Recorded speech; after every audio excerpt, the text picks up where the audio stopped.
I don't know if a dating quiz is the best distraction from the disaster you've made of your life, but hey, what do I know? You're the one in charge here, Jala. You'd better answer honestly, though. You can't keep any secrets from me.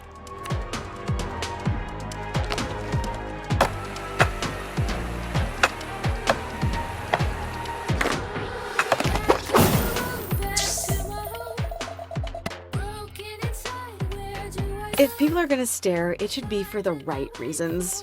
No way I'd go on a second date. Oh, sure. What's the point of a romantic partner if they're not a status symbol?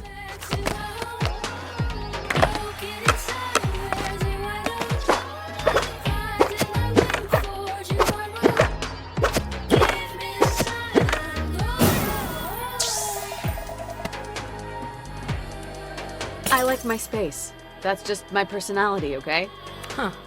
I didn't know sarcasm and emotional repression counted as a personality.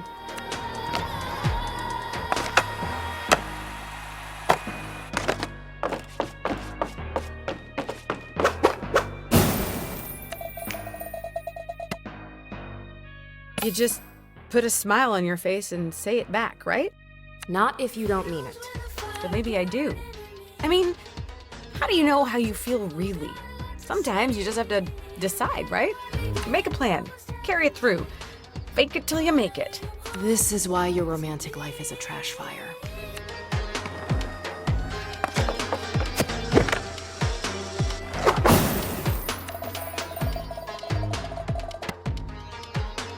I probably had at least 3 backup plans, so yeah, no biggie. Speaking of plans, Holy hell! are you ever planning to call me back, Jala? I haven't heard your voice in 6 months. Your sister's such a bore. Good thing you have me instead. You're the same person. We're really not. You imagined me with her face, but I'm the voice inside your head. I know things about you she could never begin to understand. We're way closer than sisters, Jala.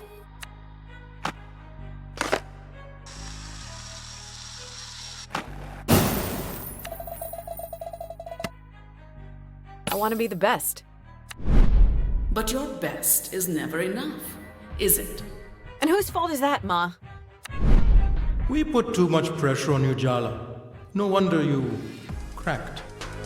Just say you're disappointed, Appa. I know you are. I let everyone down. Ouch. Still think it's a good idea to go home? They all hate you, Jala. Can you blame them? Shut up. Ugh, fine. Guess I'll leave you to skate away your feelings.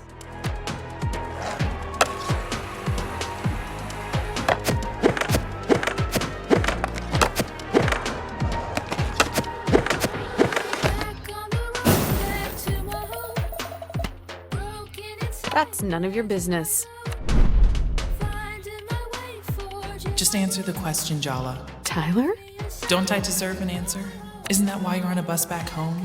Because you owe me an answer? Yeah. You're right. Did you love me, Jala? I did. I thought it would help to hear you say that, but it just makes everything worse.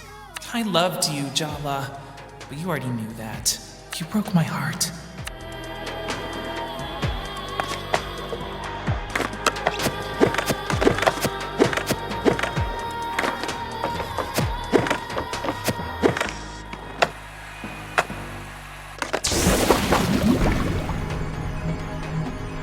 Before the results, why don't we just ask your exes what they think of you? Should be illuminating. Selfish, lying, arrogant, cruel, heartless.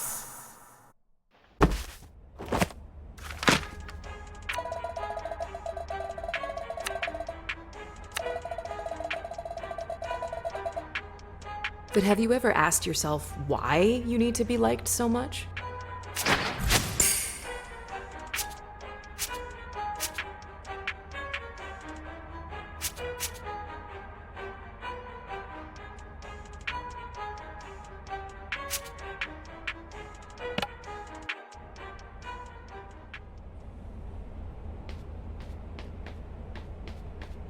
Timber Hills, our hometown. I still don't get why we're back here. You're like a serial killer driven to return to the scene of the crime. I'm not here to relive the past. I'm here to make up for it.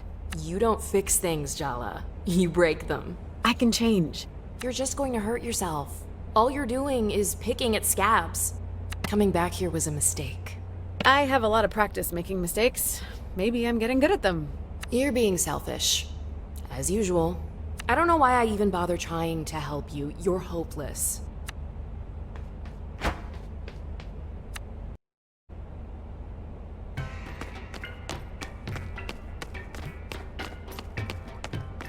We can't hang out at the diner all night. You need to call someone to give you a ride home. Who's it gonna be? I could call home and hope that Dad picks up instead of Mom. It's after 10 p.m. What if you give Dad a heart attack? Mom's had him on a low cholesterol diet since we were kids. You really want to test that. You know he sneaks cashew nuts from the cupboard when she's not looking. Aruni's probably still up. That's gonna go well. You haven't called her in months. Why would you? You have me to talk to instead. I'm clearly the superior version. But crucially, you can't drive a car. Wow. Way to rub it in. You think I like only existing in your head? Maybe I should just call Tyler and get it over with. I mean, yes, Tyler's your ex-bestie. But she's also your ex. And given the way you ended things... She probably hates my guts. Probably. Okay, she definitely hates me. Sorry, sis. The truth hurts, but it'll set you free. Jala, remember when I said coming back here was a mistake? Is it a good time to say I told you so? What? Already? I hope you're ready for some long-delayed emotional catharsis. Because your third-grade boyfriend just walked in the door. Sergio?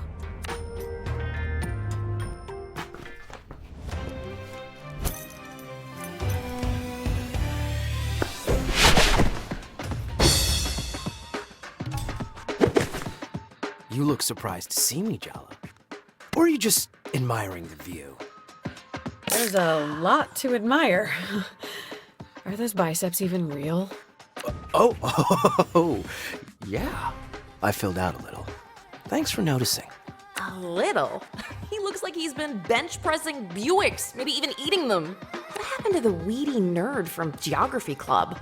So, it's been a while. 3 years, 2 months, and 14 days. Did I just say that out loud? I take everything back. This is the most fun I've had in months. Sergio's had it bad for Jala since Mrs. Garcia made them project partners in 3rd grade. His crush survived the Geography Club after-school incident, puberty, and Jala's extremely public on-again, off-again romance with Tyler all through high school. His thirst is kind of pathetic, but you can't deny he has stamina. Anyway, how's Jennifer? Probably in Seattle with her new girlfriend. Or in hell, with any luck. You're single? Seriously? Would you believe I am too?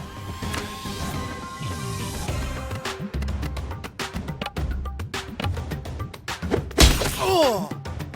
Come on, Sergio. Let's dance. Did I mention I spent a year abroad? I learned a lot of new moves in Milan. I hope you're ready, because I have a few new moves of my own. What do I have to lose? Your dignity? Oh, wait. Just remember, Jala, there are no winners in a psychodrama battle with your 3rd grade boyfriend. Only losers. Just kidding. You could both win the prize of friendship and emotional maturity. How does that sound? Actually, kind of nice. Oh, look, you're growing as a person already. Impending.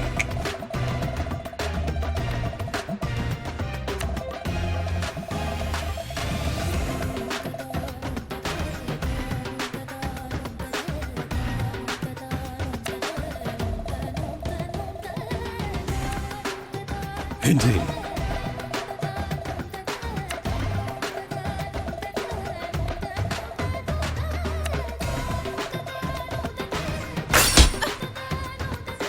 If you come over for dinner, my mom will teach you how to make all my favorite food. Oh! I still think about our first kiss. You remember? On the trip to the Seattle Aquarium in 3rd grade. It was so magical. Our lips touching, bathed in the blue-green light of the tank, surrounded by moon jellies. Ugh, why is everyone so obsessed with firsts? The patriarchy? Right? And most first times are disappointing anyway. What? Was I disappointing? Well, as first kisses go, it was pretty memorable. Though I prefer our 2nd, 3rd, and 4th kisses. Mrs. Garcia had to come pry us out of the marine mammals exhibit. Oh my god, she was so mad! But I didn't care. 3rd grade was pretty traumatic for me, you know? My parents got divorced, my dad left town. And never really looked back. His mom spoiled him rotten to make up for it, which didn't work, obviously. You're the only good thing I can remember from that time. We shared something special, Jala. And deep down, I know you feel the same way too. And I'm not gonna let you ruin it.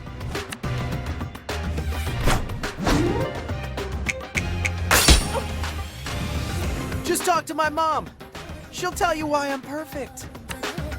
My mom says she sees girls look at me everywhere I go. But you're the only one I have eyes for. Then maybe you need to get your eyes checked. Hey, Jala, have you noticed Sergio's really thirsty for you? You should try using that to your advantage. Indeed.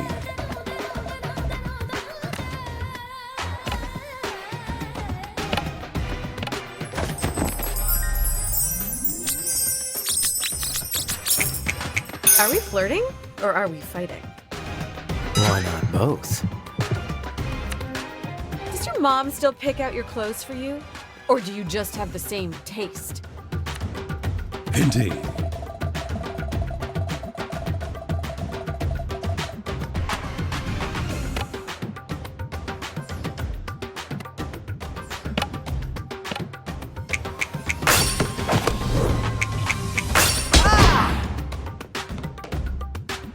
You really care what your parents think, huh? And you don't?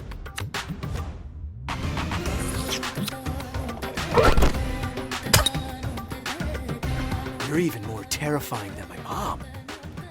And she's the most awesome woman I know. Can you blame me for being into that?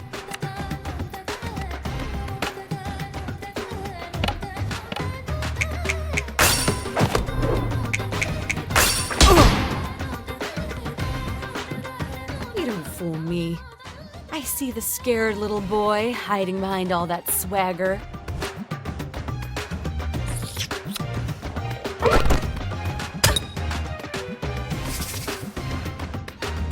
Your dad's been giving me mustache grooming tips. Is it paying off? You know, it's actually looking kind of lush. Thanks! I was thinking of you when I waxed it this morning.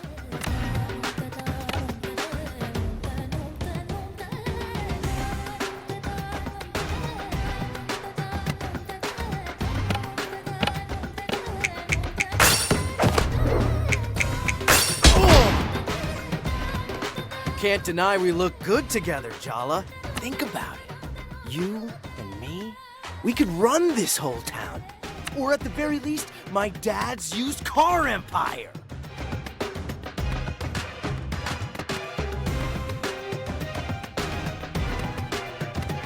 Are you asking me out on a date or to sign a contract? Neither. I'm trying to sell you on our future. You want the same things I do. Money, status, admiration. I could give you everything you ever wanted.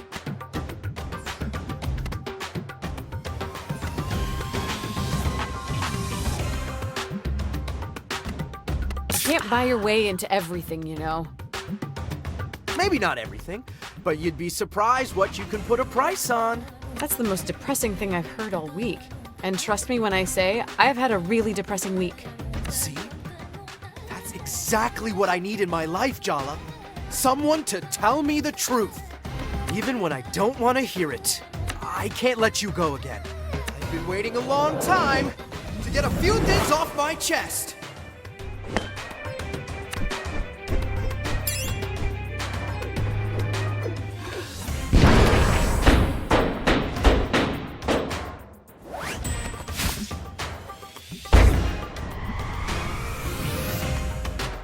I love you, Jala. I have loved you since our hands met reaching for the same tub of lime green Play-Doh in 3rd grade. Thank you? You're welcome? Once you like someone, you really stick with it, huh? I don't get it.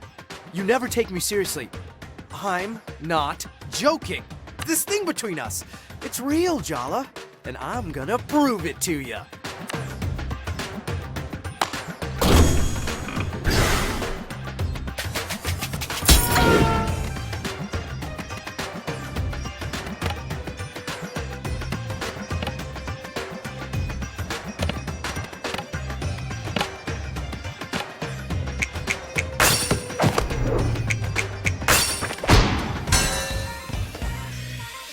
What the hell? I can't make a dent. This is Sergio's inner world. In here, he's the person he desperately wishes he could be out there. Cool, smooth, invulnerable to attack. Impeccably waxed. Focus. If you want to get anywhere, you have to shatter that invulnerability by summoning a terrifying psychological specter. Like most South Asian men, all it takes to destroy Sergio's ego is a single word from his mom. But since we can't bring her into this, we have to summon the next best thing, our mom. Indeed.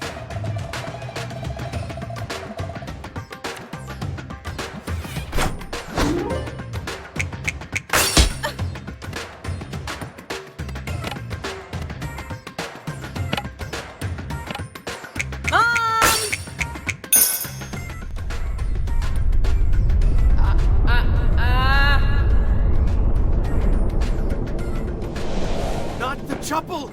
No!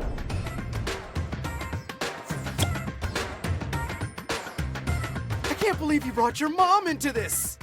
You started it. I guess it's a good sign. You want me to meet your parents.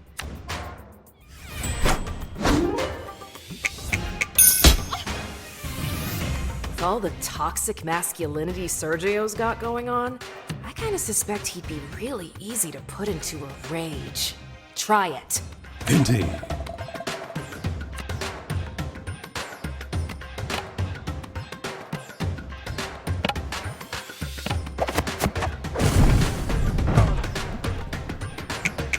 Didn't you have a shrine of me in your locker in middle school?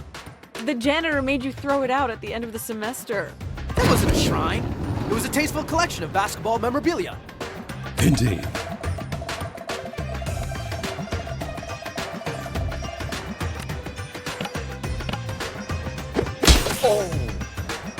Do you like the fact that I stick around even when you insult me? Why don't we talk about what it says about you? I think it says something about both of us, actually. Am I agreeing with Sergio? I think I need to lie down.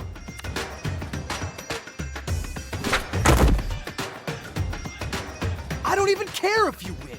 In fact, I kinda want you to crush me. Kinda makes sense you'd have a thing for humiliation. It explains your dumb mustache. Now you're just doing it deliberately. Not cool. Indeed.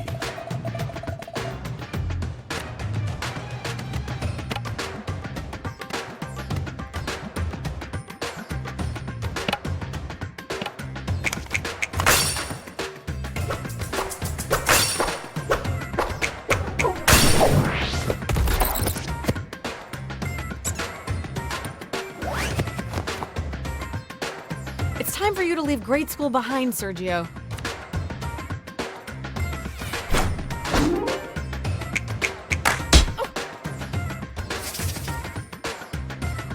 Nobody turns me down, Jala. Not anymore. I'm a new man now. You think those muscles and bravado are fooling anyone? I see right through you. You're the same insecure little boy in a bigger package. I'm starting to feel a little woozy. Kinda busy right now. Hey, genius, if you go down, I go down too, so you better do something about it. Indeed. Indeed.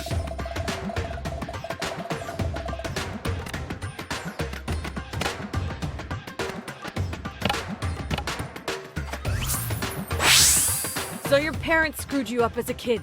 Big whoop. You're an adult now. Time to take responsibility for your behavior. Wow. You are such a hypocrite. Don't distract me, I'm winning.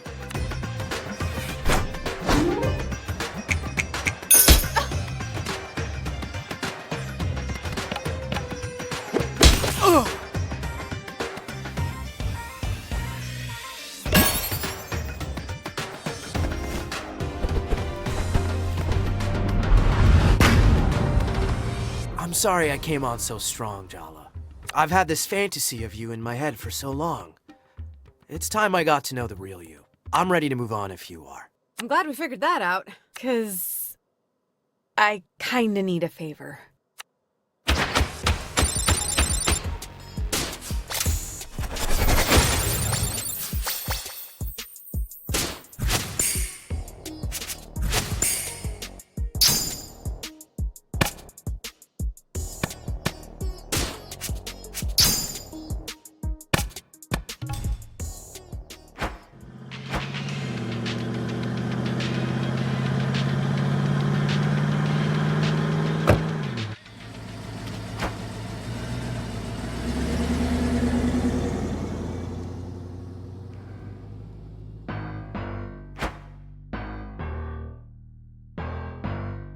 Where's the emergency? You told me one of the neighborhood cats got run over. Yeah, about that. I lied. So I take it you didn't get me an interview with one of the skate punks? No, better. Sergio has some big news. Jala's back! She's in Timber Hills. And she's not with Jennifer anymore. Who could have seen that coming? So what? So, we're all Jala's exes. I thought everyone would want to know. Jellybeans is back? That is big news. So, did you confess your love, or did you throw up before you got the words out? I did. Confess, I mean. Not throw up.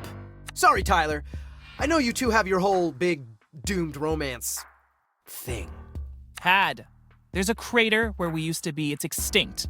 I'm over her. Whatever, Tyler.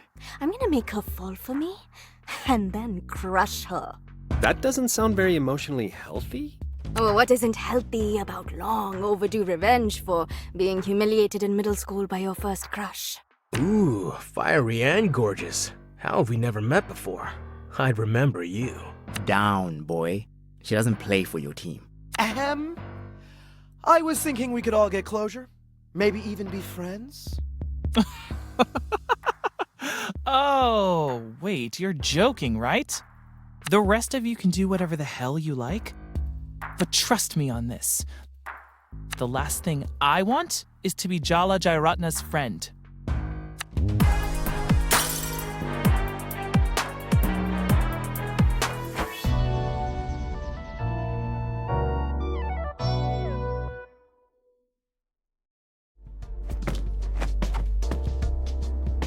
Indeed.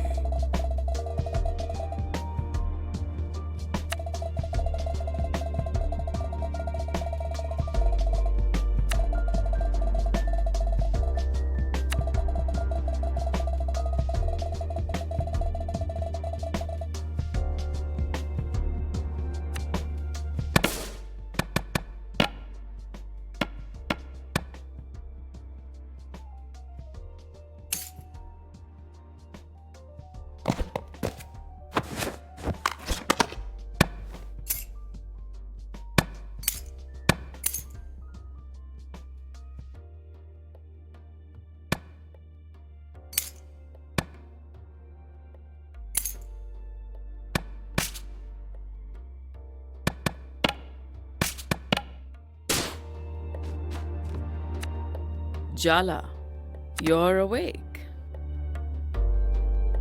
As As you can see, I brushed my teeth and got dressed without setting the house or myself on fire. That's not actually reassuring, Jala.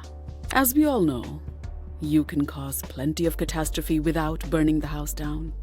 I made breakfast, but don't expect to be waited on hand and foot while you're staying here.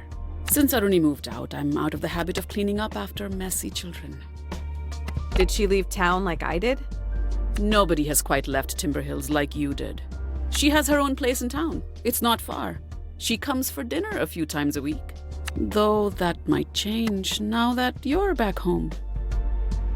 Did you guys get into a fight or something? No, Jala. I'm not so terrible a mother that both my children feel the need to flee into the night. It wasn't about you. Liar. Well, it wasn't just about you. Oh, yes. Your dad and me staying up worried, sick, night after night, wondering whether you were okay, wondering what we had done wrong.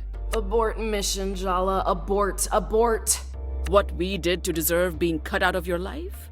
Of course. None of that was about us.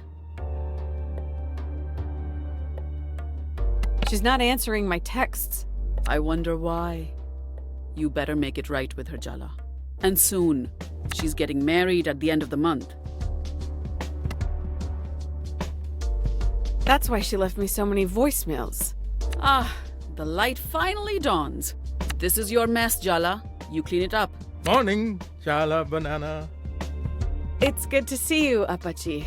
You too, sweetie. You know, you're my favorite younger daughter. You're home. Back where you belong. That's all that matters. I didn't have much choice. Jennifer kicked me out.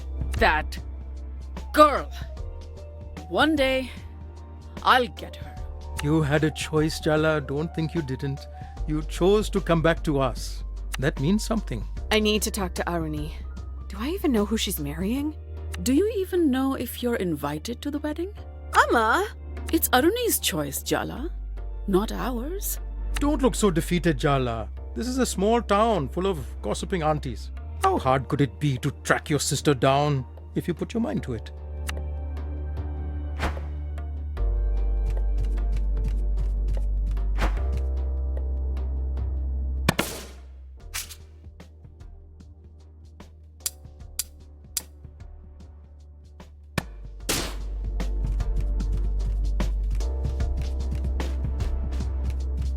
So I guess we just skate around Arnie's favorite spots downtown till we find her? Do you even want to find her? It's not going to be a fun conversation.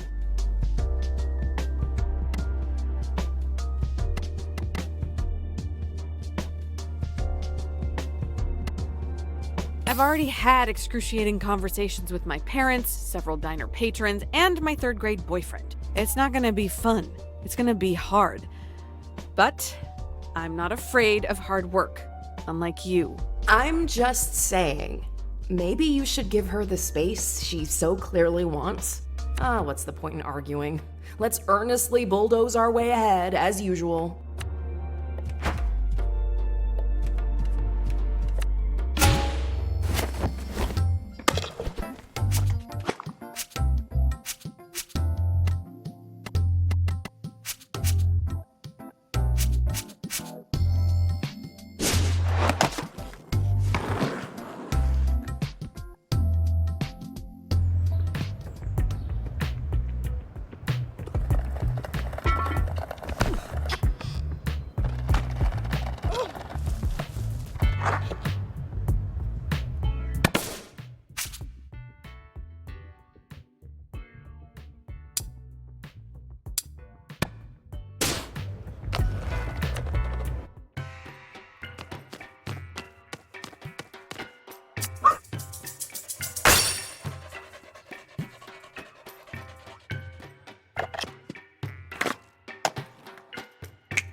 I split all the expired stuff with one of the raccoons who lives out back. Cool dude. His name is Sinbad. He's a rogue with a taste for adventure, just like me.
Hey, are you Jala?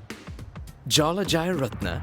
I've been looking for you all over town. Seems unfair that you know my name and I don't know yours. Your party thought we'd be a good match. That woman is a menace. And I mean that with the deepest respect. You really didn't know I was coming? No, I really didn't. Oh, well. Hope you like surprises, Jala. 'Cause I'm here and I'm ready to settle down with a girl like you. Indeed.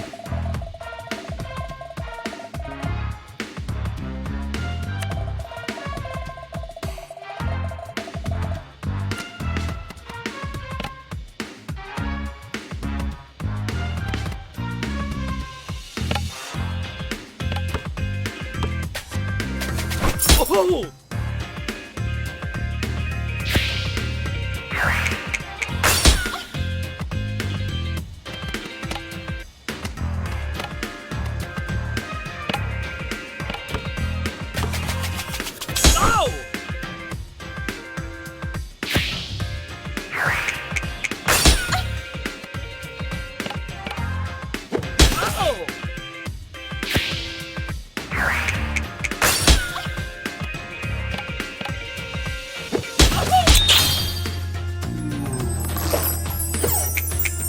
Give me a chance. I drove all the way from Seattle. You want gas money or something?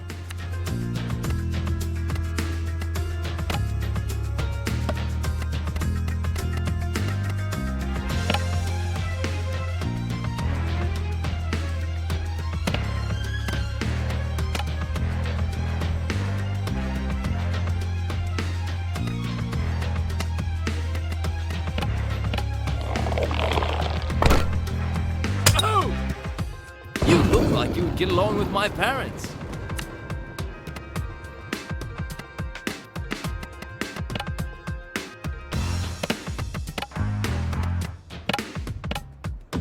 Mom!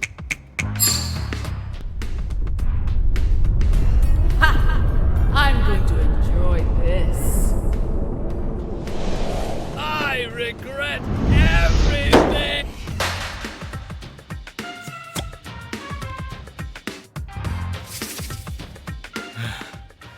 Your determination just makes you more attractive to me. Shame, I think you're pathetic. Now, scram.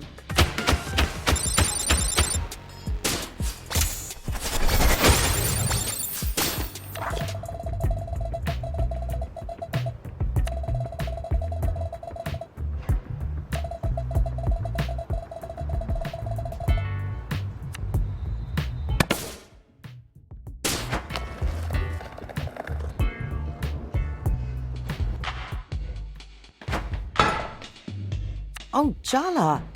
It's so good to see you. I've really missed you too, Auntie. That was the perfect opportunity for me to guilt trip you. But I'll heroically refrain. You are utterly terrifying, Auntie Chandra. And don't you forget it. So, weird thing just happened. Your grandmother sent an army of potential suitors to Timber Hills to ambush you? I know Paati loves me and all, but Aruni's always been her favorite. Well, I was here first, you know? Am I gonna be dodging marriage proposals every time I walk down the street? Do you want the honest answer or a comforting one? Hit me with the truth. Your Paati was disappointed her daughter didn't marry an Indian. And now her beloved granddaughter, despite her best efforts, is marrying someone even further from home. She's shifted her hopes onto you, the remaining grandchild. Maybe a little too much truth there, Auntie Chandra. Ugh. Just what I need. Thank God Paati's 8,000 miles away. That should give me some breathing space. Jala, you know Aruni's getting married in a month, right? Oh my God. Yes, my dear. Paati's coming? Here? To Timber Hills? She'll be here at the end of the month. Sorry, sweetie. How about I clean up that skateboard of yours? Maybe it'll make you feel better,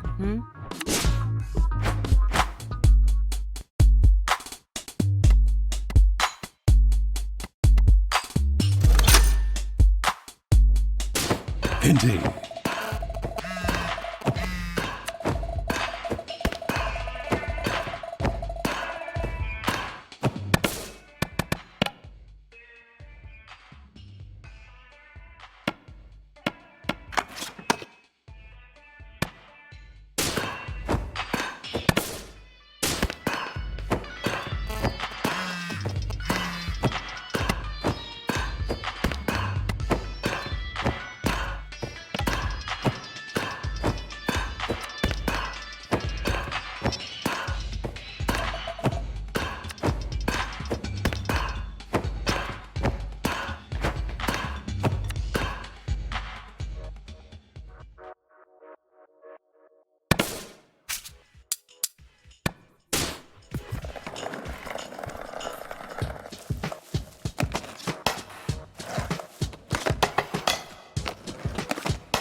Jala, I had a little thought.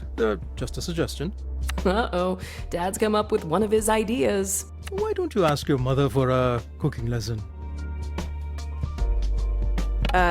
She hovers over me like a ghoul and criticizes every little thing I do.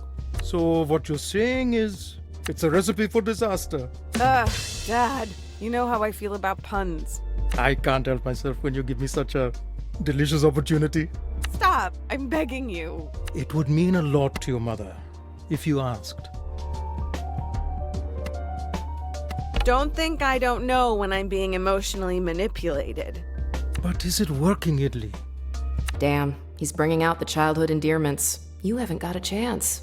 Fine. Okay, but you're responsible for the consequences.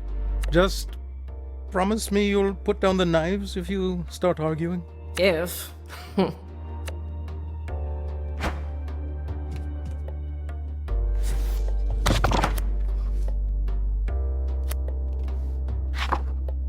So, Mom, I had an idea. Could you teach me how to cook something? Well, since you're so eager, I guess I can't say no. Is our dad secretly an evil genius of emotional manipulation? Behind that benevolent facade, he's really got you and Mom worked out. How about today we start with parathas? Go wash your hands before we begin. I just washed them, Ma. It's water, not hydrochloric acid. Your hands won't burn off if you wash them again.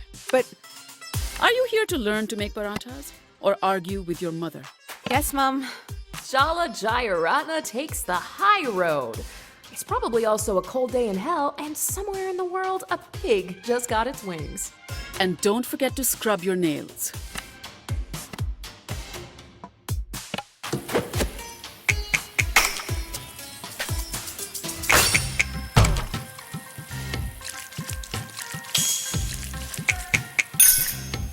Very good. Indeed.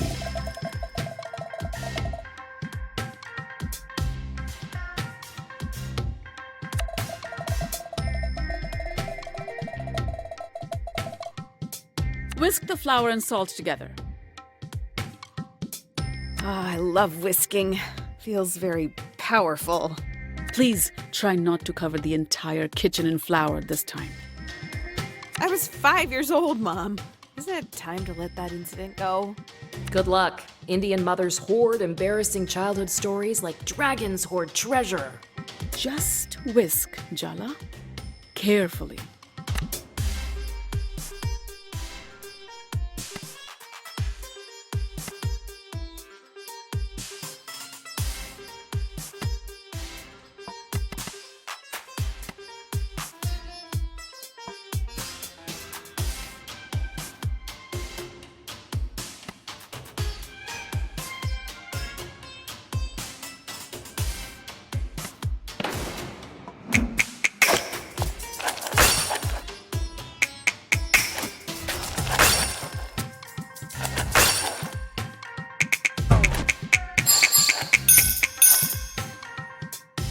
Not bad. Is that good enough for you? Mom, I have to ask. Hmm?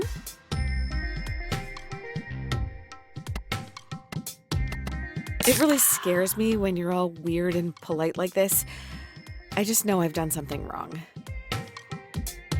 What better way to deliberately terrify my youngest daughter than to patiently teach her to make parathas? Patiently might be a bit much. Really, Jala. When did you become this paranoid? Now, press the vegetable oil into the flour. Once the oil is incorporated, start adding water a little at a time. There's nothing like mixing with your hands. Really get in there.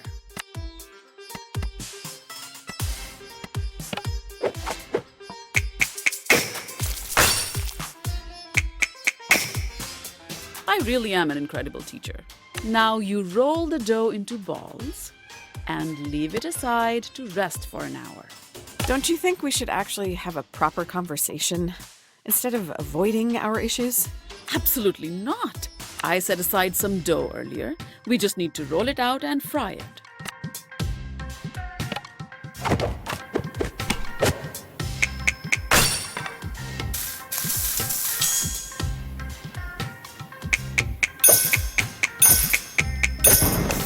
That's good.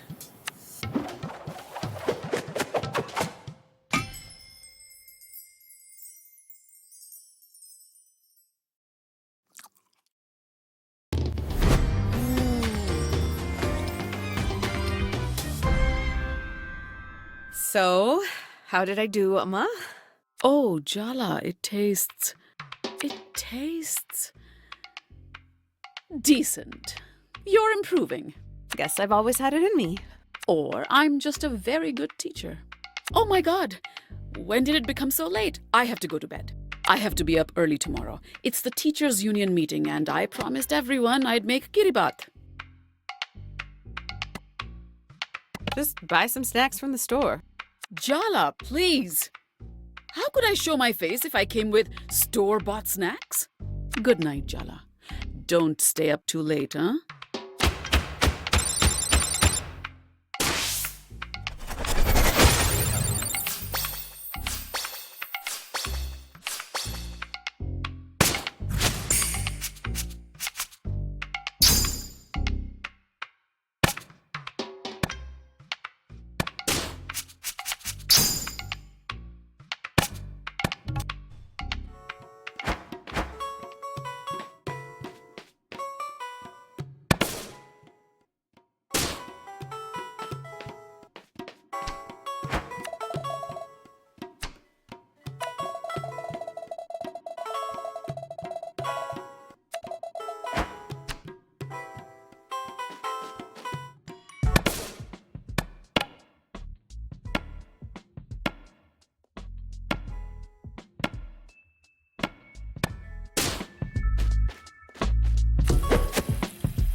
No luck finding your sister today, Jalawala? No, but I talked to Auntie Chandra. She looks well. Chandra's been fixing up skateboards for those kids in the abandoned amusement park. Sounds like her. She missed you, Jala. I'm not saying that to guilt you.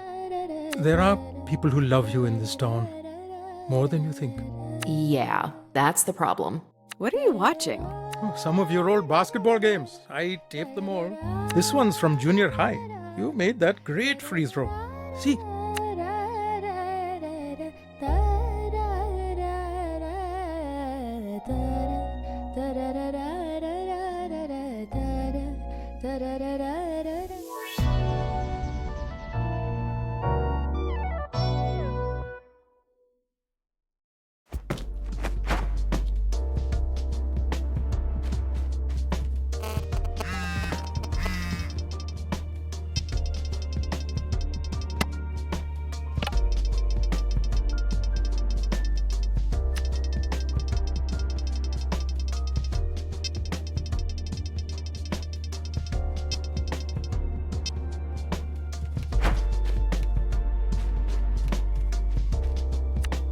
The wedding planner says the venues must be decided today, and the caterers too.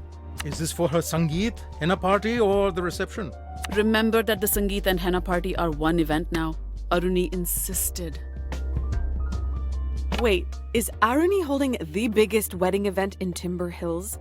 Aruni, who hates dancing almost as much as she hates public speaking?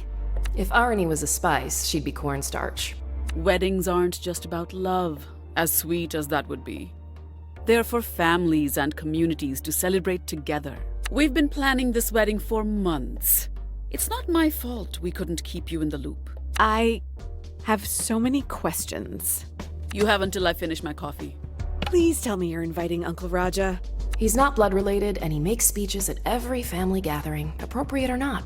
Remember that time he tried to take over the mic from the valedictorian at my high school graduation ceremony? Uncle Raja is being invited, but I'm setting up the tables to subtly barricade him in without him noticing. There's an emergency kill switch as well. I hope it's enough. I can't wrap my mind around this. We just aren't wedding people. You both didn't even have one. Mom avoided all filial responsibilities to elope in America. Their rebellion is in our blood now. Well, it is happening. So the sooner you solve this sisterly crisis, the better. Time is not your ally, Jala. Welcome home, Padidua.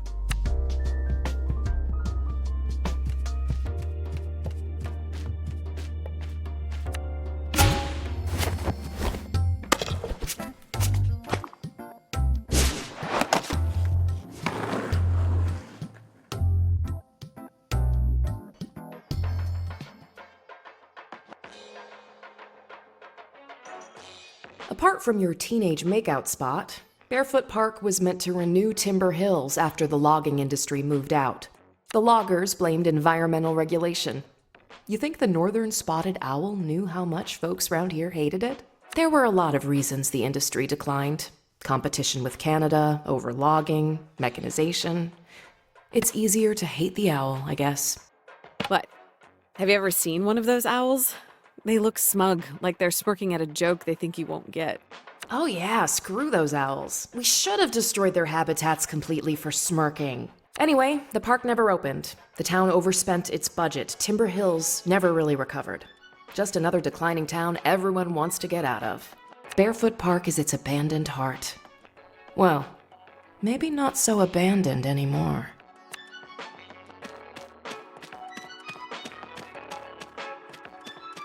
You with the reporter?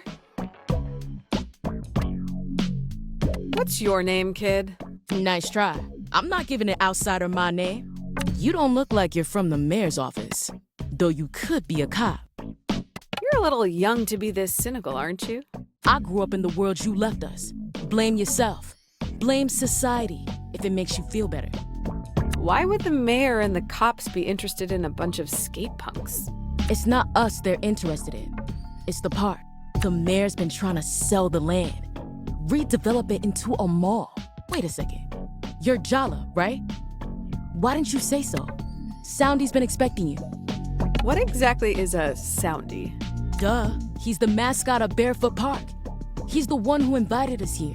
Our leader, Soundie's inside. He's the bear on the throne. You can't miss him.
Are you ignoring me? You're really clingy, you know that?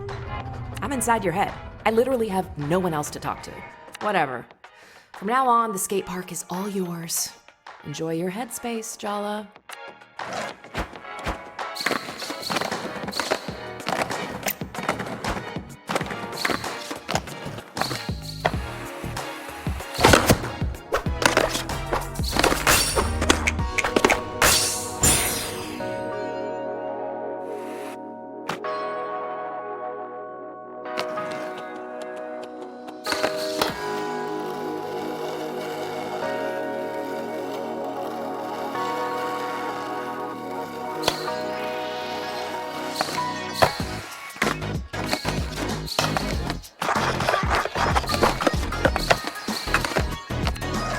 Jala, you came! Welcome! Ah! I'm glad to see you brought your skateboard.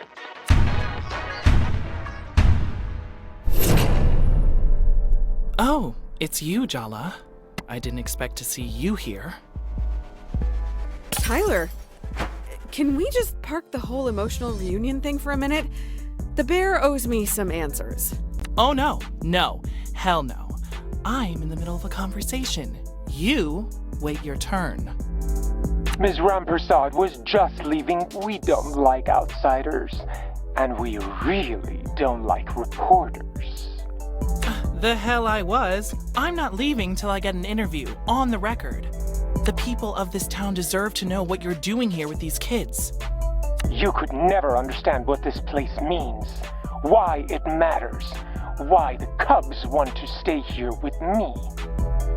How could we possibly trust you? You don't even skate. But she does. Oh, interesting.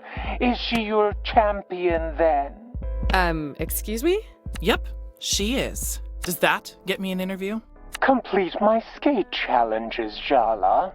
Defeat my Cub leaders, Jala.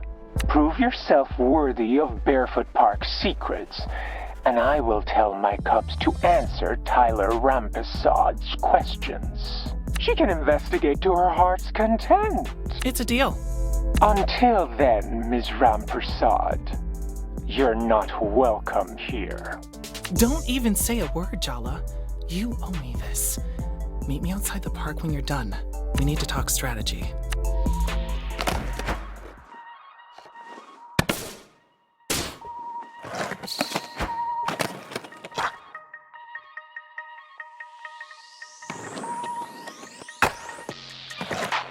You think I don't know Ms. Rampersad's interview is just a ruse to off you into my domain? She thinks that what I'm doing here is nefarious. But no, I keep her out because she wouldn't understand what I'm doing here. Unlike you, Jala. That's why I let you in, because I want you to see. I'm helping these lost little lambs.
the right to be here, Jala. You better dust off your moves, Grandma, cause...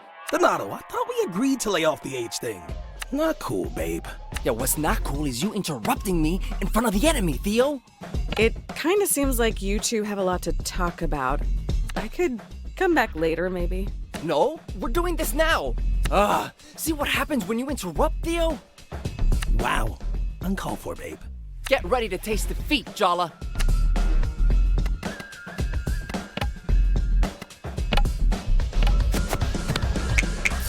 I don't have anything to prove to you, Bear Cub.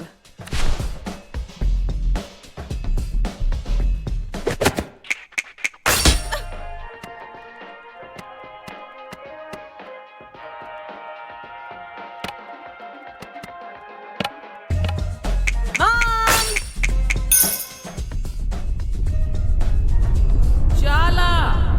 Are you playing with those roller hooligans again? It's Jala's mom! Run!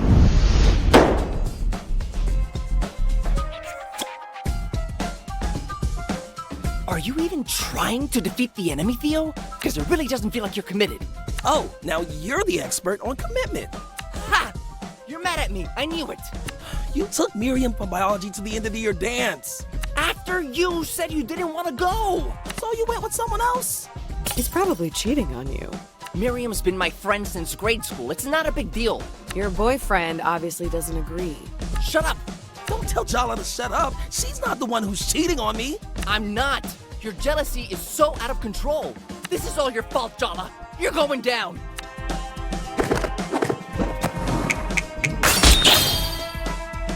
Are you cheating on me, Donato? No, she doesn't know what she's talking about.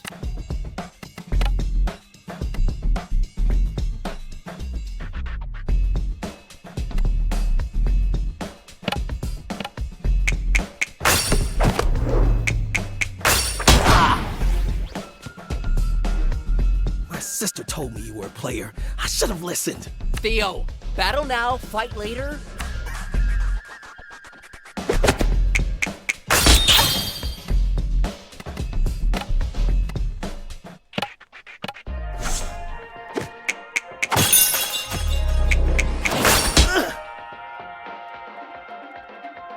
Gotta keep it fierce, Donato. Did I say that out loud?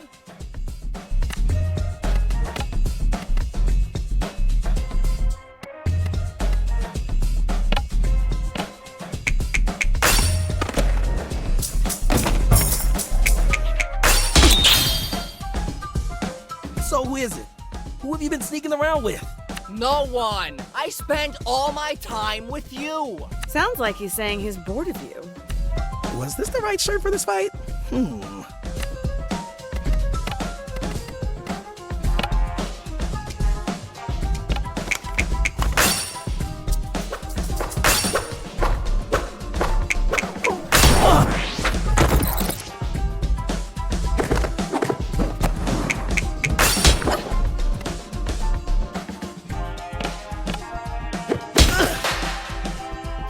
Theo?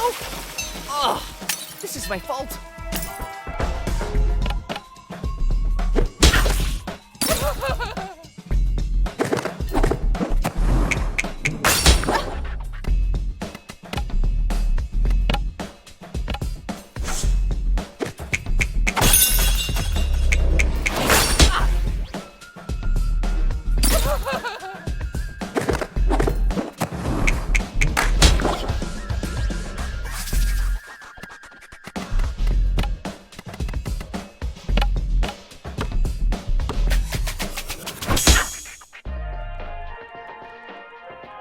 Why would you tell Theo that I'm cheating on him?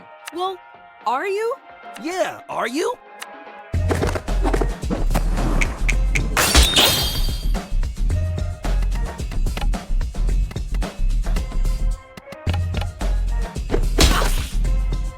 Gotta keep it fierce, Donato.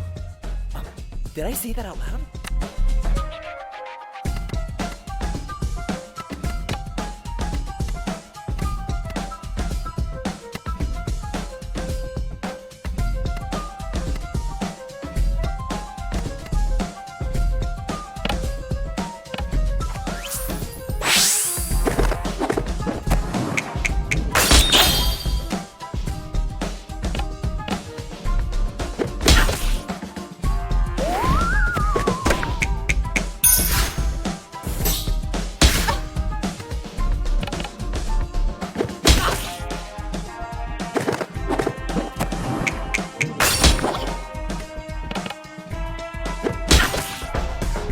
Gotta keep it fierce, Donato.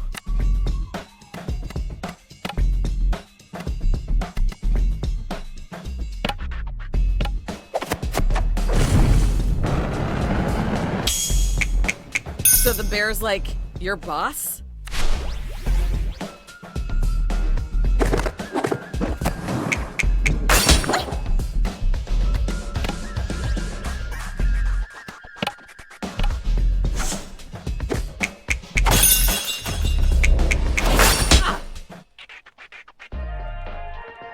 You just want us. You two seem real happy. Uh-huh.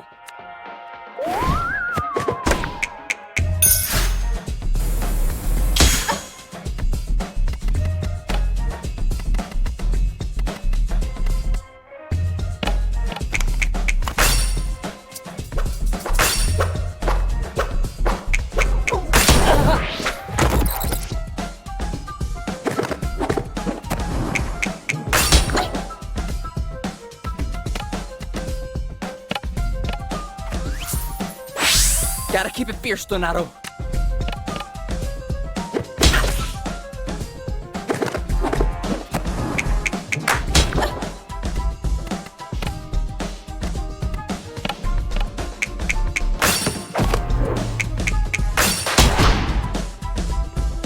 I can't do this anymore. You know what? Fine. I'm breaking up with you two. Well then, great. It's mutual. Go to all the dances you want with Miriam. Oh, I will. Maybe Miriam will be less of a jealous control freak. Okay, this is real awkward. I'm just gonna go.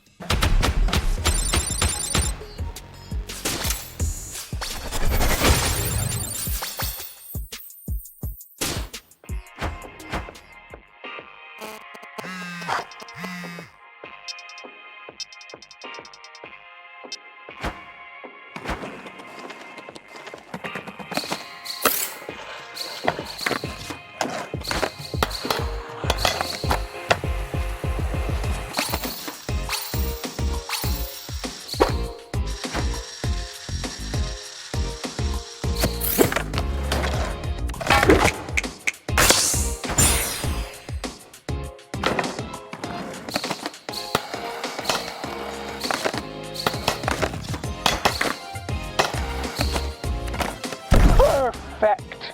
Let's see how you handle my challenges.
Hi, Jala.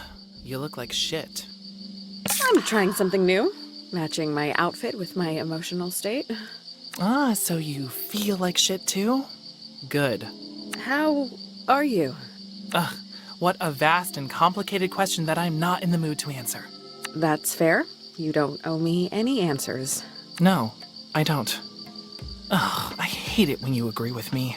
Should I be disagreeing? No, I'd hate that too. I hate everything right now. Let's just stick to talking strategy. Strictly business. So, you work at the Timber Hills Gazette. Tyler Umpersode, girl reporter. You can laugh, but local news is the lifeblood of democracy. I'm involved with the community. I care about this town. I wouldn't expect you to understand. So this is incredibly uncomfortable. Yeah, no shit, this is incredibly uncomfortable. She can hear me? Of course I can hear you. Are you okay, Jala? Yes, of course. Totally fine. I don't like this at all. Well, I'm not exactly jumping for joy, but let's just set our whole thing aside, okay? It's not important. There's something bad going on in the park. Soundie's got his claws into these kids. We used to sneak out and hang out in the park all the time. What's the big deal? A lot of things have changed since you left town. Soundie's been recruiting for a while, but ever since the mayor announced she was going to sell off the park, things have gotten weirder. The cubs stopped taking their masks off outside of the park. They don't talk to anyone. They're missing school. We have to do something. Soundie's stealing the whole town's future. I guess you already have a plan, huh? These kids, they know Timber Hills is a dead end. They're looking for somewhere to belong, and Soundie's got all the answers. I'm not the only one who's worried. Auntie C's in on it too. A lot of the queer kids in town are involved. He preys on the misfits. Dia's been looking out for one of the kids who got involved. Salma. Tyler and Dia working together? Things must be really bad. Yeah, they are. But you're allowed in. They'll talk to you. That's our chance to break Soundie's spell. I couldn't care less about getting an interview. All I wanted was access. I have no idea why Soundie invited you to the park, but trust me when I say he has his own agenda. Forget about defeating the cub leaders. You need to get through to them. Exactly like you did today with Theo and Donato. Now they've broken up. Theo's not going to stick around barefoot. And maybe Donato might question his commitment to Soundie. You're not here to be a camp counselor. You're here to give these kids a wake-up call.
You're Uncle Arvin's daughter?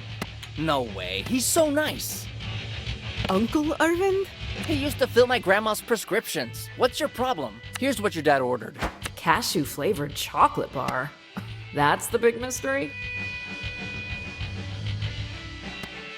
You know my dad has diabetes, right? Stop feeding his habit. What are you gonna do, narc? This is between me and your dad. All right, get out of here, scrub. You're cluttering up the place.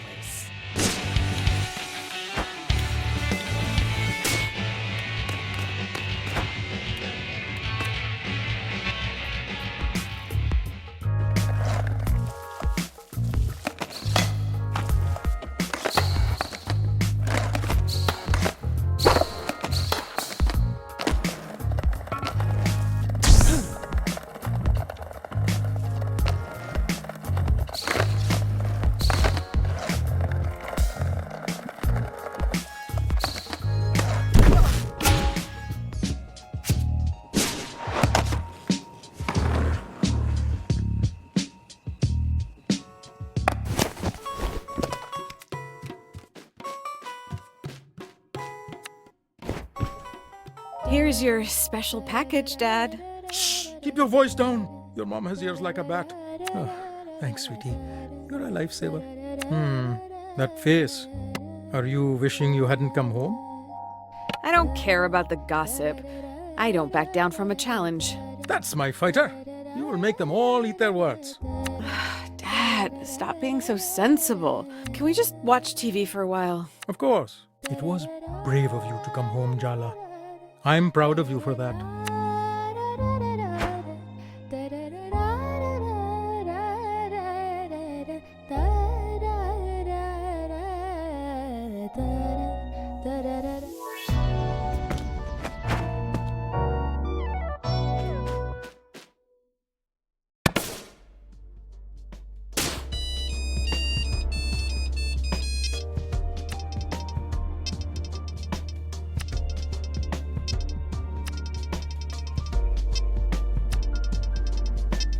Indeed.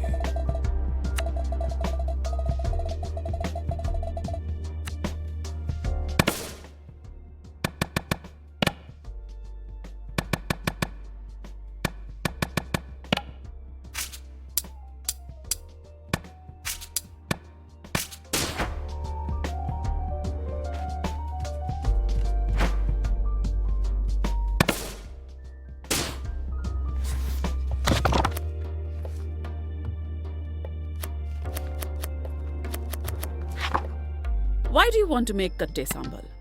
You don't like it. It's not for me, it's for someone else. Oh, is it? For Sergio, maybe?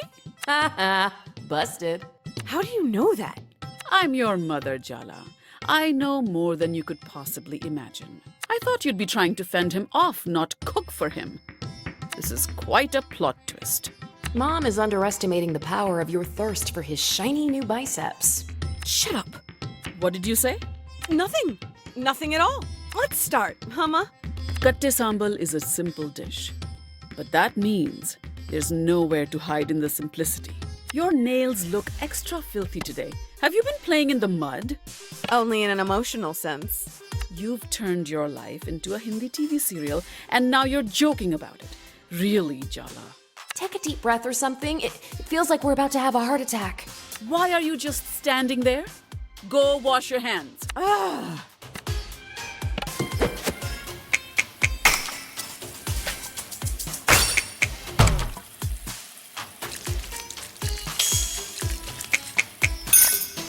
Very good. Put dried red chilies, curry leaves, and salt into the mortar. Grind it up with the pestle. The mortar and pestle has been around since the Stone Age, Mom. I think I can handle it. If it's so easy, then it will be very embarrassing for you if you mess it up, no?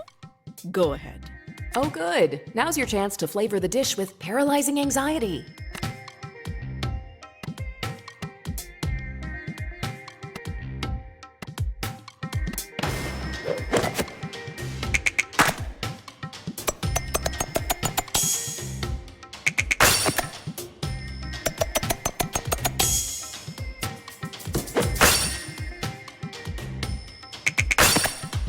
Good. But don't get overconfident. Chop the red onions roughly. Chop the onions roughly. Got it. What's that? I wish you wouldn't mumble, Jala. I wish you would listen, Ma. Oh, damn. What did you do? I have no idea. I think I blacked out a little. Did you just talk back to me? I'm too beautiful to die today, Jala. Apologize to Mom, right now. This is not how I want to go. I really didn't mean it, Ma. Sorry. Been out of the house for 3 years and lost your manners along the way. I better not hear that tone again, miss. You won't, Ma. Come on now. The onions aren't going to chop themselves.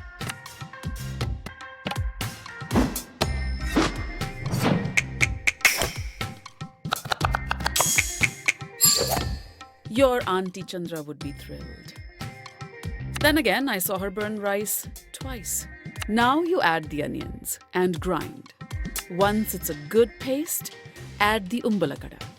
They're dried fish flakes, so don't grind too much. We don't want to lose the texture.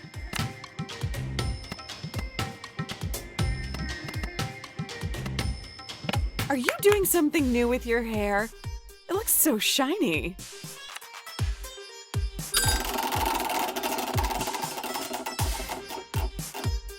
Coconut oil twice a week. You should try it.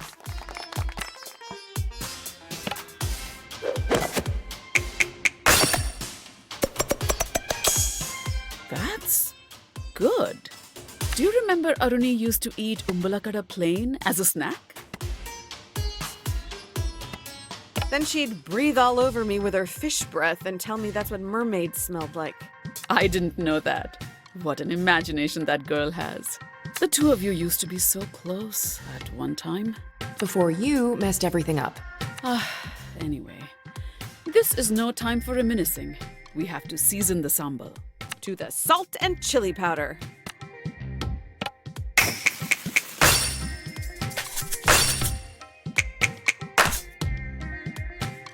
Your dad would say you did well. But I'm not your dad. And last but not least, a good squeeze of lemon for that kick of acidity. Mix to incorporate the flavors and we're done.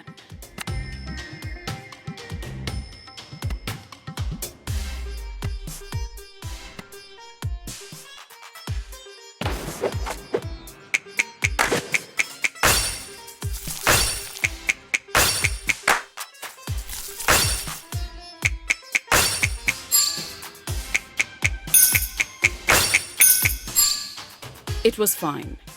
How much validation do you need?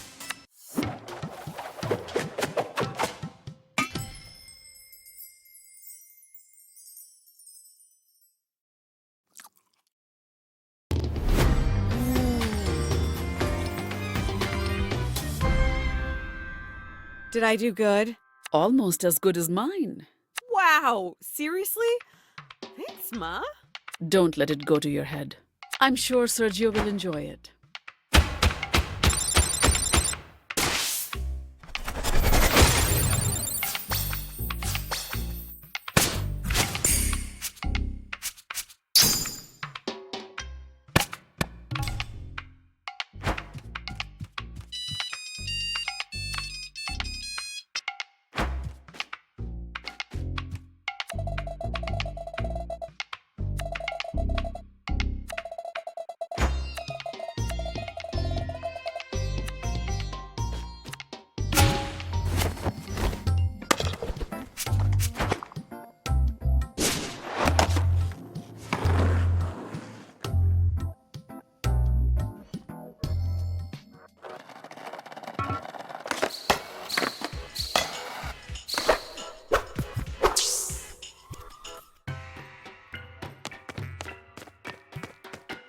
You actually made me kate sambal?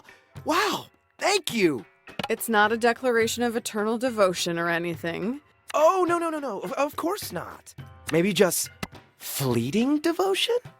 Were you always this cute? Or is this a new development? I aspire to greater and greater heights of cuteness each year. Gotta have goals. So, how's it been being back home?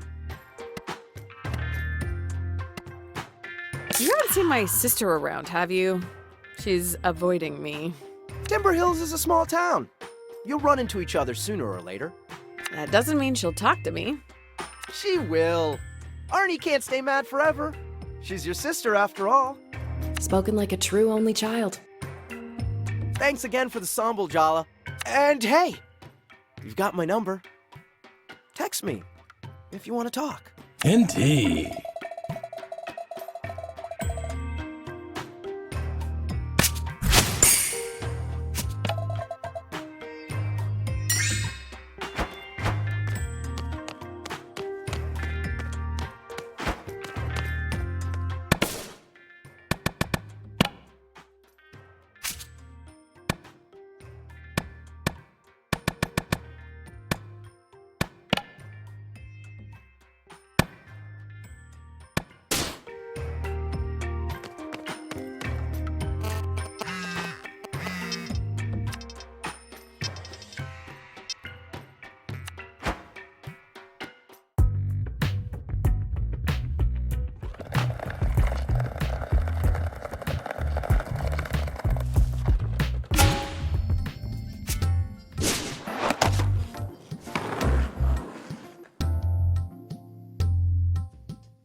Jala, Jala, Jala. I knew you couldn't resist the call of the park. Before you embark on your next battle, you need to sharpen your skills. Perhaps a few of my skate challenges will rub off some of that rust. Indeed. It's time for you to face another of my cup leaders. Our Cece. How would one describe her? Perhaps a pufferfish made of cotton candy. A statue encasing an exposed nerve. A block of ice surrounding a flaming, bleeding heart. Cece's passions were all-consuming before I gave her direction. Her dreams vibrated from under her skin before she gave them up for me, of course. Don't be fooled by her apathetic demeanor. She believes. You really have these kids twisted around your plastic claws, huh? Just because they're young doesn't mean they don't know their own minds. What a disappointingly tedious opinion. I expected better from you. Enough chit-chat. Here in Bearfoot, we let our skills do the talking. I'll be awaiting the outcome with great curiosity.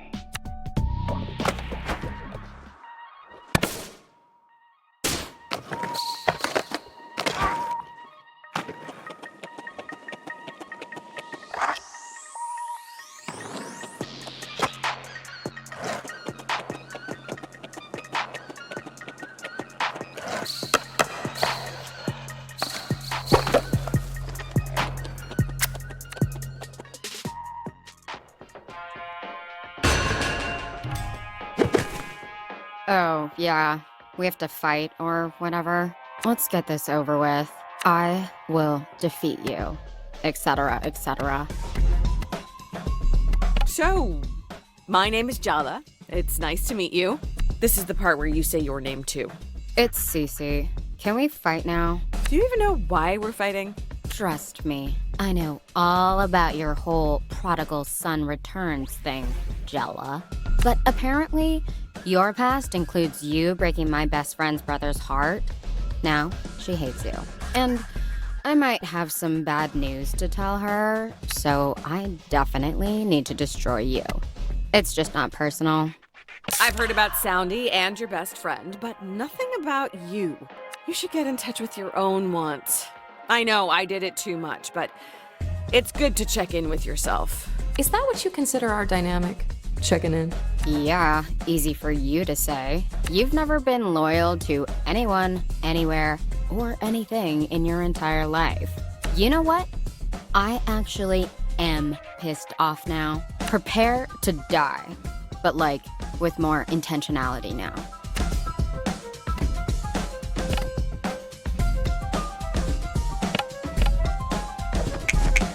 If you stopped hanging around your friend like a desperate puppy, you might actually have a chance. Throwing stones, glass houses, Jala. Although, not sure if that advice applies more to you or Tyler, though.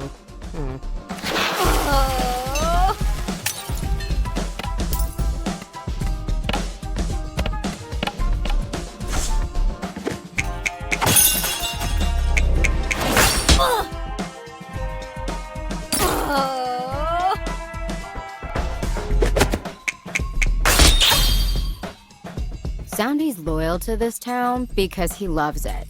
Aisha's loyal to the people she loves, and I'm one of them. If I just left, I'd be as gross and toxic as you were. I could never do that. It's your life. You shouldn't just do what everyone wants you to. You don't get it. We're close. Stop trying to advise me.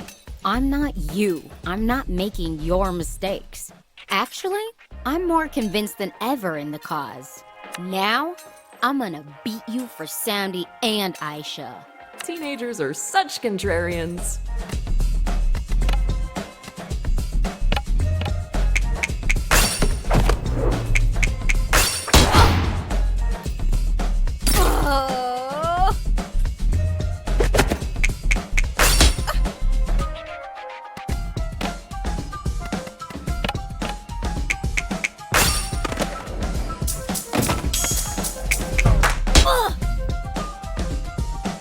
enemy of my friend is my enemy. I'm pretty sure that's not how the saying goes. Whatever. Mantras are for nerds.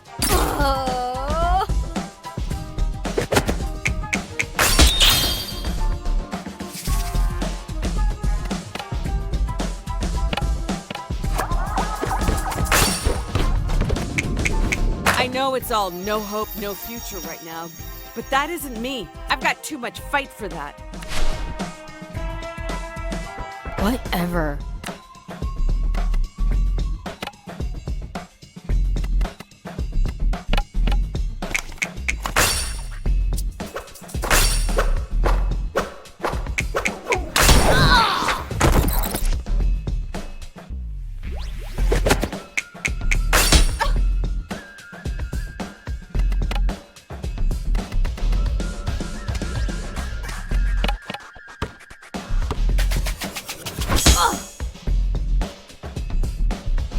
You're not worthy to lick the grime off my board's wheels, scrub. I can't let Aisha down. I'm going to defeat you for her, just to see her smile.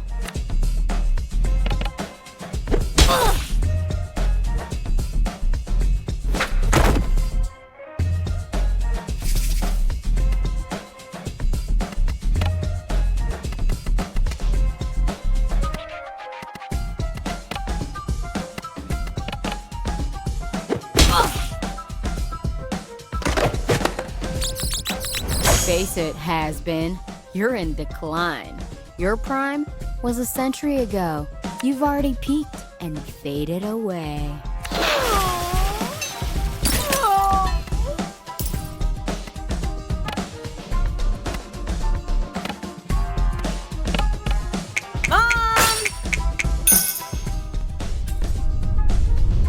Jala! Are you playing with those roller hooligans?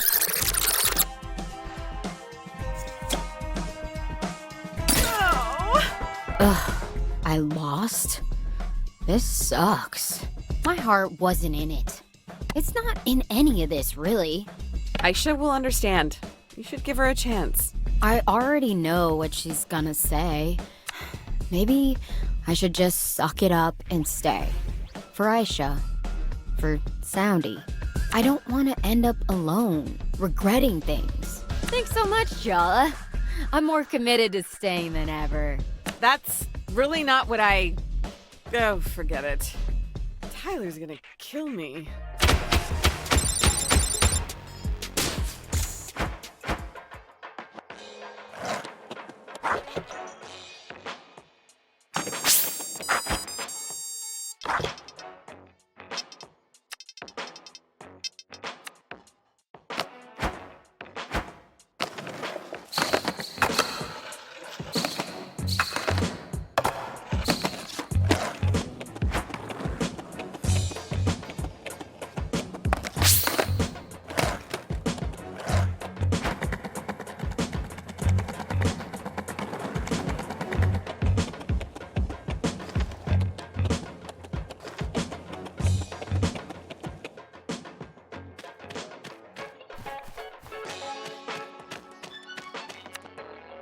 Nice work. You got Cece to double down on her loyalty to Soundie and Aisha. Ugh, are you even trying to help? I seem to be having confrontations with my exes all over the place these days. Only a matter of time before we have it out, huh? Do not lump me in with that cavalcade of misfits, losers, and charity cases that you call exes. I think you pissed her off. Just you breathing pisses me off. If I hadn't given up on skating, I wouldn't even need you to get in the park. You're the one who taught me how to skate in the first place. I wanted an excuse to spend time with you alone. I liked to skate, but you loved it. You always looked so free out here, unencumbered. Whatever. We're not here to talk about the past. Next time, you'll be battling Aisha. It's not going to be easy. She hates you personally, not just on principle. Don't mess it up.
Indeed.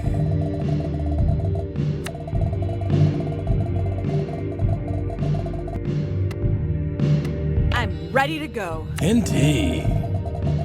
We met at the skate park, right? Yeah, you're that annoying reporter's champion. Shouldn't you be off doing your taxes or something? Playing bingo? I'm only her champion because it's complicated. I owe her. Is it though? Seems simple enough from what I see. Whatever. Did you come in here for a drink, or do you have no better place to be? I'm meeting someone, just staying out of trouble. That's a bummer for you. Why? 'Cause someone's just come in for you, and she looks like trouble.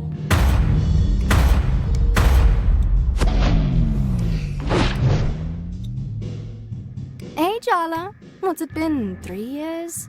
It feels like centuries. Maybe this won't be as bad as we thought. She sounds friendly. I heard you got your heart broken. Ah. How does it feel to crawl back home to lick your wounds?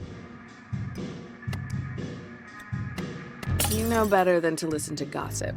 People don't break up with me, I leave them. Surely you remember. My memory's just great, which is how I know you're lying. You have a tell. I do. What is it? Nah, I'm enjoying watching you squirm. Am I making you nervous, Jala? Good. Get used to it. I'm not your pawn anymore.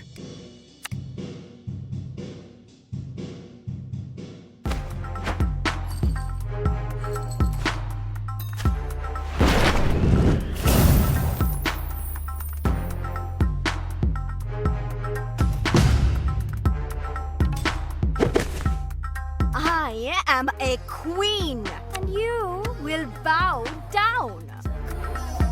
Oh, honey, I don't get down on my knees for just anyone. Show some respect when you speak to the Maharani. Dia used to be the middle school mean girl. On the outside, her life was perfect. But really, she was deep in the closet. What began as Jala confronting Dia about bullying Tyler turned into a torrid secret romance. Those hormones really had a grip on Jala in middle school. Rude. They even started a band together to have an excuse to meet up. But let's just say things ended messy. For the band, and for them. Dia's never forgiven her. You've been brought before the throne to stand trial for your crimes. Look, I'm not going to pretend like I'm completely innocent. But isn't this taking things a little far? Why don't we just skip to the execution? Yeah, we all know she's guilty. You're making me sound like a tyrant. Please, continue.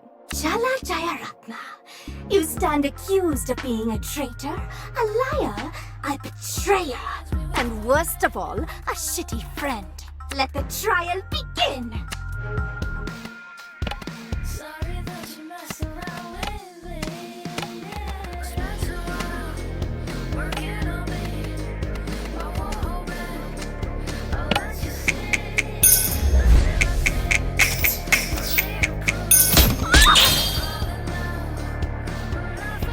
We started a band together, Jala. That's eternal. That's sacred. We practiced for weeks for Battle of the Bands. We were ready to go on that stage and dominate. But you showed up that night with a look in your eye. I thought it was nerves, anticipation. But up on that stage, you sabotaged us. You played so badly, the crowd threw things at us. We were humiliated. We could have been queens, conquerors, gods. We could have been invincible. But you threw it all away. You threw me away. You betrayed the Maharani! I never understood why. Oh, come on. Don't pretend you don't know. I asked you to leave Tyler alone. But you didn't just keep messing with her, you escalated. Yeah, duh, I was jealous. Can you blame me, given how things turned out? But after what you did to her, you and me, we were done. So, you replaced me? The next thing I know, you show up to school on Monday morning on Tyler's arm. You announced you were together to the whole school. And what could I say then? No one knew about us. I just had to watch your romance play out. I can't imagine what that must have been like. No, you can't. I had to watch you get everything I wanted, but could never have. After you stabbed me in the heart, you fought for Tyler. Me. You left me in the dark. You were so in love with her the entire time you were with me. Just admit it. I was nothing but a rehearsal for the main event.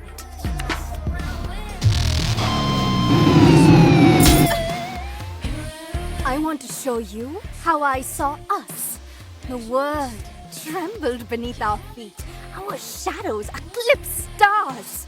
Guitars in our hands, we'd lay waste to galaxies. You by my side as my general, my warlord, my celestial commander. And you would kneel only to me.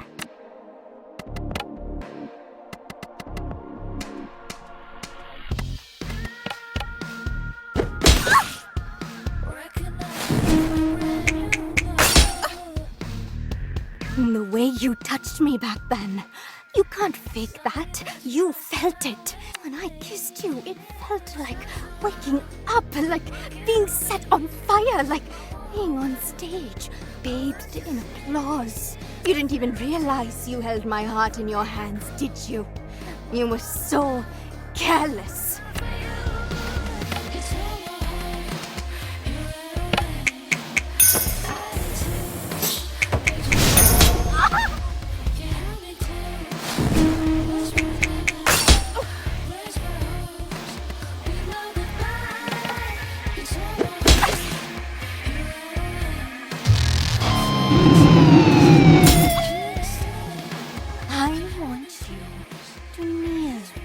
Crawl.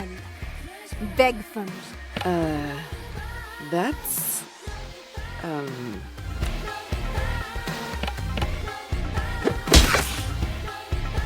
Never took you for someone who wanted to be followed around by a bunch of yes men.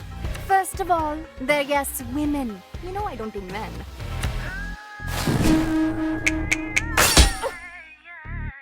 I would have hurt you so tenderly, but you stole that from us, and so I hurt you anyway. Can you understand that, Jala? Wanting to hurt someone you love? I think you can. I think you know exactly how that feels.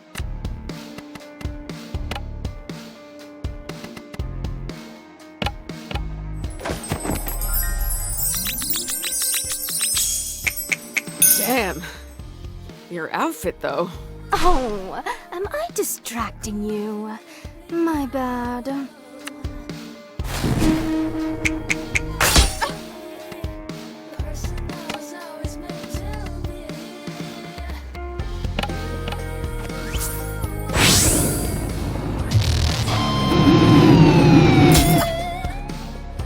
I wanted you desperate, begging for me on you, and I would have given you anything in return. You still want it, don't you?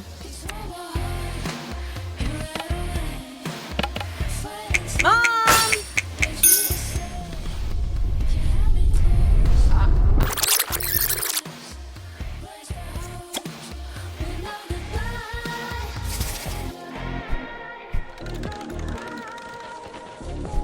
What you did to me back in middle school sucked. But you know what's worse? Your parents accepted your sexuality. They love you. You are so goddamn lucky to have grown up with Auntie C in your corner. But you left town with Jennifer and didn't come back for 3 years? Talk about ungrateful. That has nothing to do with you. Why don't we just stick to our issues instead of borrowing from the general pool? You are still so self-absorbed. Do you even know what happened to me after high school? I came out to my parents. They kicked me out. They pretend like they don't even know me when we pass on the street. What do you even say to that? Ugh, stop. I don't want your sympathy. I'm fine. I am thriving. Being me came at a cost, and I paid it. But you always had it so easy.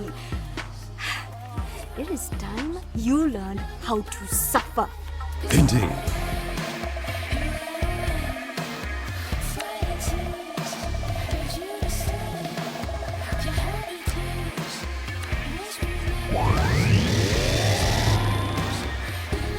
Are you paying attention yet, Jala?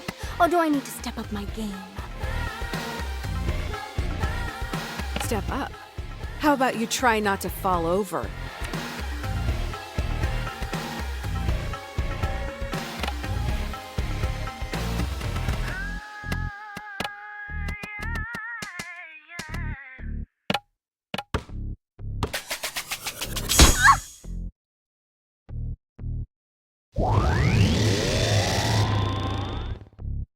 Your every smile is a blade to the heart, my queen!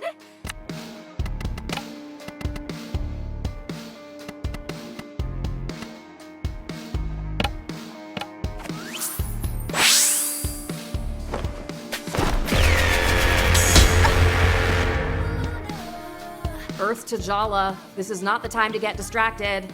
Her thighs, they're just so powerful. Snap out of it. Your ill-timed thirst is gonna get our asses kicked.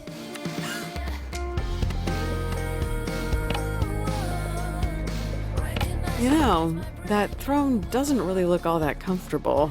That's because she brings the padding with her. Aruni? What? I'm supposed to pretend not to notice her ass? I'm imaginary, not dead. Okay, we need help with this whole situation. Remember how we summoned Mom before? Mom? Seriously? No! Think, Jala! Who do we know who's an expert in messy lesbian psychosexual drama? Oh my god. You're right. Auntie Chandra! Summon Auntie Chandra! If she can't help you out of this one, you're doomed.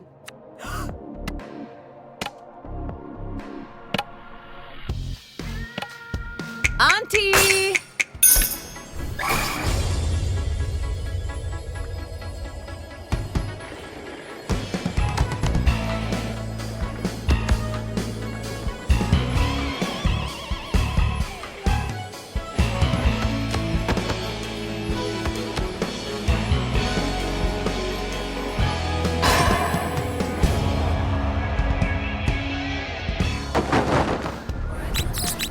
Can you hear it yet, Jala? I'm playing our song.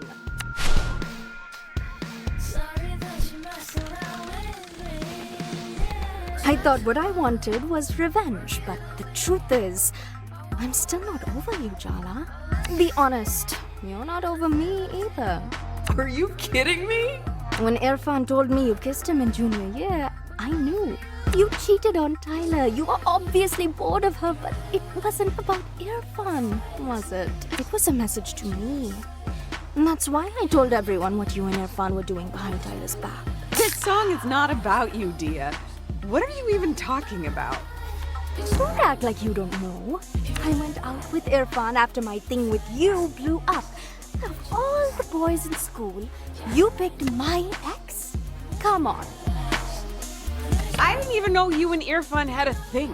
And even if I did, that wasn't why I kissed him. You can lie to yourself all you want.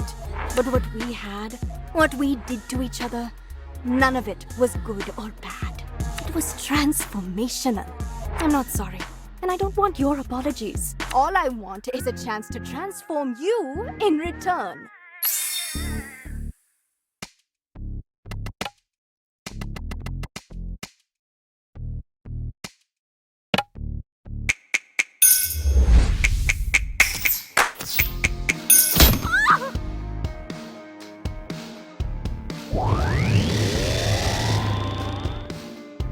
You should be grateful our queen cares enough to destroy you personally. I think gratitude's a bit much to ask. Silence, traitor!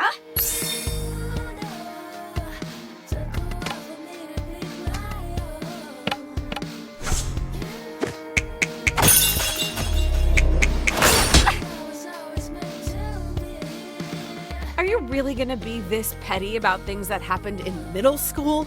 Yes. Well, at least she's honest.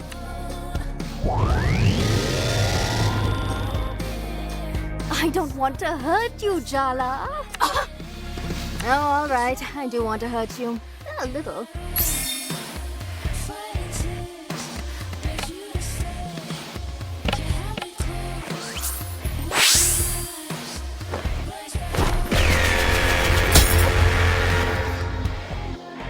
Your chord progressions make angels weep, Maharani. Seriously? You're into all this boot licking? Oh, I'm into all sorts of things these days, Jala.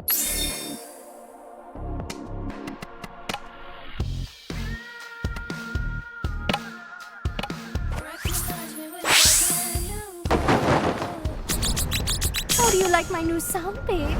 I see why you gave up the guitar. Your every move is a poem, Maharani. Oh.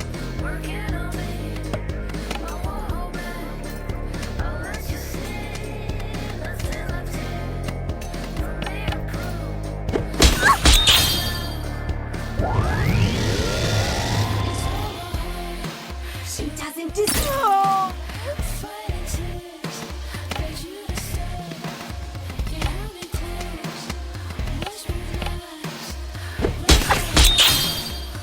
You want to get inside my head? Good luck. That space is currently occupied.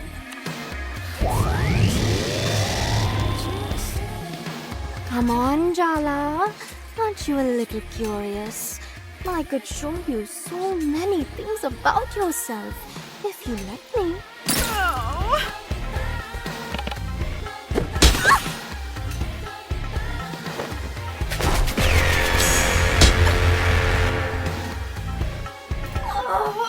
It's been too long since we've had an execution. Wow. Bloodthirsty little thing, aren't you? They're what I made them. I'm the one in charge here, after all.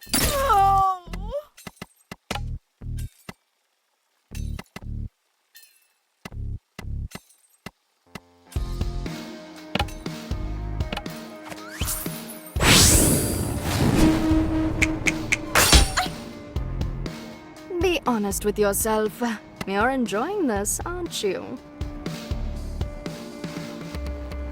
As I recall, you never cared that much about my pleasure, pillow princess.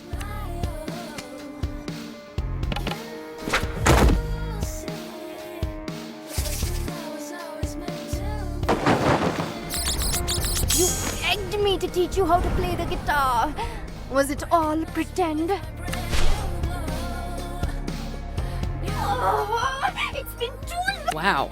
Bloodthirsty little thing, aren't you? They're what I made them.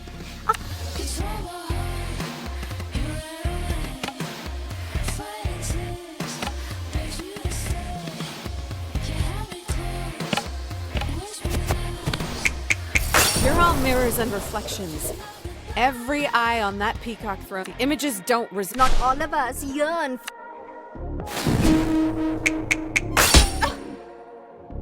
She doesn't deserve.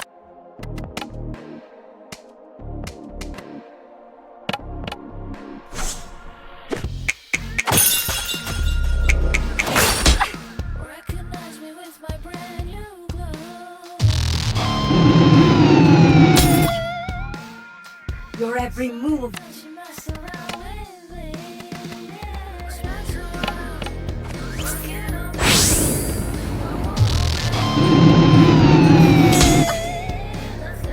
Your every smile is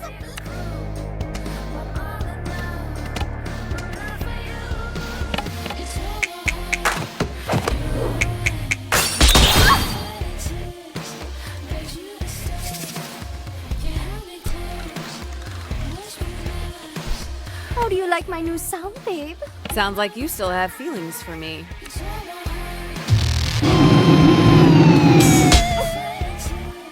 Are you paying attention yet, Jala? Or do I need to step up my game? I am both paying attention and also very, very distracted right now.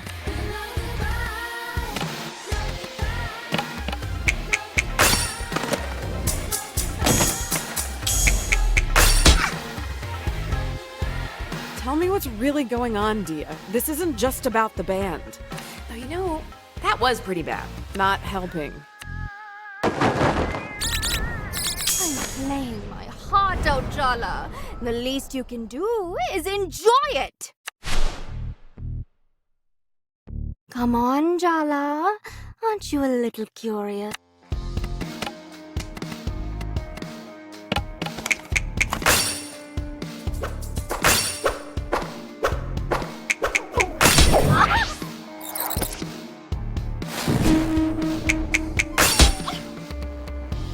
Be honest with yourself. You're enjoying this almost as much as you.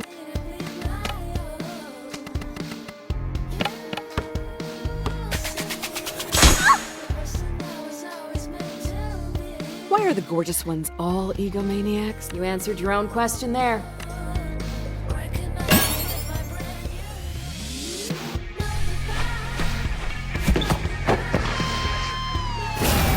Forget words. They're all just rationalizations and justifications. Words lie. The truth is in the music. Let's play. We still sound good together. Don't you dare forget it.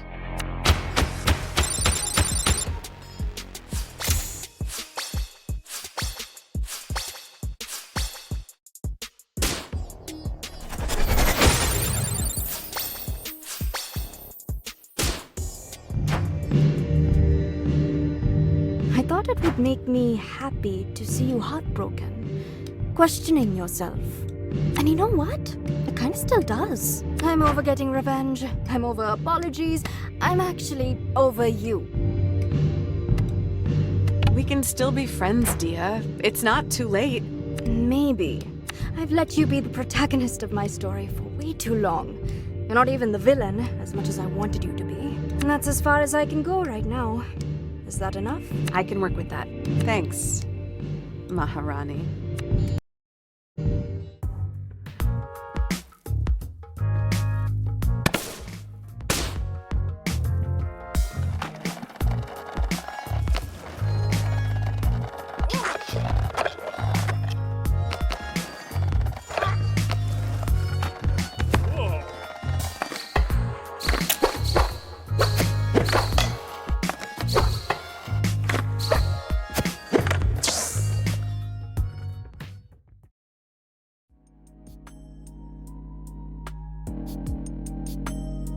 Look, I can't believe I'm saying this.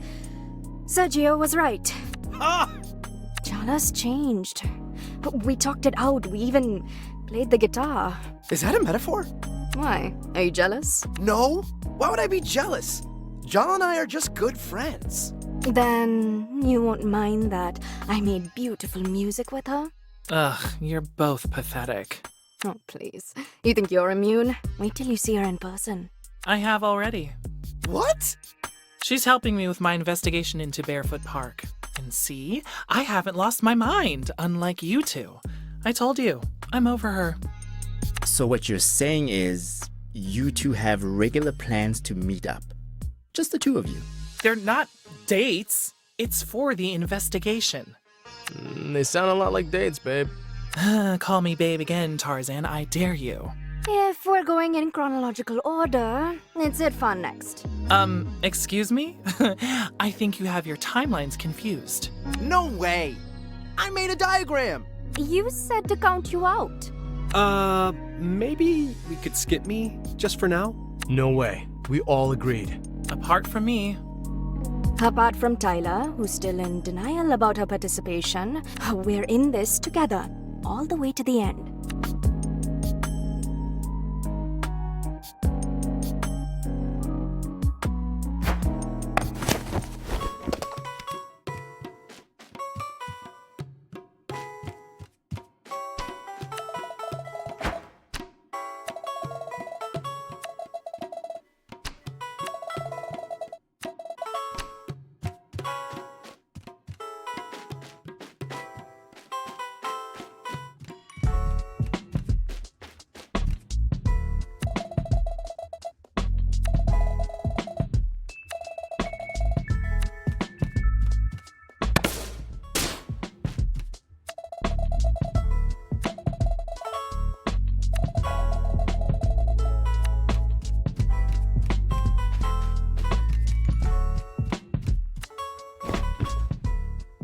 I can see you're not in the mood for talking. Maybe a nice documentary about the Cold War. Dad. Fine, but next time, I pick.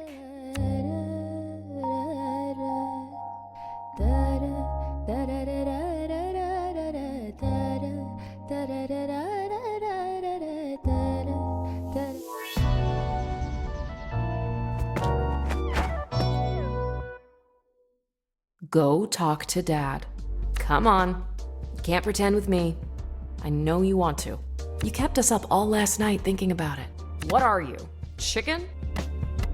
I know you are, but what am I? That was weak even when you were 5. I actually feel bad for you right now. Dia got to you yesterday, so stop sulking about it and go talk to Dad already. You could use cooking as an excuse to have a conversation, just like you do with Mom.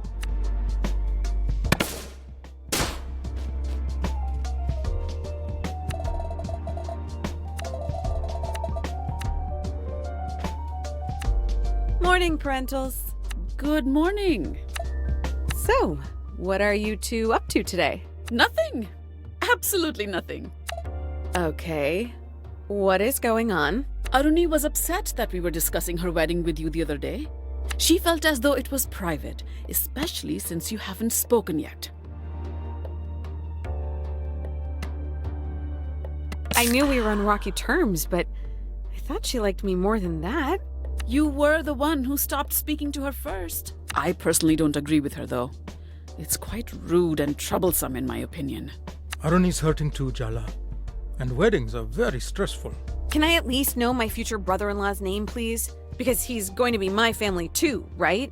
I suppose that's fair. Aruni's fiance's name is Ahmed Ziad. His family is from Palestine and he moved to Timber Hills for his master's. Thanks, guys, for those crumbs of information. Oh, you girls will be the death of me. I can never do anything right for you. These are just tantrums, and neither of you are school children anymore.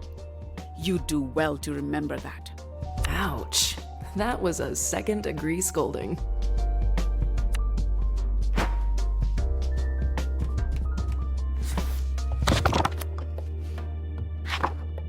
Not that I'm not delighted, my little firecracker wants to cook egg hoppers with me all of a sudden.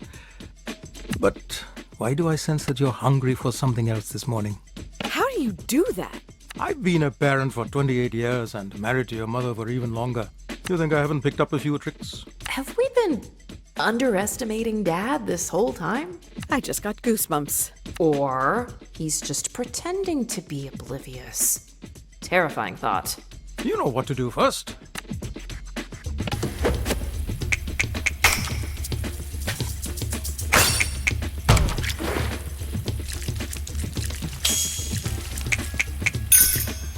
Fine, let's get started. The first step is to proof the yeast and mix up the ingredients in a bowl. Come on, Jala, ask him. It's eating you up inside. Dad, did you ever wish I was straight? What are you really asking, Podidua? I remember you said all the right things, but looking back, Auntie C probably coached you. Threatened him. Let's say instructions were conveyed with a certain emphasis. I'm glad she did, so I didn't say something stupid. I won't lie, Jala. I had some complicated feelings. Fear, worry, protectiveness. Only because this world is cruel to anyone who is different. But those are all my feelings, for me to deal with. All you need to know is your mother and I love you. We accept you. We will love who you love. Gender is irrelevant, as long as they're good to you.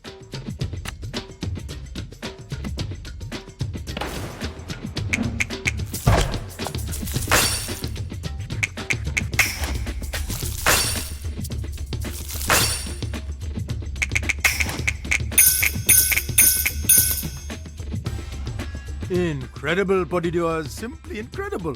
I seem to recall it was less of a formal coming out and more that we caught you making out with Tyler in your bedroom. Absolute cringe. You stood up, crossed your arms and announced, "I'm in love with Tyler and I don't care what you think." All I remember is Mom sitting us both down the next day and telling us about safe sex and emotional safety in relationships. You were 15. You know, I find all that kind of thing very embarrassing. Thank God for your mom. Nerves of steel, that woman. Uh-oh, time to blend. Can't let it sit for too long.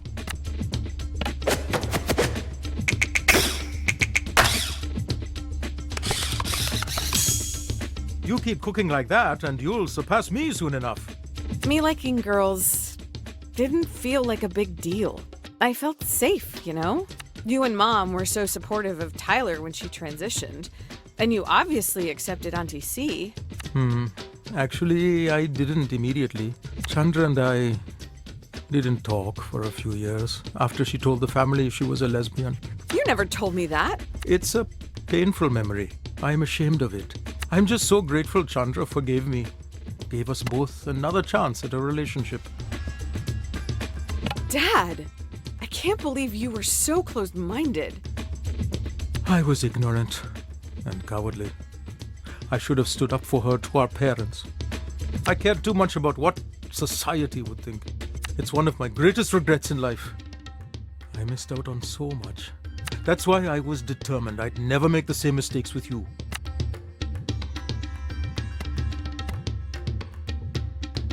Is that a new watch, Daddy?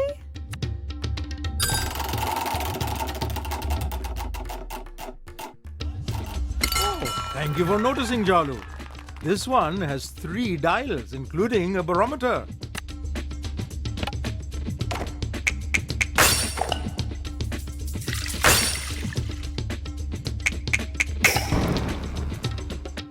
What a pro!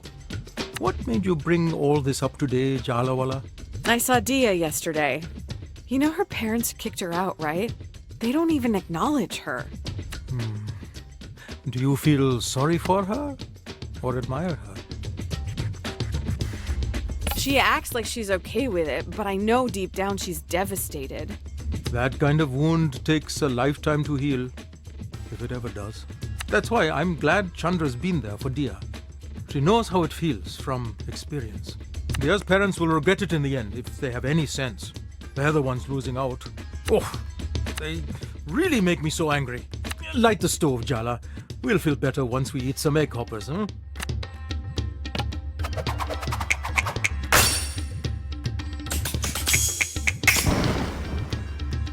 You're doing so well.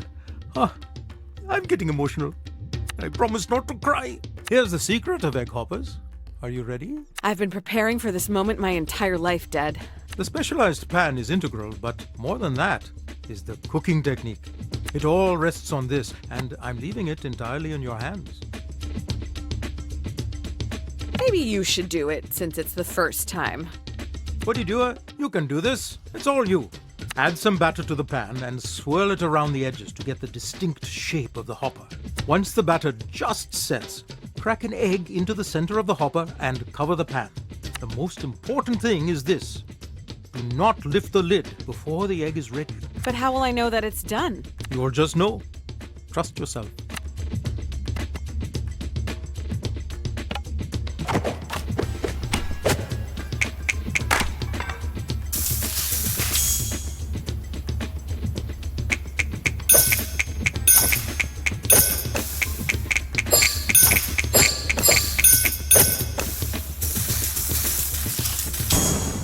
Nice effort, kiddo.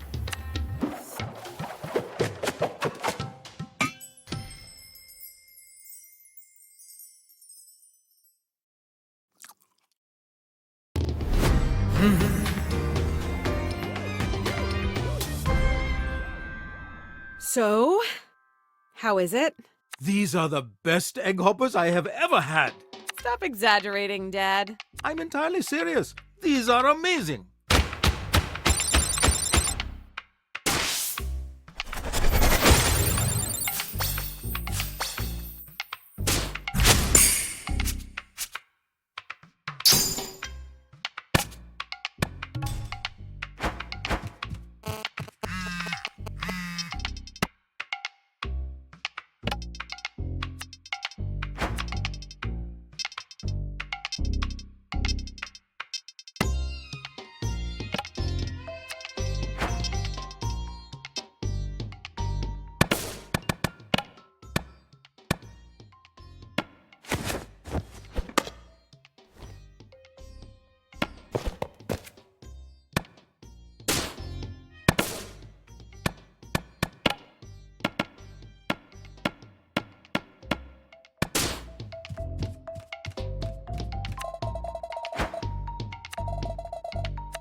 Would you like some chai? Oh, I think I just drank the last of it.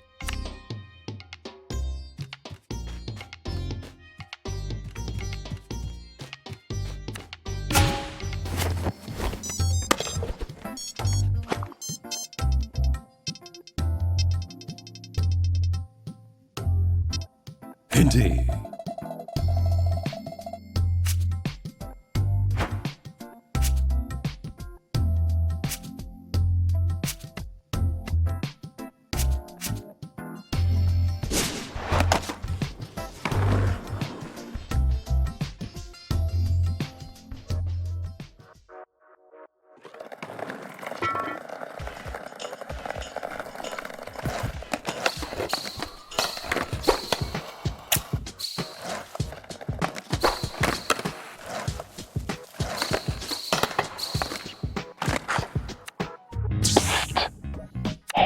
Jala, over here.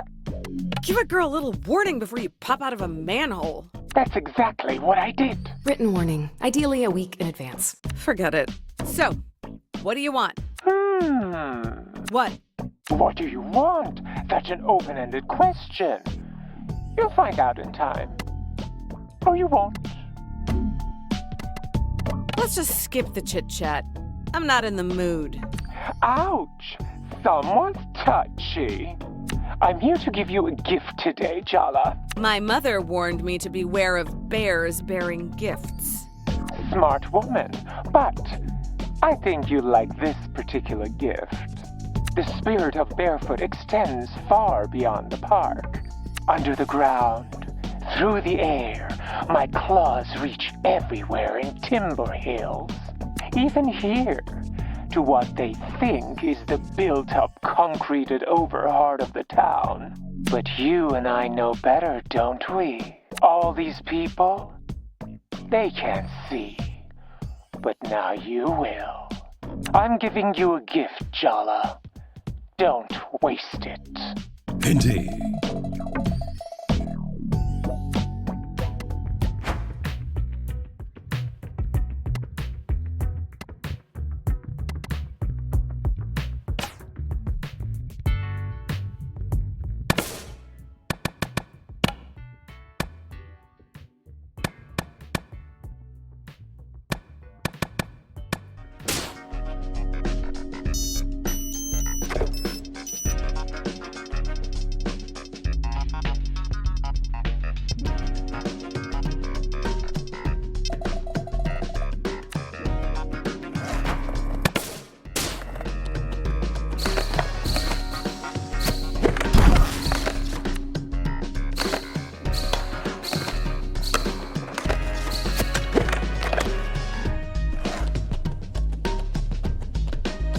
Indeed.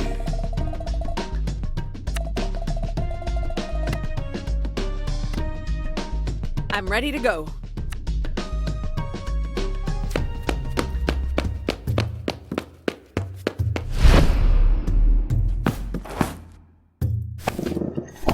I know you ran away just to avoid being scolded. You really made me worry. How could you? Mrs. Pereira's parakeet had a long life ahead of her. Meow. Sharik, don't give me that innocent face. Meow. Meow. I know exactly what happened to those missing hamsters last month, too. Meow, meow, meow. They did not have it coming. Did I just become an accessory after the fact to premeditated bird murder? Sharik can't help his instincts. And don't tell Mrs. Pereira, but that parakeet was a real so-and-so. Did I mention I'm really not a cat person? Were you trying to find Sharik? Wow, that's really nice of you, Jala. Was a half-assed attempt to find your mangy cat all I had to do to make things up with you? You should have told me sooner. That's not exactly what I meant. Look, you love making excuses for other people's shitty behavior. I love being let off the hook. It's worked so well in the past. Why mess with a system that's functioning? Way to bring the sincerity in your journey to being a better person, Jala. That's not... I don't really... Oh, no way. I'm not going to let you get your claws in Irfan again. You want his forgiveness? You'll have to get through me first.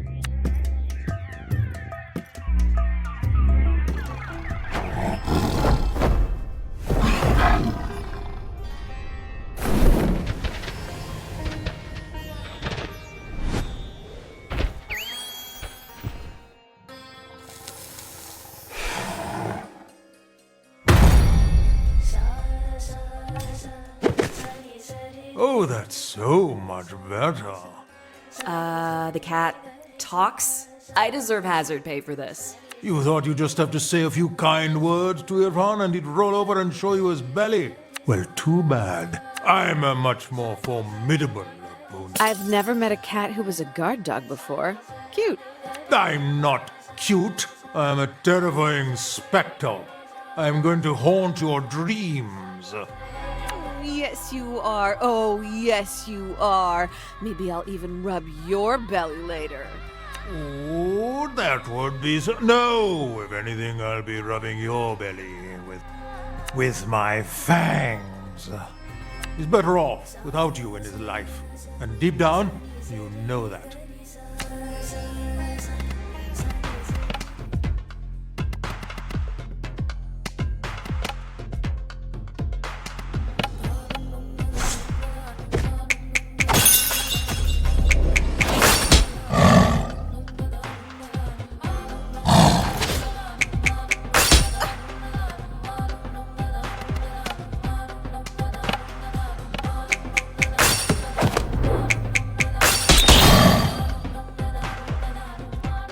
The way your relationship began was twisted.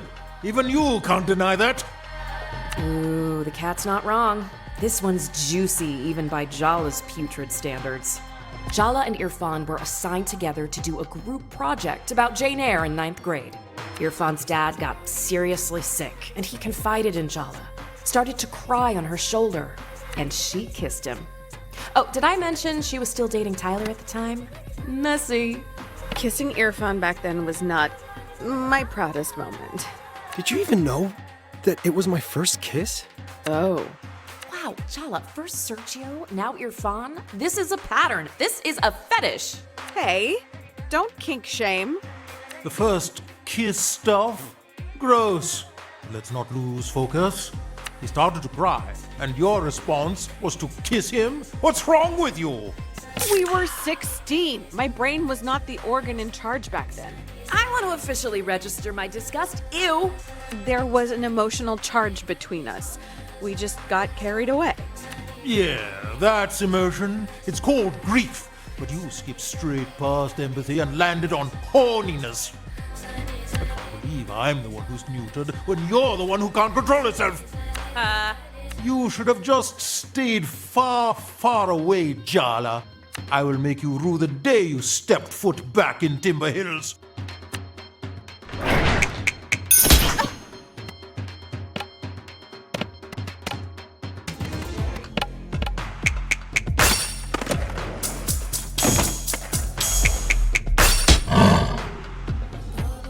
I knew it was a matter of time before you came crawling back to him, but he doesn't need you anymore. I'll make sure of it.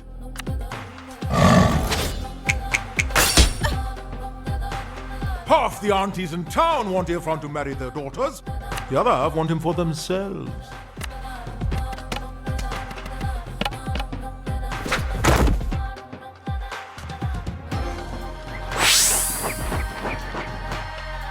Irfan, I require your aid, but only for a moment. Was your inner voice always this melodramatic, Irfan? I find his timbre very soothing.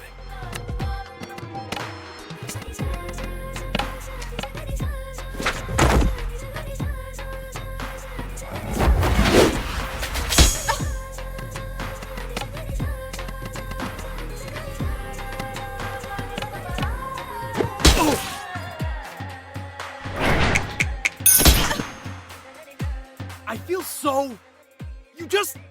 Ah! What's the problem? Cat got your tongue?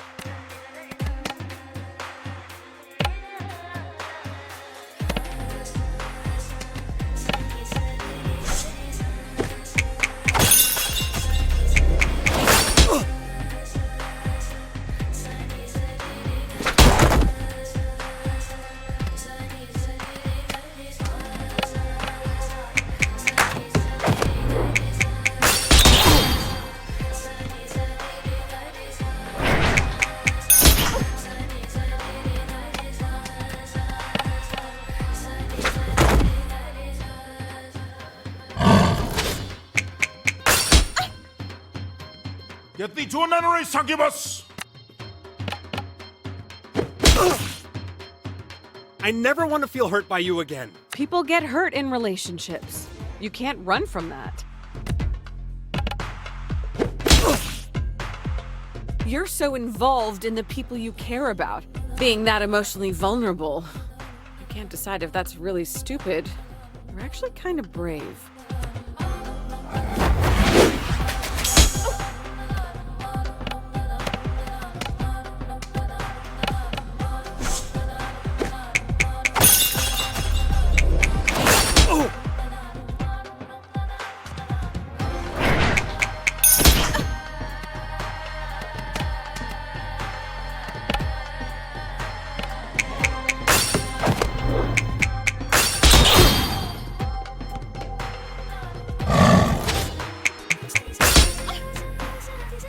What do you have to offer someone like Irfan?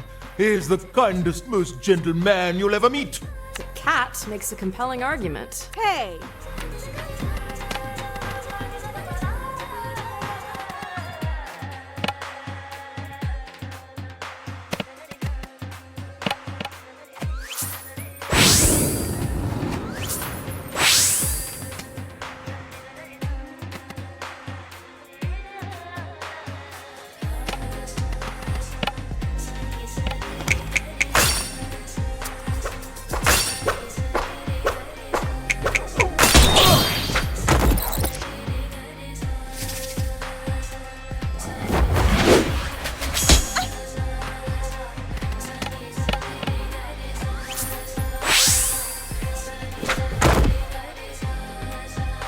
Isn't Shahrukh the prettiest kitty? Are giant tigers still kitties? Kittiness isn't about scale, it's a mindset.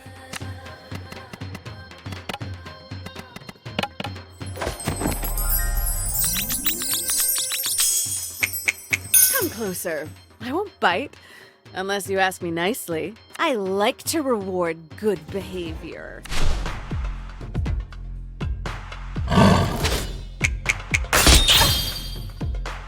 You do not want to get into a pissing match with an aging tomcat, Jala. Ask the raccoon behind the loop dumpster what happened to when he tried it. Wait, are you threatening me with your age-related incontinence? Not cool.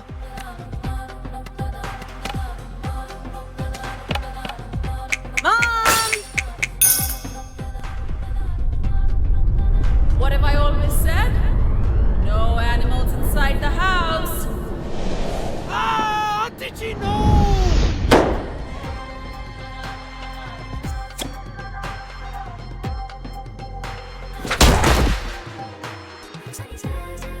Tiger, no!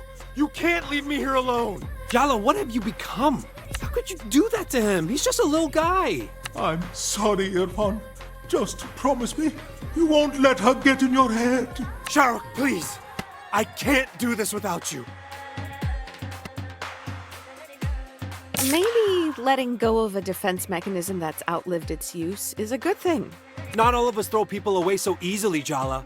You took my first kiss, you took my dignity, and now you've murdered Shahrukh. I'm not gonna let you get away with walking all over me anymore.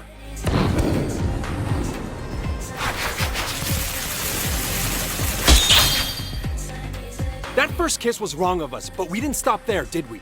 I was so ashamed of being a cheater, but I'd liked you for so long, and you were so convincing. I didn't want to lie anymore, but you kept telling me to live in the moment. But when we got found out, you flaked on me. You let me take all the blame. You were too busy trying to fix things with Tyler to even glance in my direction. The entire school hated me for getting in the middle of the meant-to-be Tyler and Jala romance. And to be honest, I hated myself too.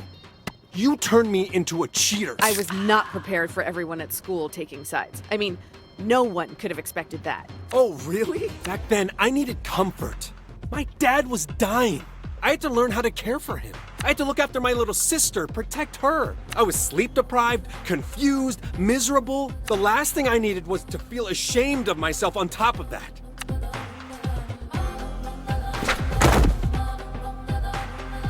All of that I can forgive. I can accept. I can even understand. But my dad died later that year. Everyone from school came to the funeral, including Tyler. And she had every right to hate me. But you didn't come. The gossip about us had just died down. I I didn't want to rake it all up again. You not showing up made it so much worse. The whispers, the not really sympathetic looks. I had to face all of that alone. I just didn't want to make things worse. And yet somehow you did. Story of your life, huh? It wasn't because I didn't care. You should know that. I really messed up, huh? Understatement. Ugh, I hate this. I hate feeling like this. I thought an apology was all I needed to get over you, but now that I have it, it's not enough.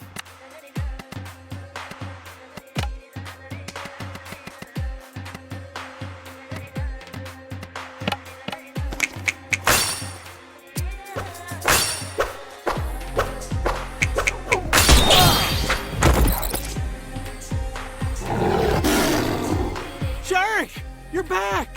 And not a moment too soon. This time she got what was coming to her. No, wait. There's something I need to ask her first. Forget apologies, Jala. How about a truth from you instead? I've always wondered, did you even like me? Or was I just a way to run away from your real life? I was as caught up in my feelings as you were. Huh. It's nice to know that you were just as mixed up in it as me. You were exactly the kind of person I was supposed to be with. Hardworking, handsome, brown, a man. I wouldn't have to explain anything to the world if I was with you. Thank you for telling me your truth, Jala. I think that's the first time you've been truly honest with me. Okay, no. Now she's got you thinking being hardworking and handsome is a bad thing. Wake up, Bearfoot. She's gotten into your head. I told you she was dangerous. I don't know. You're too soft, Bearfoot. She's going to walk over you again. That's why you need me, so I can do the things you're too weak to do. Time to end this, Jala.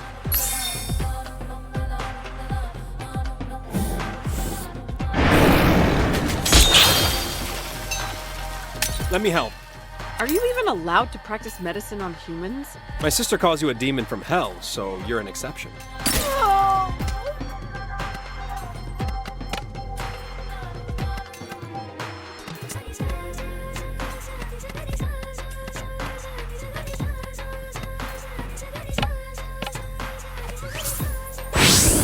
Just take a deep breath, okay? I'm confused. Aren't we fighting against each other? Even the rules of war allow you to treat the wounded.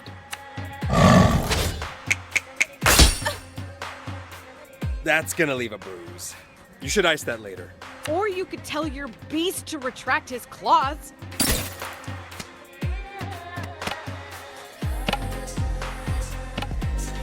Auntie!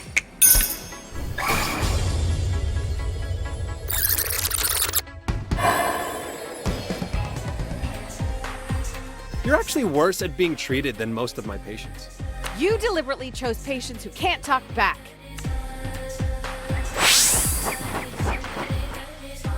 Oof, ouch! Want a hand with that? I don't think you're supposed to be helping me. It wouldn't be the first time you put me in a supporting role.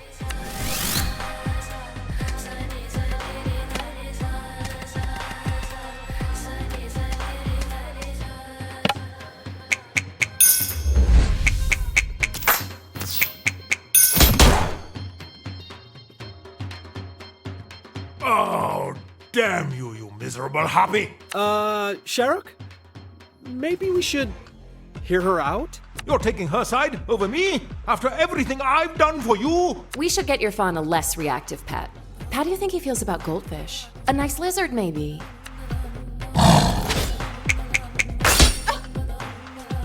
That's gonna leave a bruise. You should. Or you could tell your.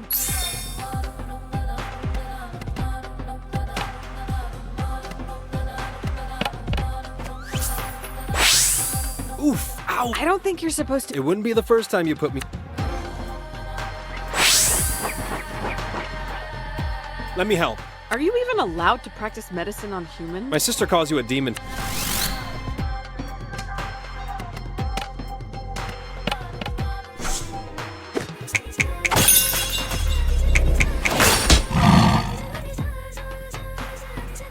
You all riled up and injured reminds me of the first time we met, Sharuk. Oh. You scratched me across the forehead and screamed for 72 hours straight. But I got your temperature eventually.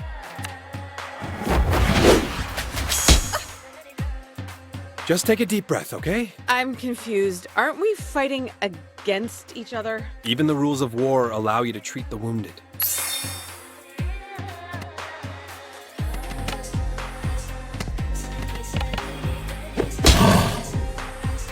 This will make you feel all better. Hey, I'll give you a treat later tonight for being extra brave.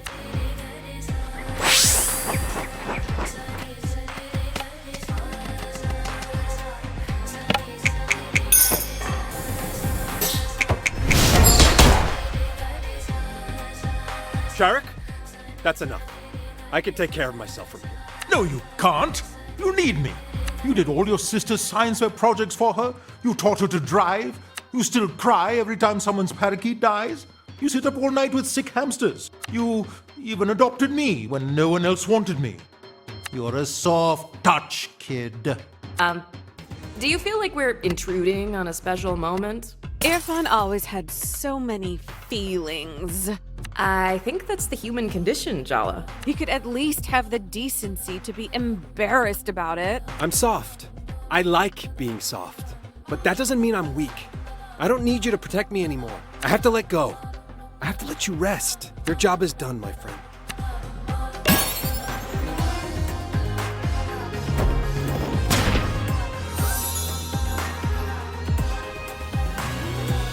Wow. I shouted at you and actually expressed my feelings, and the world didn't end. I mean, you're okay, right? We're okay? We're more than okay. I think we're better than we've ever been. That's how I feel too.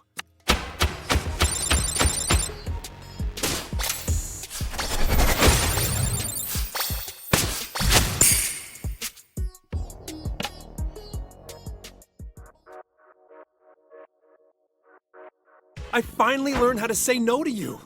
But that doesn't mean I don't want to be friends. I've always admired you, Jala. Okay, but we literally just established how much of a dick I was to you. Oh, you were. But that isn't the measure of who you are. Or at least I don't think it is. So, friends? Friends. And, oh, one last thing. For you? Name it. Can you check in on Aisha for me? She's been running around the skate park and acting, let's just say, even more secretive and surly than the average teen. Oh yeah, your little sister. I haven't seen her in years. Man, she was such a cute kid. Well, she's definitely older now. I'm great with teens. They're my people. I got this.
I've been looking forward to this day. Though not as much as my next cub leader.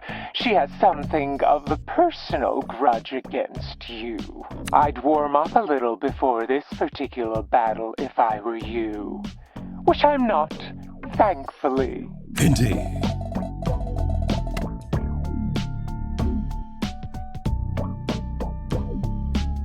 Feeling eager? I think you're slowly learning to hear the call of Bearfoot again. It was faint for so long, but you can hear it now. Can't you?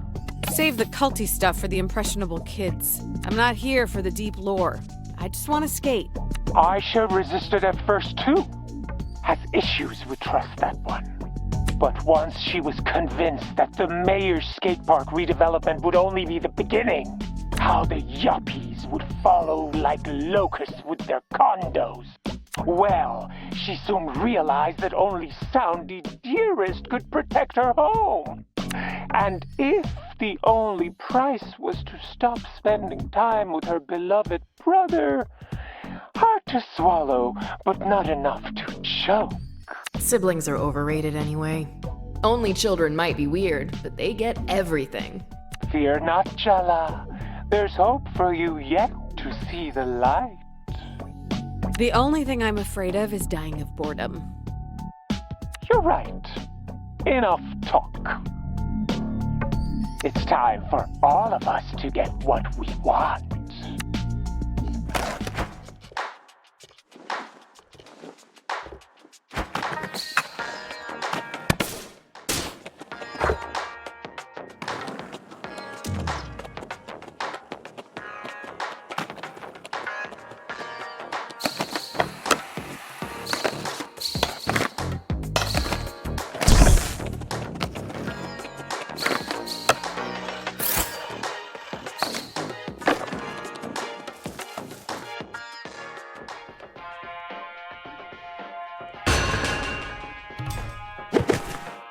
Jala Jayaratna.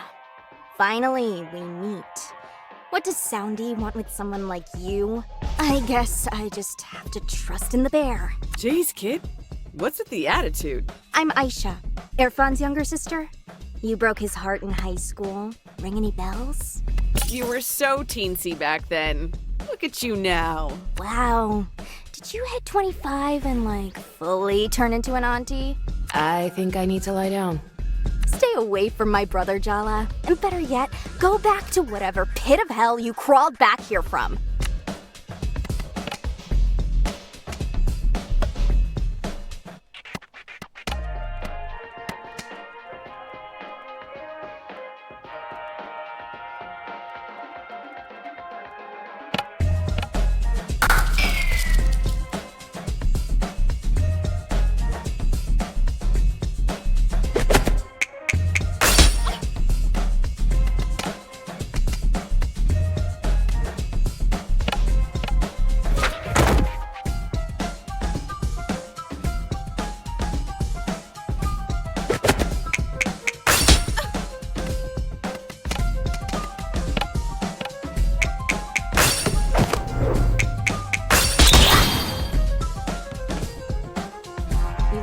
And never even had the decency to look back at the disaster you left behind in your wake. I guess you did teach me one thing.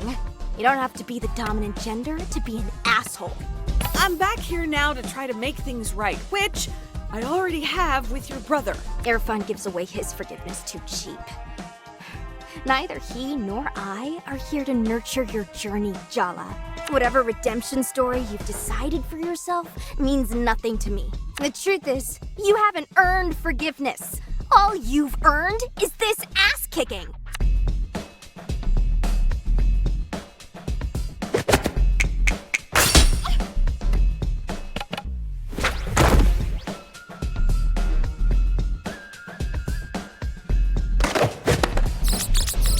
You really have to go around messing with people's hearts just to feel better about yourself? That's so desperate.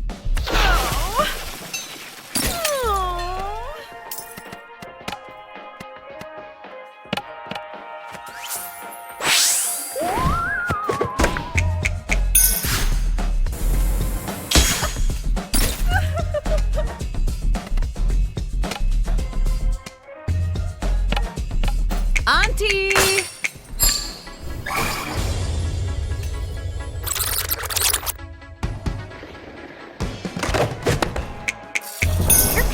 Know the extent of your damage?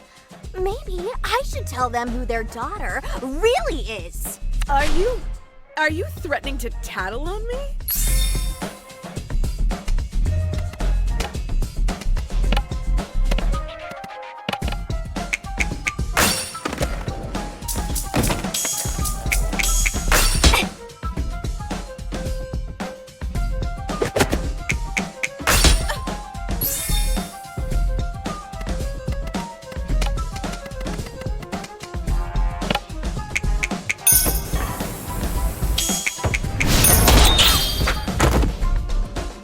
You can't convince me you've changed. No one changes, not really.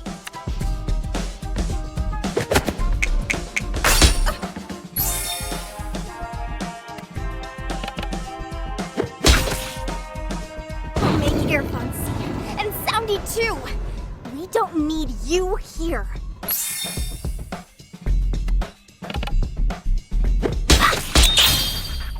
It's time I do us all a favor and kick your ass out of Timber Hills.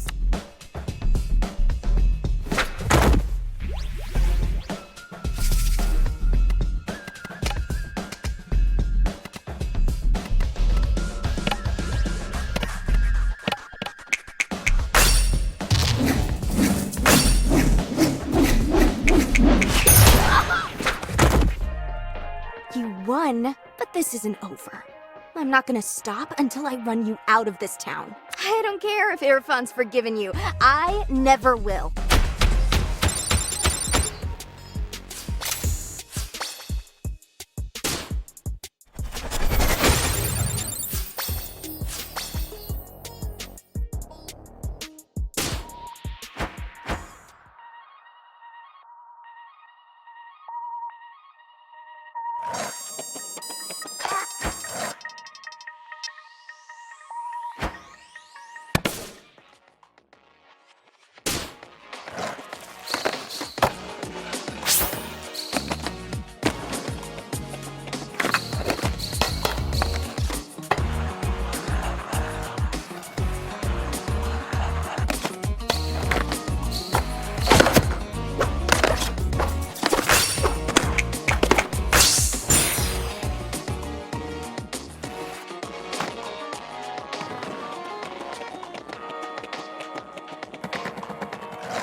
We haven't made enough progress. Are you even trying, Jala?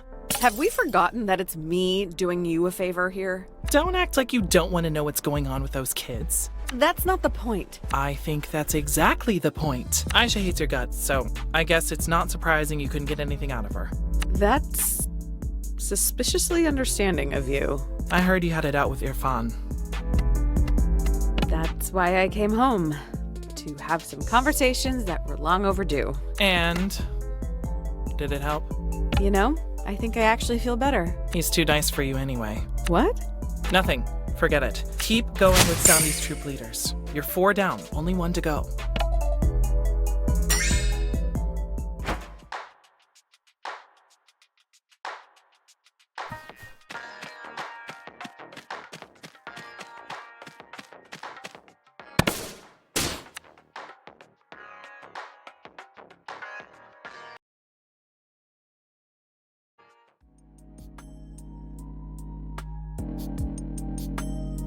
You know, talking to Jala was very cathartic.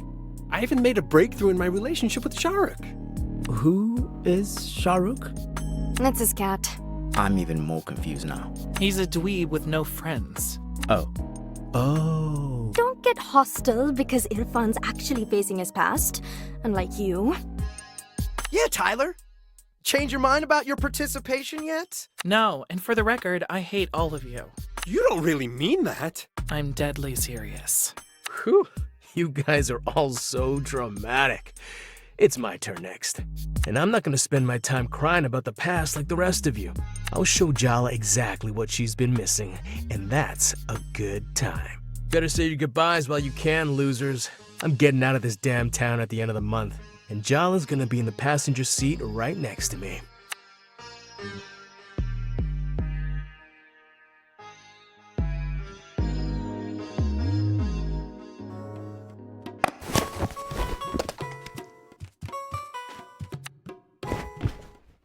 It's your turn to pick, Tua, but there's a Twilight Zone marathon on right now.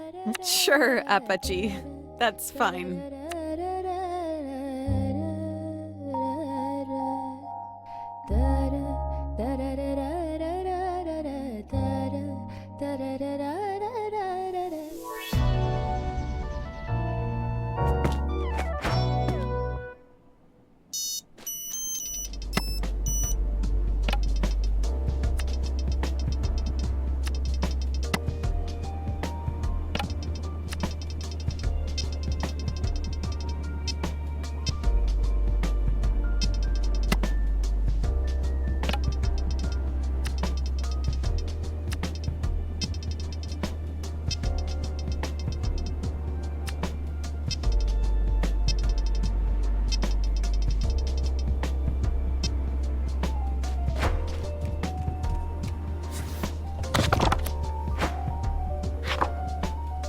So you're making jalebis to placate not just Irfan, but Irfan's little sister who hates you.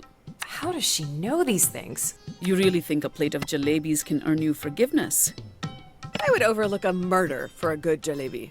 Not everyone is entirely emotionally motivated by their stomach, Jala. Besides, there's no guarantee your jalebis will be any good. It's the thought that counts? When it comes to cooking, I don't think so. Do I even need to say it? Hand washing, Jala? You didn't actually need to say it, but don't let that stop you, Ma.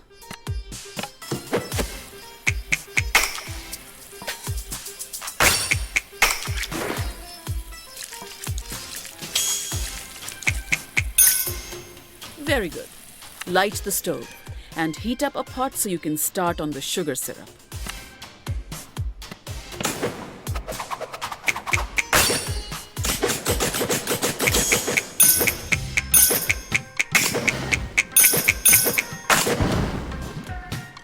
I really am an incredible teacher.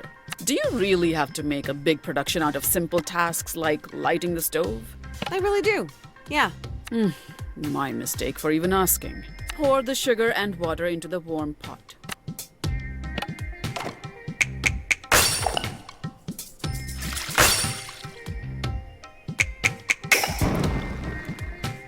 Very good. What else do you expect, Jala? A parade? Stir the sugar until it dissolves. Careful, it's hot. Like your temper. I wonder where I get that from. You know, it provokes me when you attempt this rhetorical style of argumentation, Jala. Find it quite patronizing. I wasn't trying to be patronizing. And I wasn't making a dig. I'm glad you stand up for yourself. I've always thought our society teaches girls to be too nice. And for what? Wow, Mom dropping some truths. Oh. Thanks, Mom. Yes, well, remember to keep stirring until the sugar dissolves completely. I could never top your skills in the kitchen.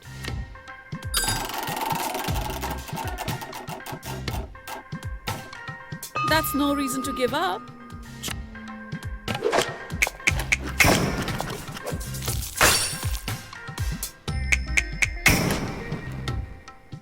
I knew you had my cooking genes. Next step is mixing saffron with warm milk. Once it's dissolved, add rose water. I love this smell. It's comforting. Your Paati sprays rose water on herself after a bath. Maybe that's why it's familiar? I don't think that's exactly how I would describe Paati. Yes, perhaps not. Her presence is more formidable than comforting, really. Even when you were a child? Especially then.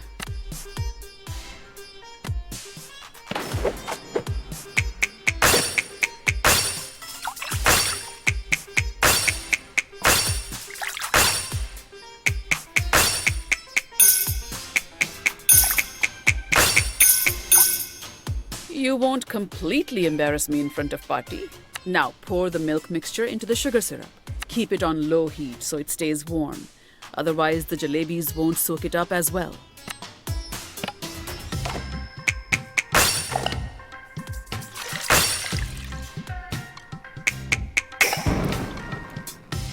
I've already given you too many compliments today.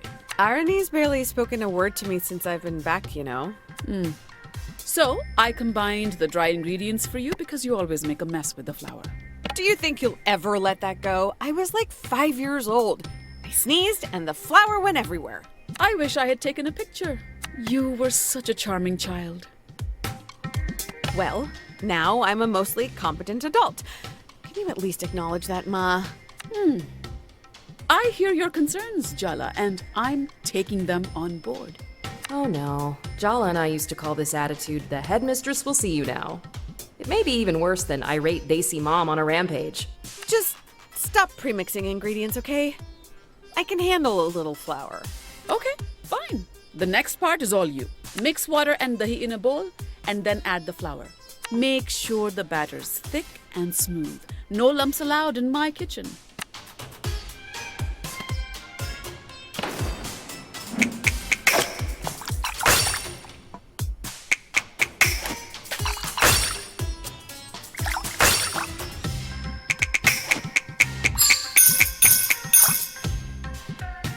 That's good. If these come out well, maybe I'll take some to Arani. If you think that's a good idea. Her sweet tooth is the crack in her emotional defenses that I will exploit to gain the upper hand. And by gain the upper hand, you mean apologize profusely? Yes! Exactly. That. Uh-huh. Well, let's see how they come out first, shall we? Fill the piping bags with the batter you just mixed and pipe spirals into the hot oil carefully. Once they're nice and golden, dip them in the warm sugar syrup and serve hot.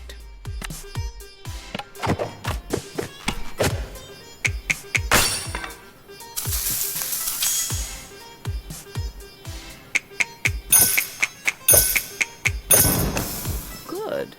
But don't get overconfident.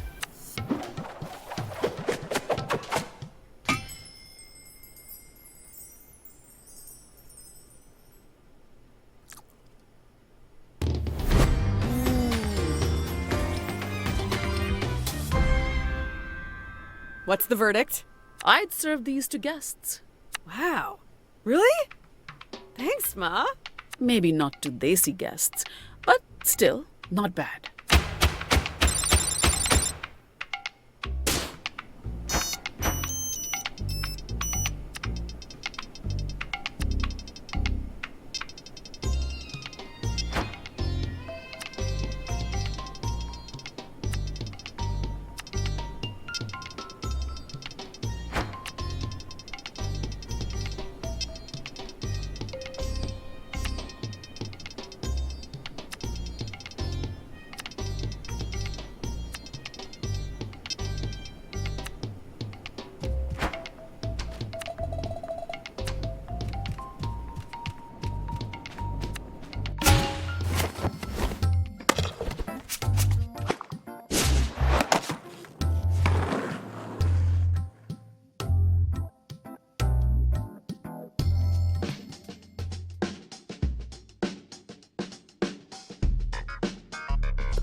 Oh, Jala, that smells delicious. I'm sure Sharik is very thankful. Irfan, you're a vet. You and I both know that's not how cats work. Especially not that cat. Hiss. I'm telling you, beneath this grouchy face and the smoke-breathing tiger lurks the softest and tenderest of souls. Sure, deep down maybe. Very, very deep down. He's a good boy, really.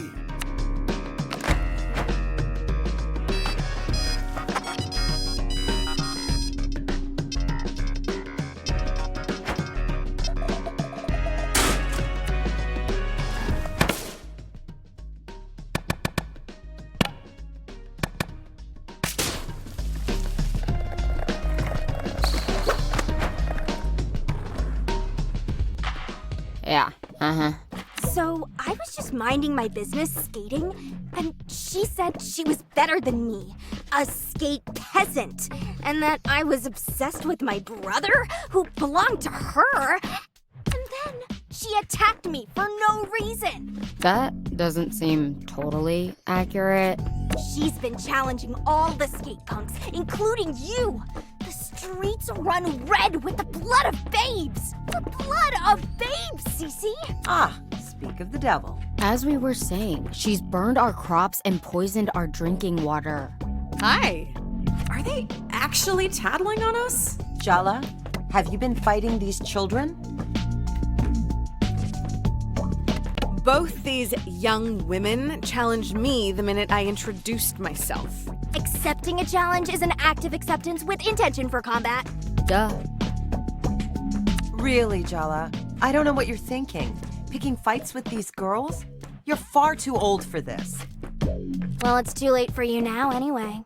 By defeating us, you've attracted the attention of the General, Soundie's first follower, the Mama Bear. You know she'd kill you if she heard you call her that. It's true. Salma's waiting for you, Jala, and she's gonna eat you alive.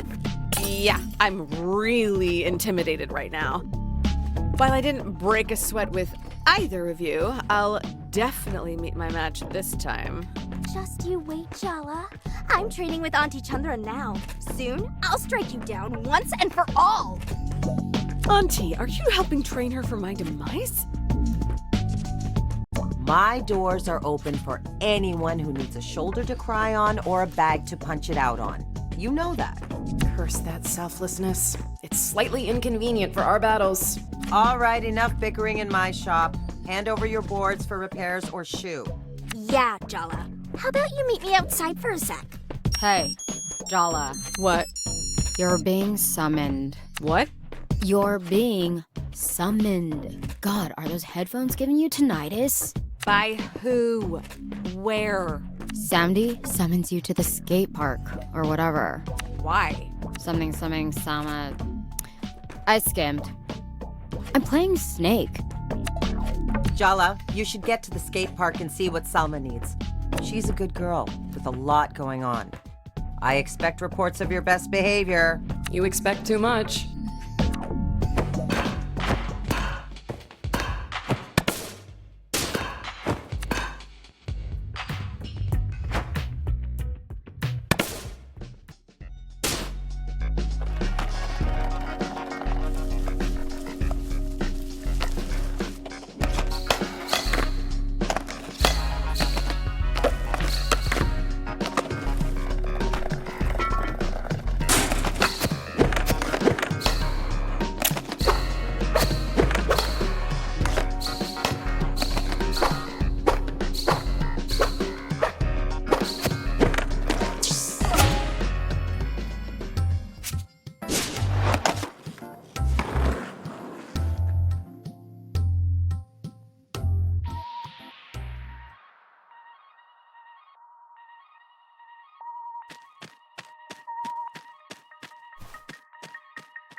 Darling, good of you to roll through as though you could resist. You're here to face my good general, my self-righteous right hand. Ah, well, Selma has been instrumental to Bearfoot. Family bickers, but we love our cubs dearly. When she first caught my eye, she was struggling, trying to set up a community fridge while her own fridge remained barren. So sweet, but so misguided. Just needed a push in the right direction. My direction. Just like you. We've done this a few times now, no need to faff about anymore. A bear knows when it's time to stop playing with her food and finally take a bite. I need you, Jala. The mayor hasn't spoken to her daughter in years, and she'd do anything to get her back. To get her happy little family back. Do you understand? She'd give anything. Even the upcoming election. No.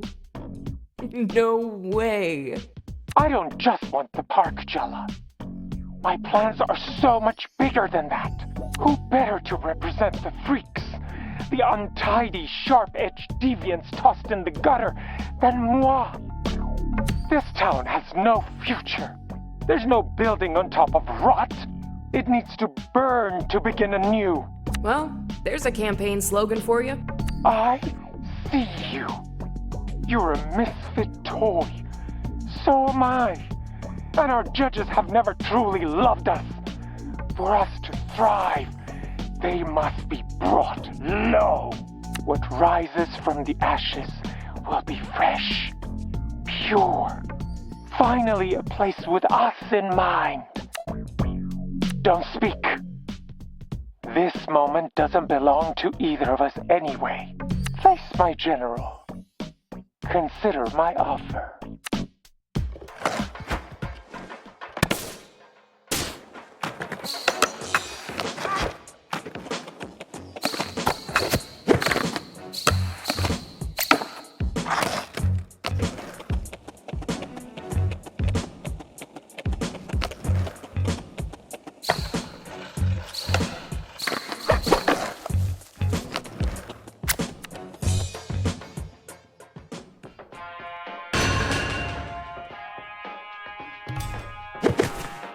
I hear you've been beating on the other skaters.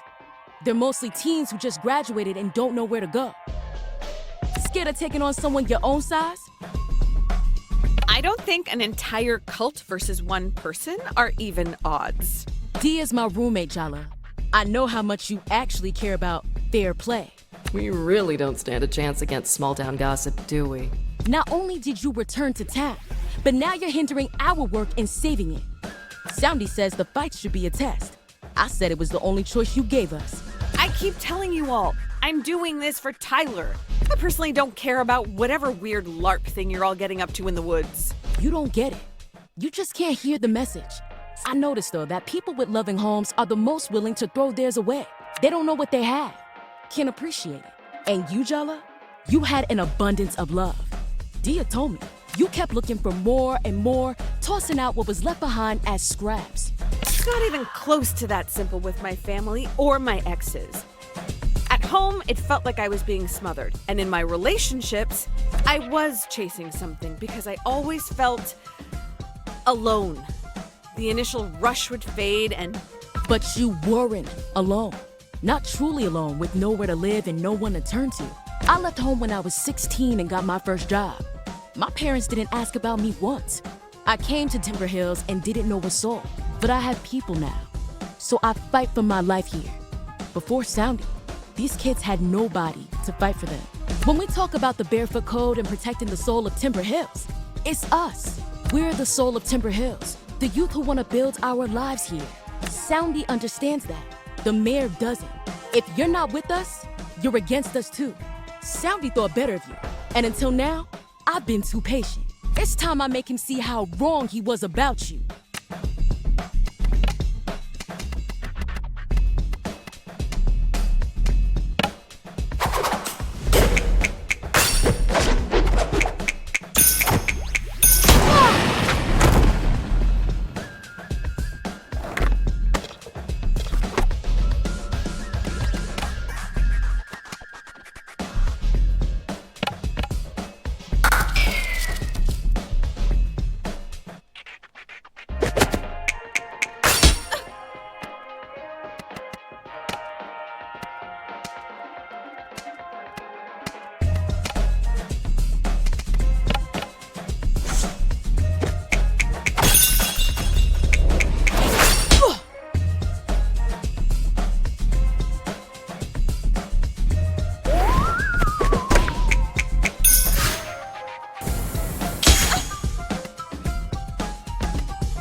Soundie gave me a promise.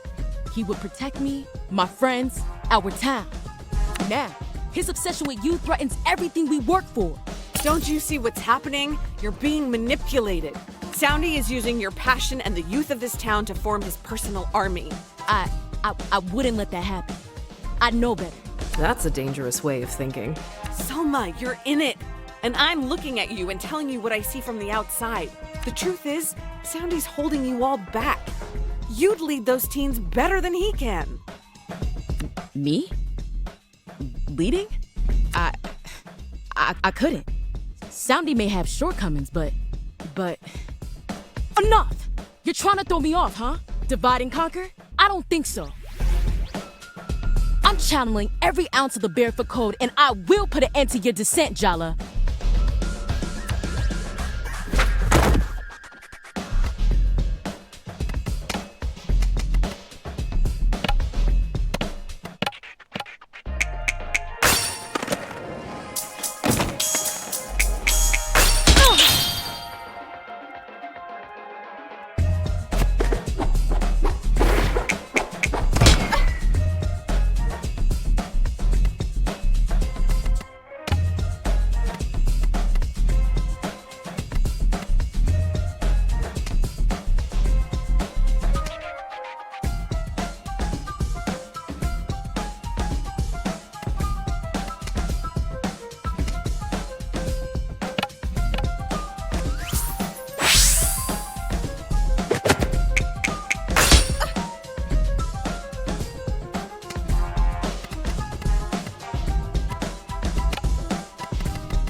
Have you ever even had a job? You fight like you have your parents still pay for your insurance. How dare you blaspheme the raddest of generals! You're getting curb stomped for that.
I've been working service jobs since high school. Your blows don't faze me. Nothing phases me anymore.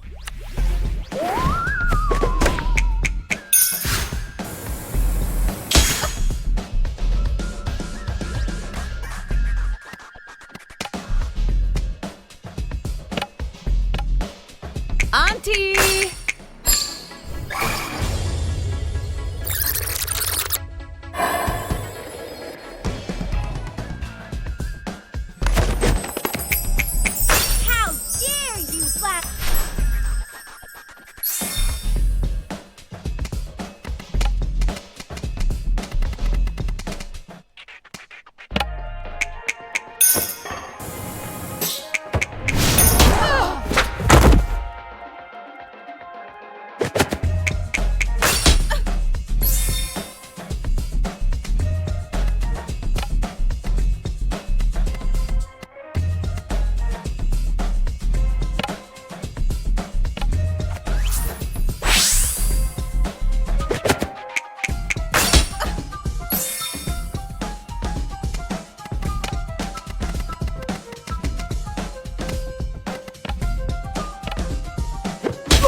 Couldn't handle dear. She's way too much woman for you. Wait, are you two? No, but we are adult roommates who work at a bar. Stuff happens.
lost, even though my belief was pure.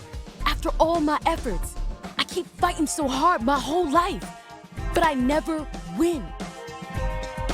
Helping someone establish a mascot-based cult might not have been the best method of community organizing. I'm sure Dia would be thrilled if you gave this up. Just because I lost this fight doesn't mean I'm giving up. The mayor cannot sell this land out from under us. But maybe the way I've gone about it. One of the first lessons I ever learned was no gods, no masters. I might have lost sight of that lately. Guess bears might need to be added to that list, huh?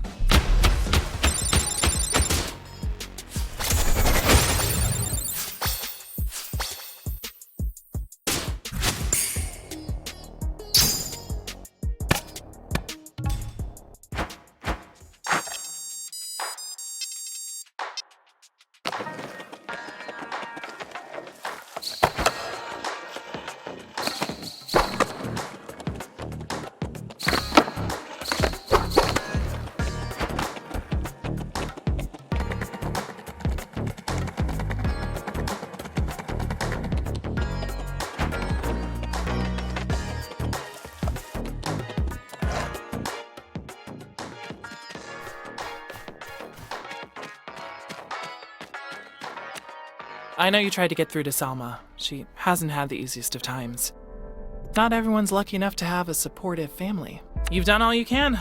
I guess we'll see how things shake out in the next couple of days. Forget it. I get that you're distracted right now. Aruni's been blowing up my phone. It's like I'm reliving all the worst fights of your teenage years. You're both being ridiculous. Wait, Jala, let me handle this, okay? Does it make you happy that Aruni won't even talk to us?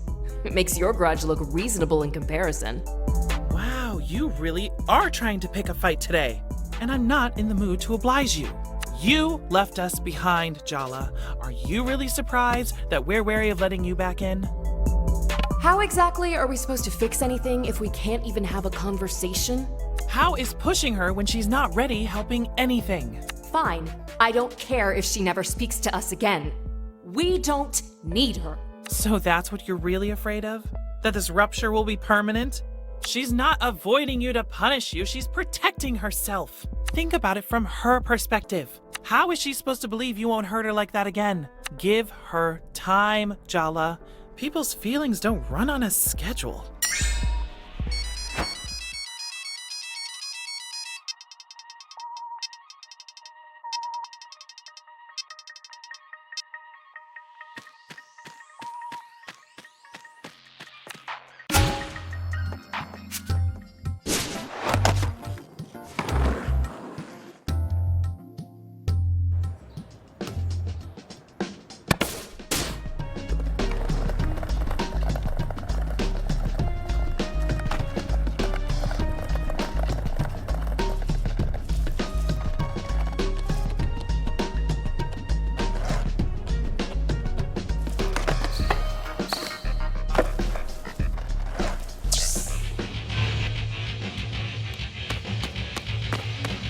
Indeed.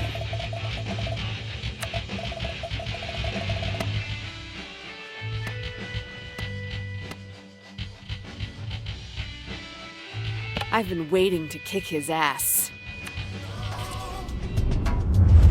Want to get in the back of my pickup and drive till no one knows our names? We'll have the stars for a blanket and put fresh s'mores on a portable grill. I can't believe that line worked on me before. What was I thinking? It was an escape from all the pressure you were feeling. Do I have to remind you how running off with Bruno the summer of junior year ended? He gave you that smile, promised you the earth, and ditched you 3 towns over. Dad had to come pick you up. Mom never trusted you the same way again. I'm not expecting everything to be the same, Jala. I've changed. Bruno. Hear me out, baby. We could be so sweet together.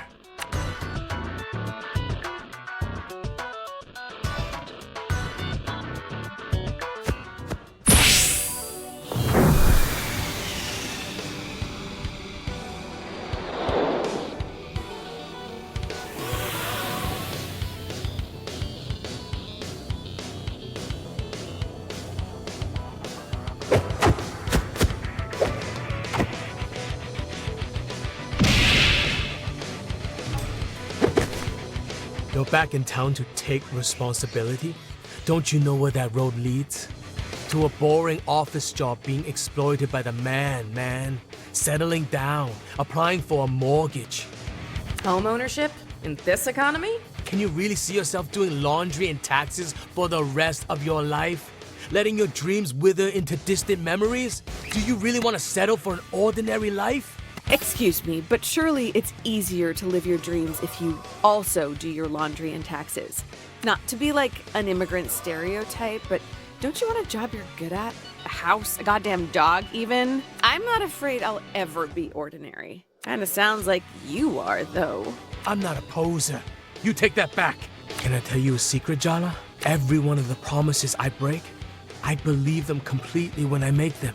I want to be the son my parents think I am. I could be him.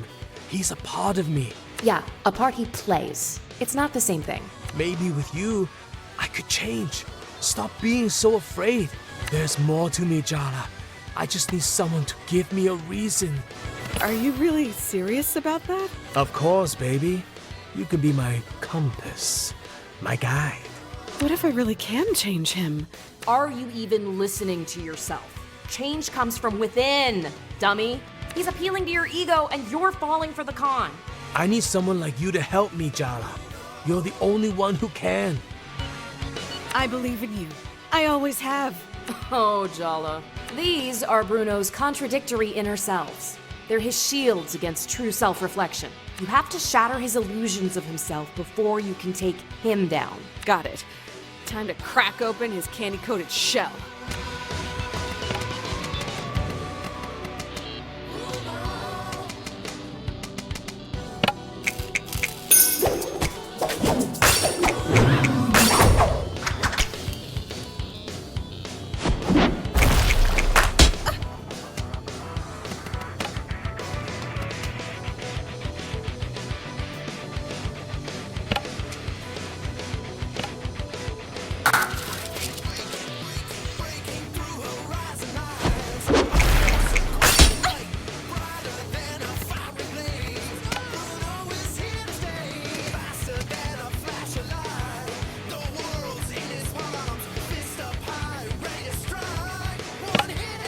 The spirit of Timber Hills!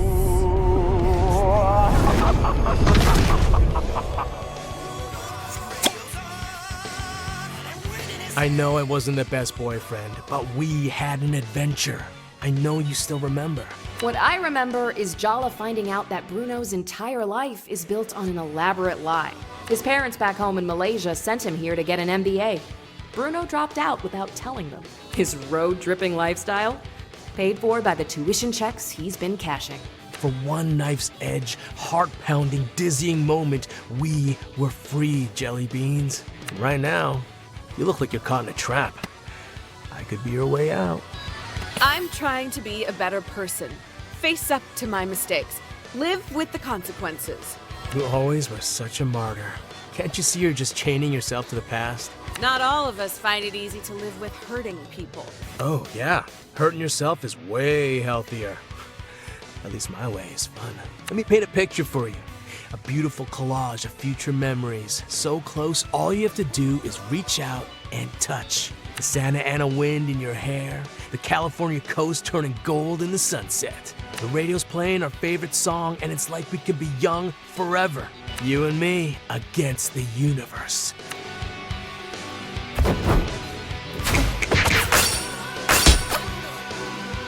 Why stay where you're clearly not wanted? We could just get in my truck and go.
look so stressed out, Jala. I give the best massages. Just saying.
Remember the Oregon coast? Tillamook Creamery?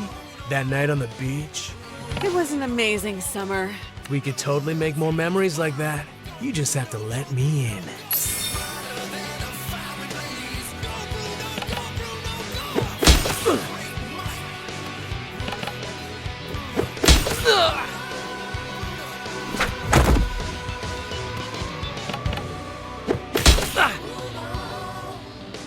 I bet your dad hugs you and tells you he's proud of you even when he isn't. Yeah, he does. God damn it.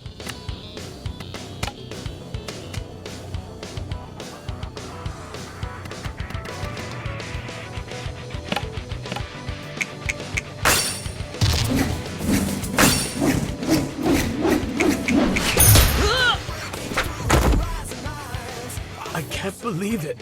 I'm the first of the bros to bite it. No offense, but I always thought it'd be jelly. What? Hush, bro. Don't talk. Conserve your strength. I don't even know what you see in that girl, bro. She's uncool. It's going dark, bros. So dark. So cold. Don't forget me. I was the best of us.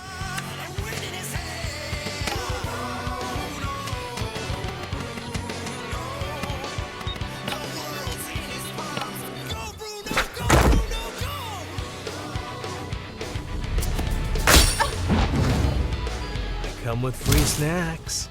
How many of your other prospective dates can say that? Ugh.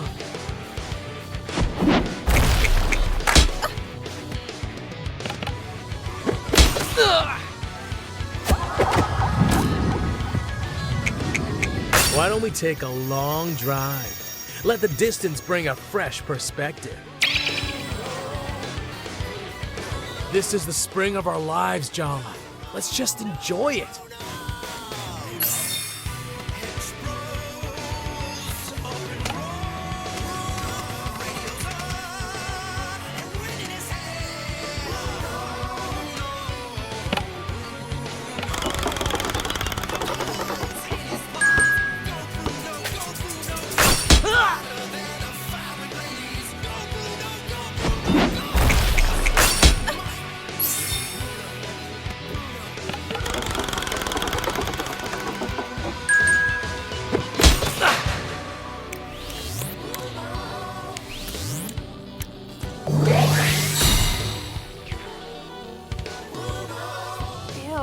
Ew, I would like to unsee that, please. Why are you breaking my heart into pieces, Jala? All I want is to be sweet to you. I never had much of a sweet tooth. All the sugar gives me a toothache. My hench bros sacrifice themselves for me, for us, so you can see how far I'm willing to go for you. Why look before you leap? Why keep questioning? What's the worst that could happen if you just take a chance on me?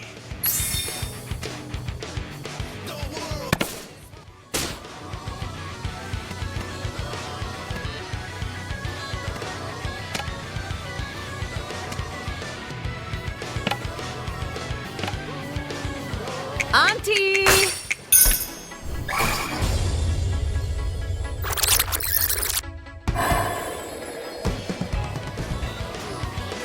I made a lot of mistakes, okay? My family put so much pressure on me. gotta prove you're better than all your cousins, my dad said. You have to justify my marriage to your mother. Being around you made me realize what a charade my life. Maybe part of me wanted to mess up your perfect image to your parents. Prove to myself you were just like me. I was so ready to get lost with you, to go with the flow, abandon all my parents' plans for me, cut free from the complications. But you ditched me in a strange town and ghosted me for months. Weeks, at most. You made her cry, dude. You sabotaged that dream, Bruno. You're the one who turned something real into a charade. Then let's make it real again. Those days and nights we spent together on the open road. We came so close to being real, didn't we, Jala?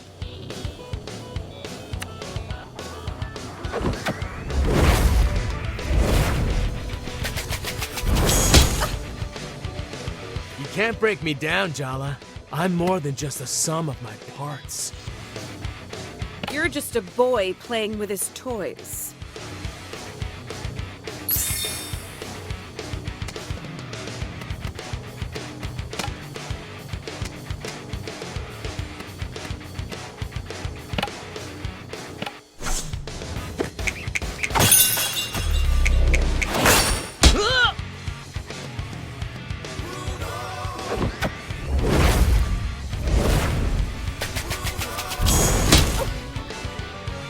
I'm gonna whisk you away like you secretly wanted.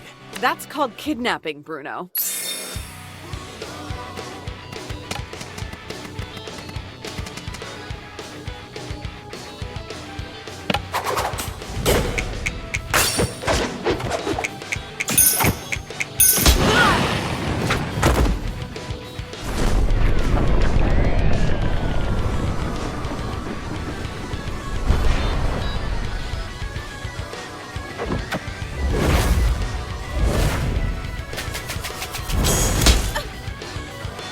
Life's too short to linger on the bad stuff, Jala.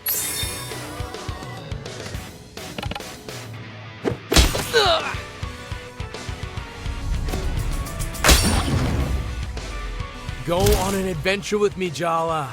Let's pretend nothing else exists, at least for a little while.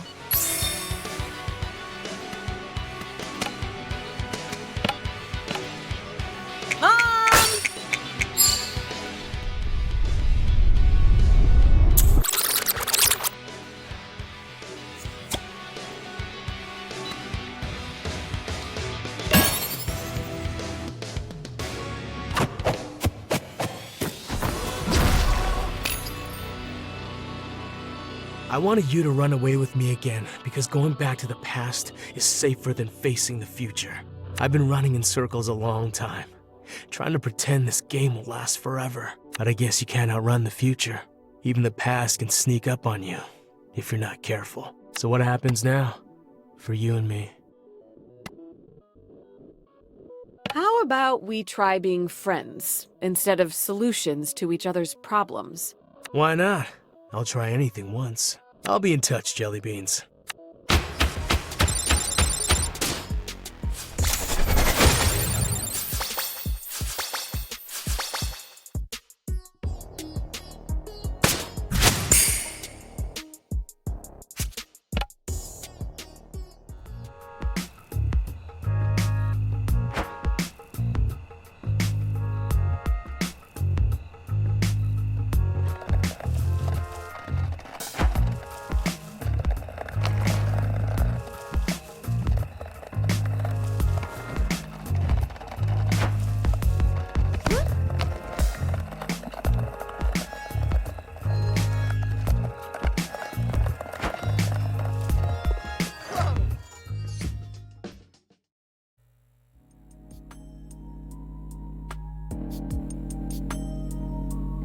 Guys, we're missing one.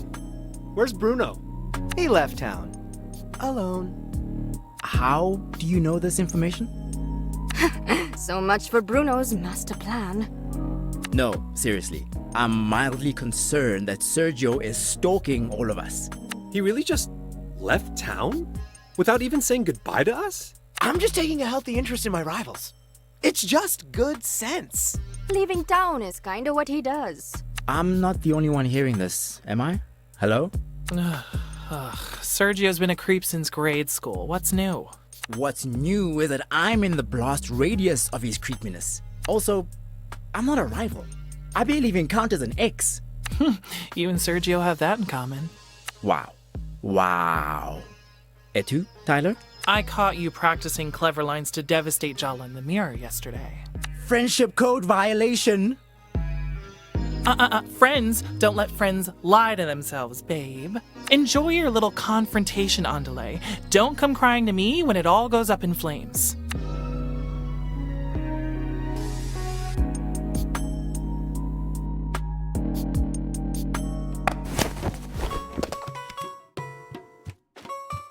I heard you had a run-in with that boy Bruno today. And you're still here and not 3 towns over. That's a win. Normally I'd appreciate it, but can we not do witty banter about one of my epic screw-ups tonight? Of course, I'm sorry. I make jokes when I'm worried. Prison habit, probably. I know. I'm just a little wound up. I'm the one who's sorry. It's boring. I'm boring. I would love it if you were more boring. Please, apply yourself to being boring full-time. Can I just cuddle up here with you tonight? Of course, Jala Banana. I'll put something on you can fall asleep to. So, like, basically everything you like to watch? Oof, ouch. A direct hit straight to the heart. Kidding.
Owes me big time for agreeing to meet you. Maybe it'll be a good thing for us to spend time together. Yeah, we get on like ammonia and bleach. Let's start over. Whatever! I hate this, I hate you, and let's get it over with already so I can meet Cece for pizza.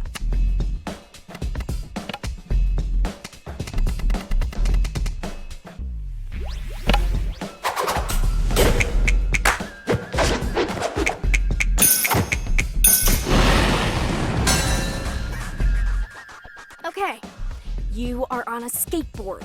You're going 100 miles per hour. You realize there's a rail you have to nose grind ahead of you.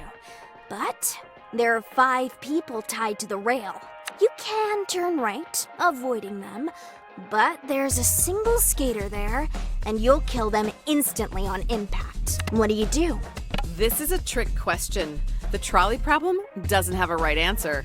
Trolley problem? Never heard of it. Are you avoiding the question? Everyone knows the trolley problem. You're messing with me. Womp womp. That's the sound of your time running out, loser. You should be studied. For real. This is impossible. Can I just throw a basketball at her? I don't think you can brute force this one. Indeed.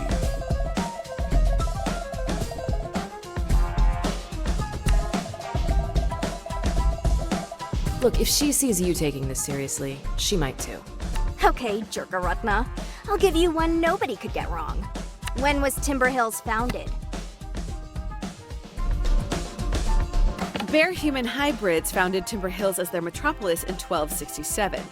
These cryptid-like beings have long reigned over the Pacific Northwest. Is Donato passing out those flyers again? Does your brother know what kind of ridiculous cult lore you believe in? I don't believe that. Donato keeps saying we need to form a mythology. But I keep telling him he's an idiot. And so are you.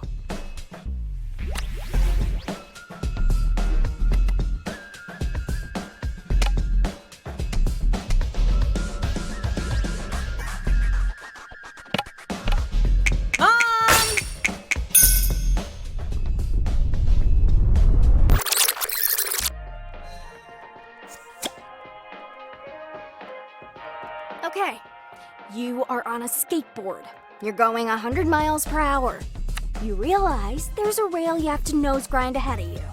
But there are 5 people tied to the rail. You can turn right, avoiding them, but there's a single skater there, and you'll kill them instantly on impact. What do you do? I'd hunt down the person responsible for putting me in that position. Elaborate. This is clearly a setup. I need to find the sadistic weirdo at any cost and make them pay.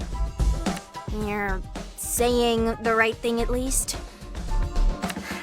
I don't trust you to have the fortitude to follow it through, though. I won't let you get past me. My purpose is to keep everyone safe from parasites like you. Hey, looks like you got it. Her emotional walls are down, weakness exposed. Indeed.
You consider yourself a legend of some sort. I don't know why. I never called myself that. Anyway, if you're not a poser, you'll have no problem answering this. What is a skater's greatest pride? My board is my actual ride or die. I customized it myself. With Auntie Chandra's supervision, of course. Disgusting, totally materialistic, and corporate. Good gear counts. Is that what the skate legend shit is about? You looking for a shoe sponsor?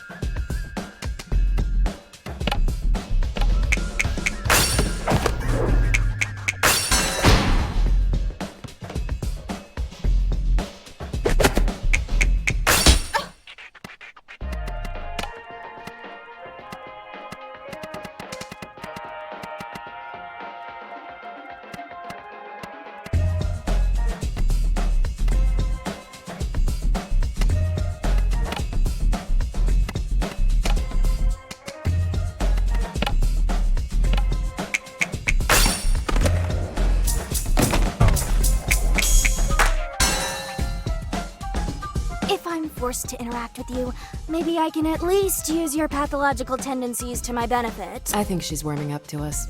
Let's say your brother betrays you and tells your guardians wrongfully that you're hanging out with dangerous people. You're not just grounded. You are locked windows at night, mega grounded. How do you sneak out? You sneak a spoon from the kitchen, and every night you start digging. I don't have a century, Jala. That would also never work anyway. My brother counts the utensils after I borrowed a knife or whatever. File your complaints with the Shawshank Redemption. Unimaginative and inept. Can't believe my brother fell for you.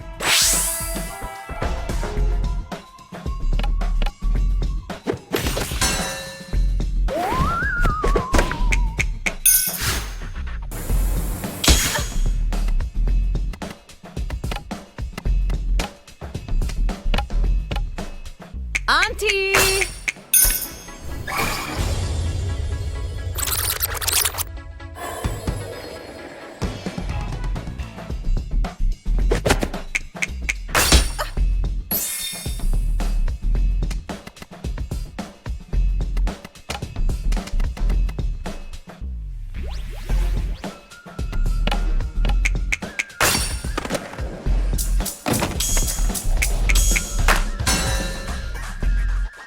You consider yourself a legend of some sort. I don't know why. I never called. Anyway, if you're not a poser, what is a skater's greatest pride?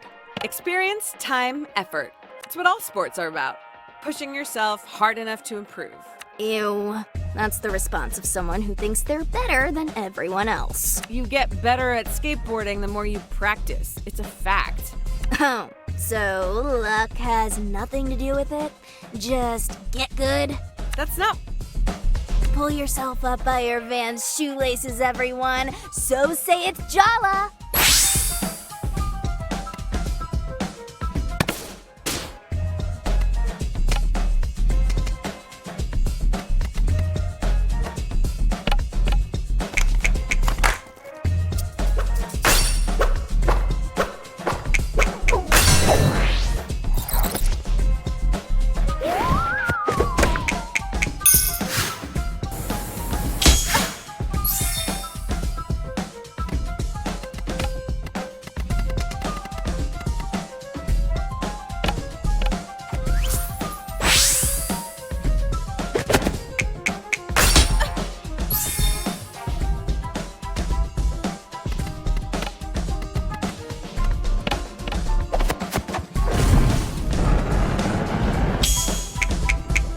About you get your own life instead of obsessing over your older brothers. I was there, Jala.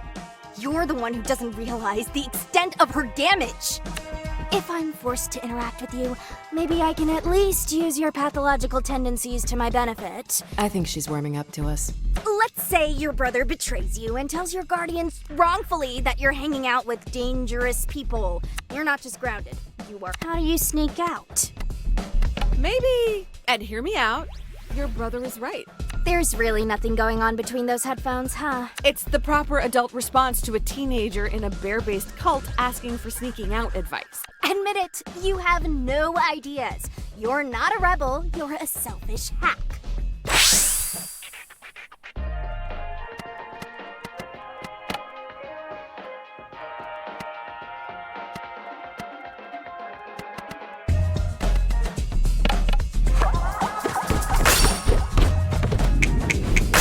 Because I left town doesn't mean I've let my skills get rusty. In fact, I'm even better now. I don't think you're the only one who's leveled up.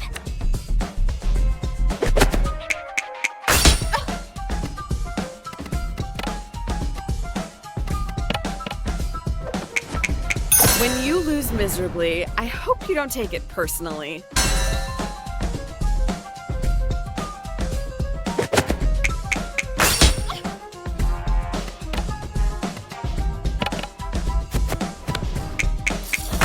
Considered another outlet for all this energy? Kickboxing, maybe? Don't tell me what to do. You consider yourself a legend of some sort. I never called myself. Anyway, if you're not a poser, what is a skater's greatest pride? Whiffing hard and getting absolute battle scars. Wouldn't most people say bailing is a bad thing? Those people obviously don't skate. It's the best part, the camaraderie you feel exchanging stories, showing bruises. Surviving, smiling, getting back up, your filmer cheers. It's the heart of skating. I actually agree. I still don't like you, but I can respect your prior dedication to anarchy.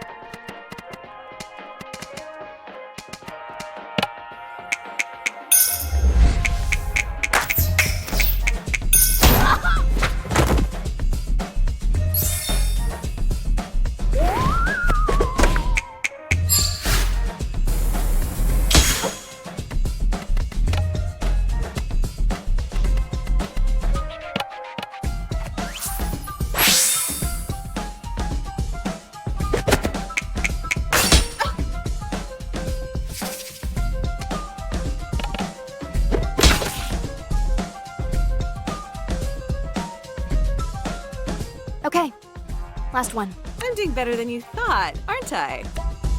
Your brother brings home a girl, and she starts hanging around for a bit. Your dad loves her, your brother loves her. She's the kind of effortless badass you want to be when you grow up. But then, your dad gets sick. The worst period of your life hits you and your brother, and she vanishes. Now, every time you see her, you are so goddamn mad. What do you do?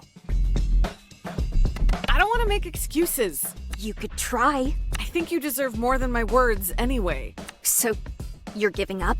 No, I'm committing. You should be committed. What are you talking about? I'm gonna be there for you, Aisha, from now on. I'll be your nemesis, your skate coach, your auntie, whatever you need. I'll be there for you. Ew! I didn't expect you to actually understand.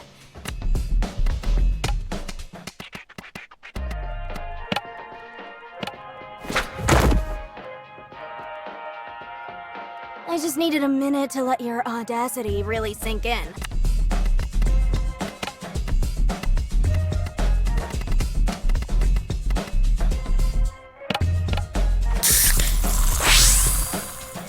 I want to let this moment sink in. The moment I'm finally gonna give you what you've got coming.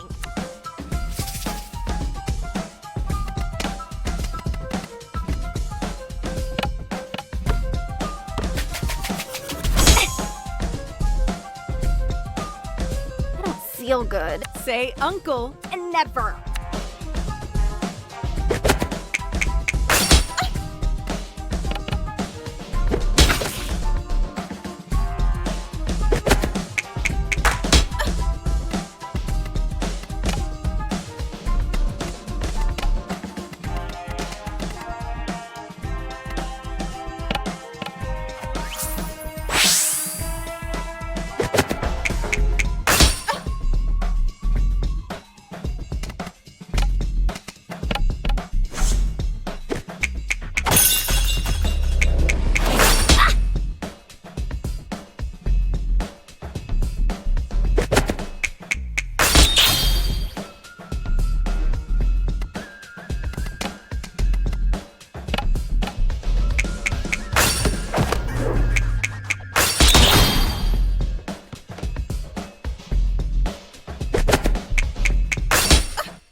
So, where do we go from here? I want you to set that speed.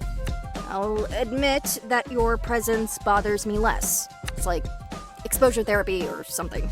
Guess you really grew on her. Maybe Cece and I will see you around the body shop or whatever. But don't hover, like, we want our space too, obviously. Of course, Aisha. You make the rules.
You wanna dance with me? All right, meet me at the dance floor. I'm not expecting much though.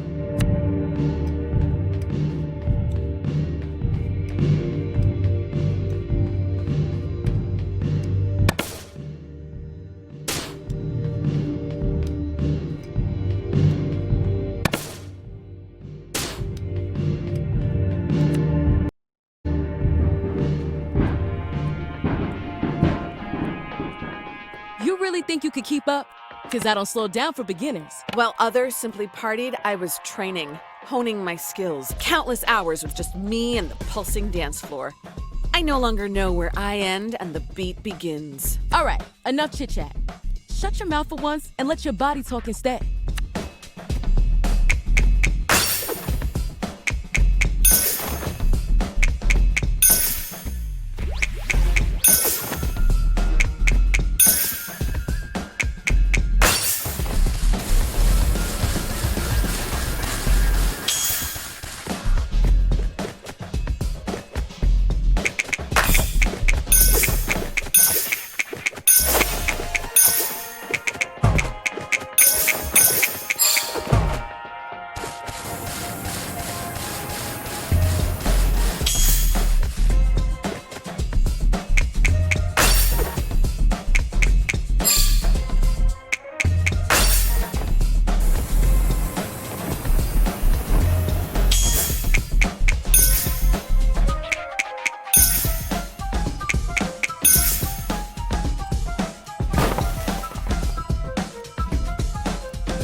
Careful with your knees. We might be foes, but I do respect my elders. I was breaking hearts, taking names, and striking fear into the souls of Timber Hill's aunties while you were still sucking your thumb. Even if I gave you a couple of years, you'd still never catch up to me. That's pure talent, baby. Uh-huh. So are we doing this, or are we doing this? Let's just keep it friendly. I'm trying to relax. We both know this won't be our final showdown, and honestly, I'm probably gonna be fighting a bunch more people today. Fine. I want it on the record that I'm only doing this because I love this song. The fact that not even your ceaseless yammering can ruin my vibe right now, a testament to how good it is.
you skate.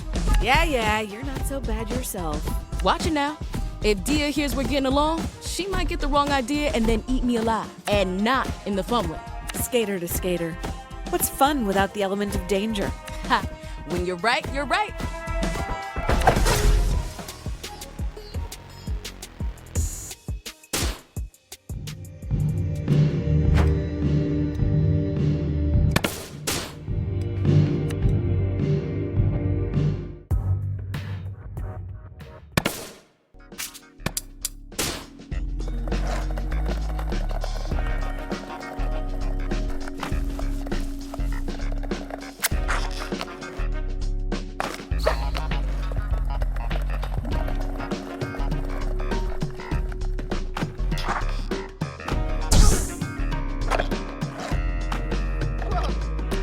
Indeed.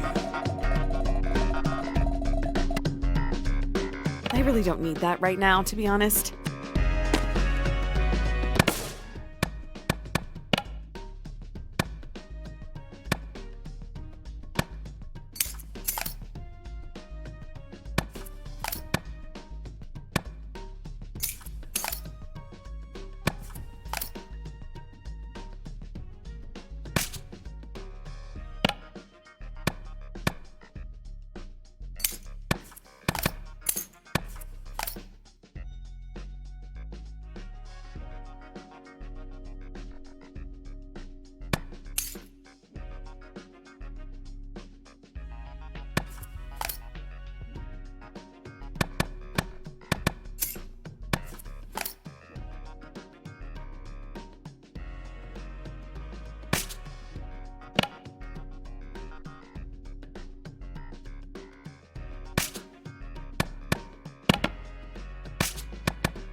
I decided I want to win Theo back. So far, I've got a boombox.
Impending. They've been marinating on what to say to me for years. Better to just get it over with.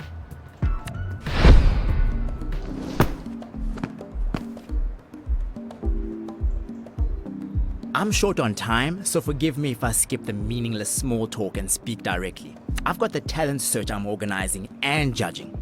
I've got deadlines. I've got bills. I've got social obligations. I wouldn't disturb my peace confronting you if not for Tyler's well-being. Is this your way of marking your territory? Tyler's off limits, is that it? Let's give them some credit.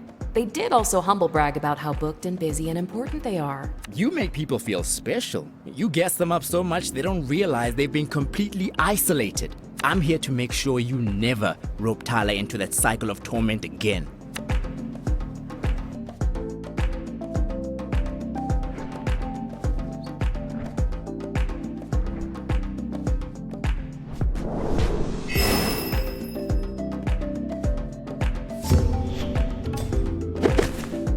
Andale moved to America from South Africa in junior year, just after Jala and Tyler had one of their more dramatic breakups. The entire class ended up taking sides.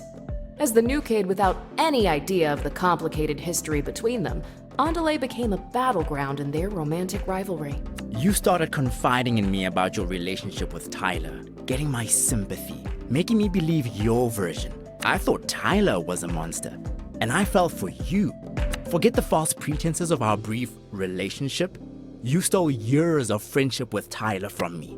That's what I can't forgive. Honestly, I wasn't thinking about how it would impact you. I was just competing with Tyler.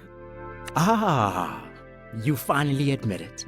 You didn't even see me as a person. I was just a prize to be won. Do you know how hard it is for me to find someone who truly understands? You left me isolated, Jala. I don't need resolution from you. I don't think you can actually change. The one thing I do know, your cruelty has no bounds.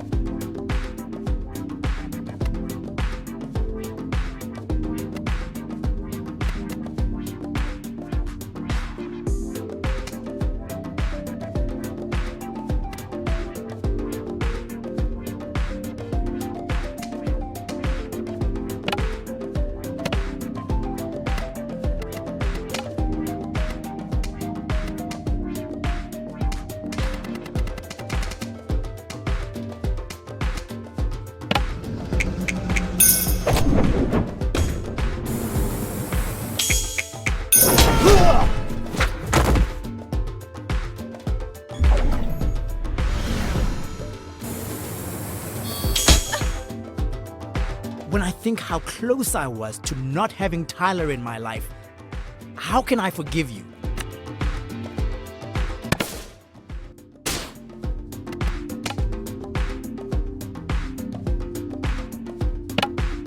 The spirit of Timber Hills!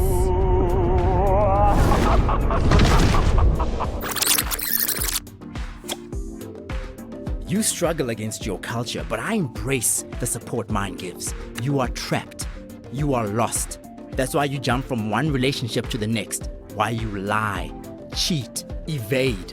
You're searching for a home, but you're looking in the wrong place. Whew. It is too early in the day to be read for filth like this. Maybe even too early in the year. They could have at least had the decency to get us drunk beforehand. I'm not returning cruelty for cruelty, Jala, even though it would be entirely justified.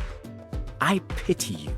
Your ancestors are turning over in their graves. Mine are standing shoulder to shoulder with me, making me stronger. Looks like Andale's so mad at you, they're having a personality crisis. I mean, it's obvious Andale replaced you as Tyler's best friend the moment you left town. But don't you think they're being a little overprotective for just a friend? So, are you and Tyler, together? Seriously, Jala?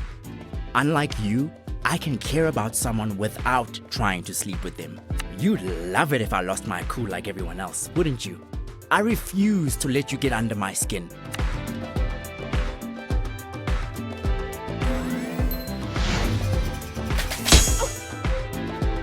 Indeed.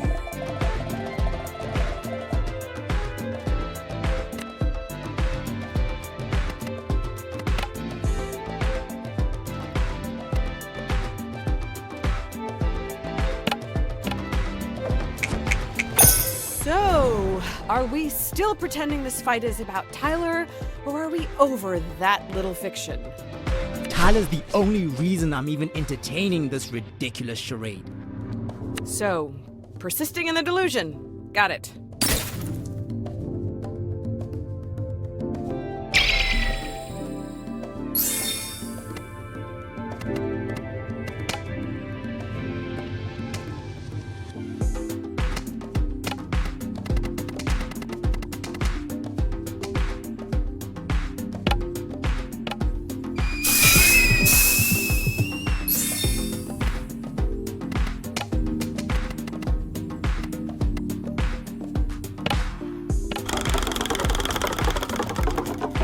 I'd respect you more if you could just admit that you're here for you, not for Tyler.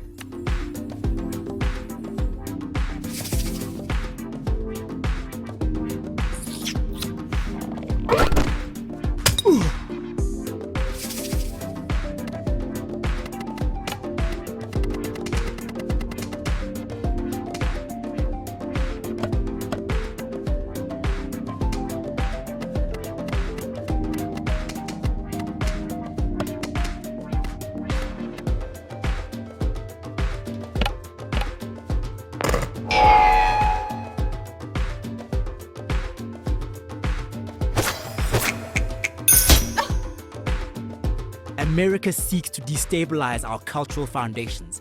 Unlike you, I will not allow my touchstones to be stripped away.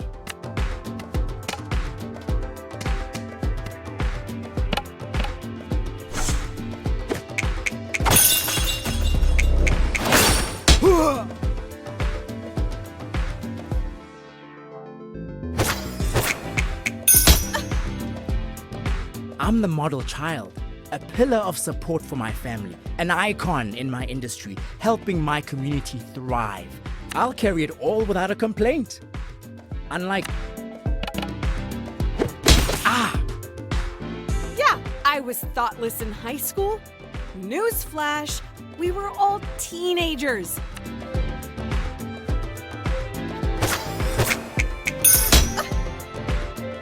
Everyone has turmoil.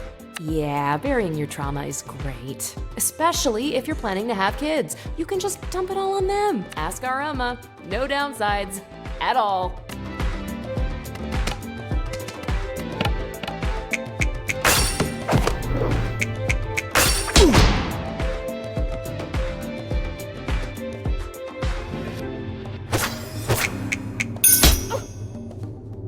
Tyler and I are hosting an international African music festival next month. What have you ever done to give back?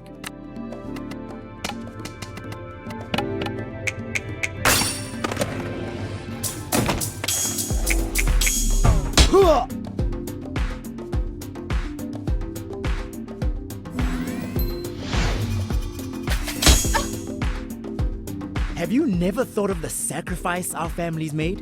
And what did you do? Abandon them. Come on. I have literally come home to face my past.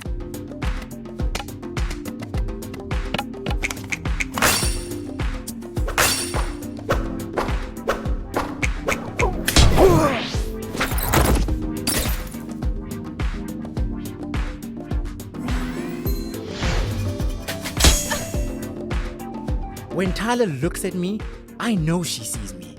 Of course, you can't stand to see us happy without you.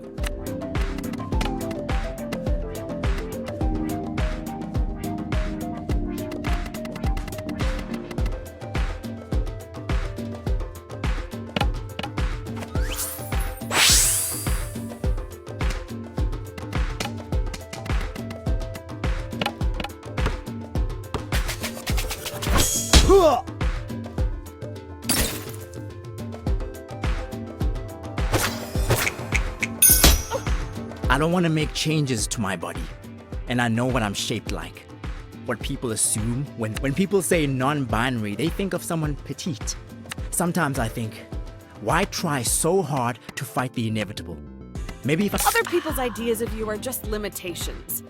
Come on, part of you enjoys defying expectations, doesn't it? What do you know about what it's like to be perceived in a way that's completely different to how you feel? You know, I used to wonder if the reason you and Tyler could live so audaciously is because you're so American. You come from a culture of the future, always thinking about who you could be, not who you must carry within you. You had the privilege of being anything you wanted without question, and you chose to be the worst. You know, it's so funny how when we met, I was doing really bad, and you were just the queen of everything.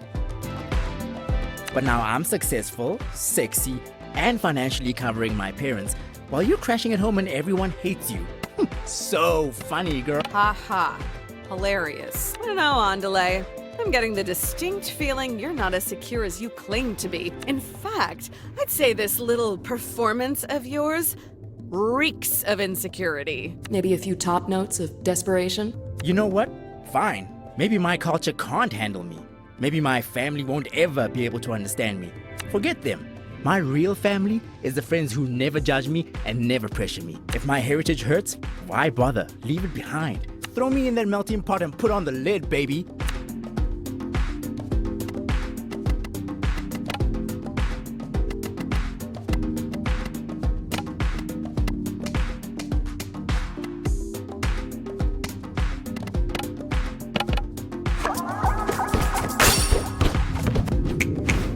Admit it.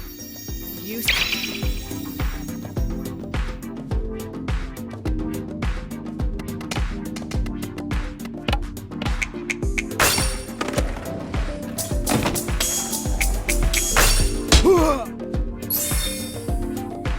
If neither glove fits, pick the one that hurts less.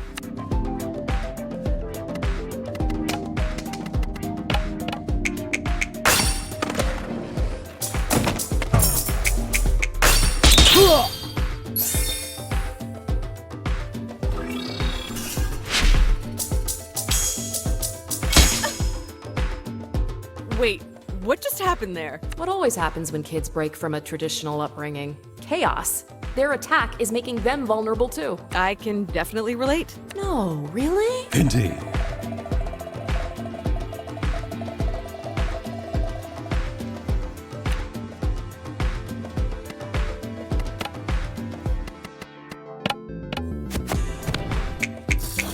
Jealousy is not a good look on you, Andale.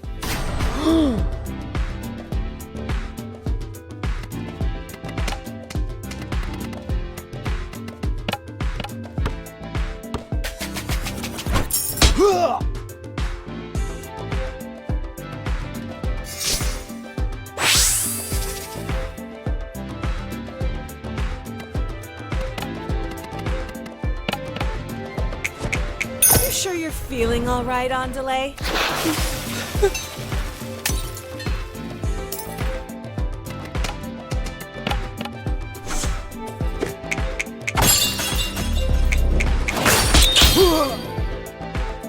Don't you dare pity me. I'm telling you I'm better than you. You hurting me changed me for the better. Yeah, you've changed so much, you've completely spun out. Just look at yourself. I don't think you have any idea who you really are.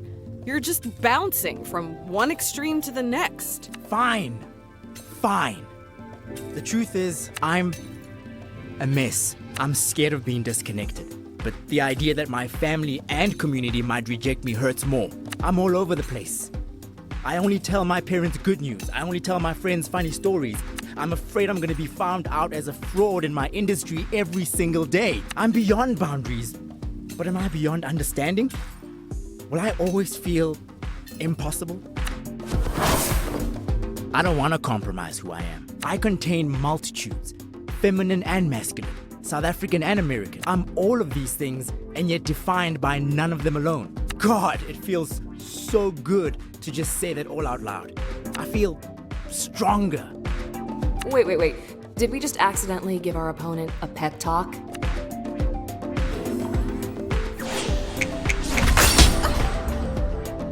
I'm adaptable, resilient, rooted, and I promise you this, it won't be me who crumbles.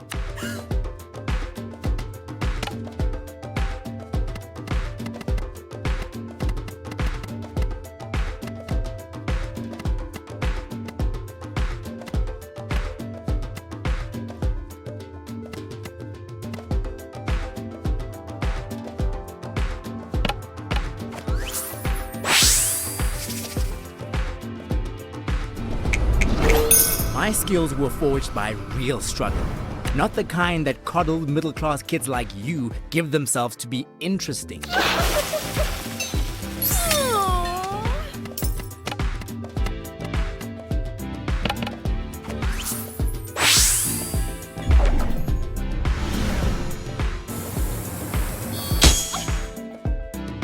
I've spent a lot of time not being able to stand being myself, but now I know.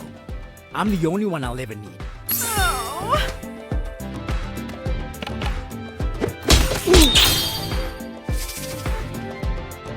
This clearly isn't about Tyler or me. It's about you and the pressure you're putting on yourself. There's no can, only will. I outrank you in will, power, and willpower. So I will be stronger and I will defeat you.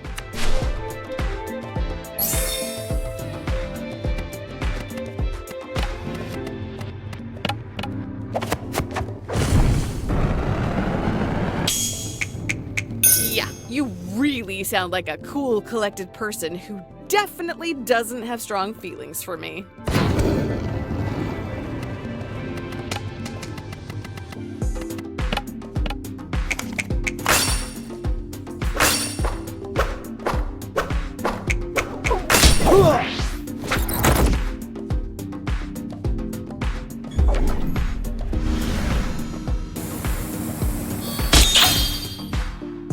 I meet so many people, none of them see me.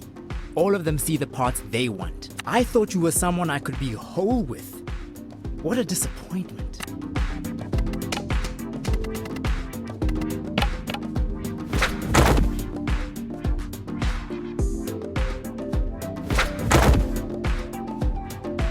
There's no can, only I outrank you in will.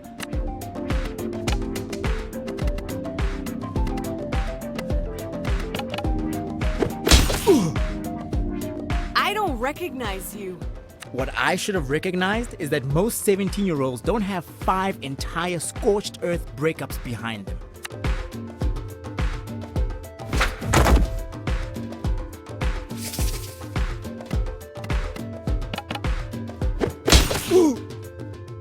Are you really growing, Andale? Or My skills were not the kind that coddled.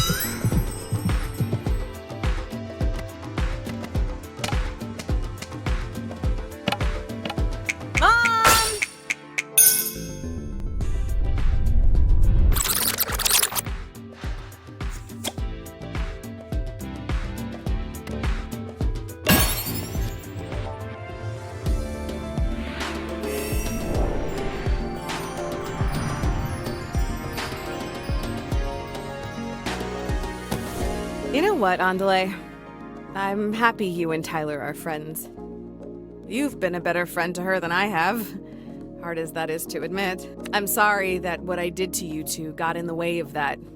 It was selfish. It was stupid. I know you don't owe me anything, but I really am trying to be better. I hope you can give me a chance to prove that. I have to admit, this conversation has made me realize I have myself a little less figured out than I thought. For now, I'll reserve judgment. Send me a text if you ever want to talk. I mean, you've clearly got my number.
By my count, you've confronted all your exes, apart from Tyler by now. Unless there are others I don't know about, which should be fine, of course. It's like ripping off a Band-Aid. You have to do it quickly and all at once. Before you even feel the sting. Oh yes, speed is what's called for when dealing with long-buried emotional trauma. I still have no idea what to say to Tyler. If she even wants to resolve things. Think of it this way. No matter what you say or don't say, it can't get much worse between you, can it? Wow, that was cold. I didn't think the old man had it in him. What I mean is, you've come this far. And with Tyler, you have nothing to lose and everything to gain.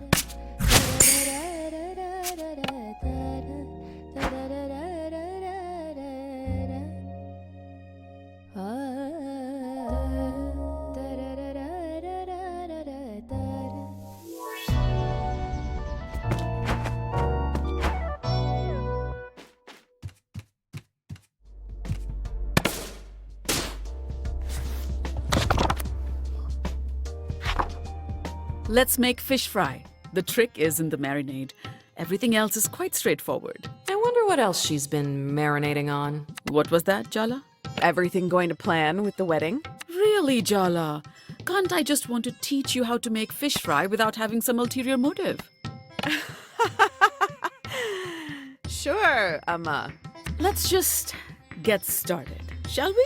Start by washing your hands.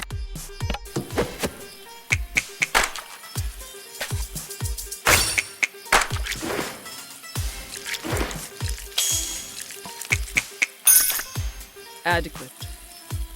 Score the fish in one direction, not too deep. We just want to allow the marinade to sink in, not slice the fish into ribbons.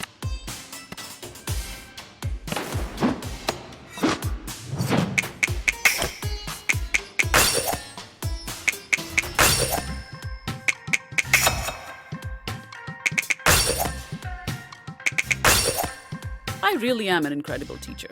So, Jala. Uh-oh. How long exactly are you going to spend doing nothing in life and living in your childhood bedroom? I guess facing up to my past mistakes and painstakingly trying to heal my important emotional relationships counts as nothing to you? What is wrong with you today, Jala? You're in such a mood. Take some of that aggression out on the ginger garlic paste instead, will you?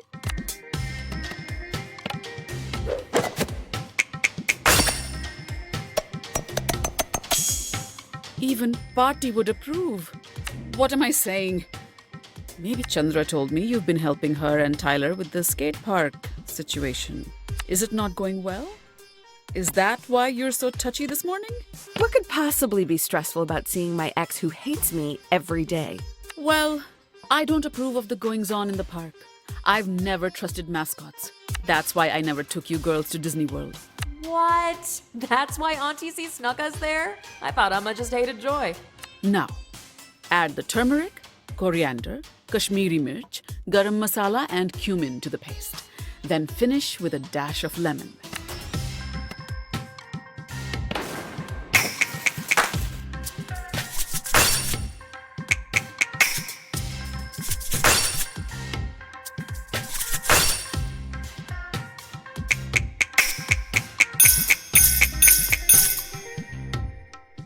Well done, Jala. Touchdown. That's what they say in basketball, no? Whether things go well with the skate park or not. I hope you won't let that influence things with Tyler. She's been through enough, don't you? Tyler wants to keep our relationship strictly business, and I'm respecting that. Sorry. I really tried to keep a straight face. You only have one sibling, but somehow you're the third favorite child. That's gotta sting. Coat the pomfret with the marinade, Jala. We don't have all day.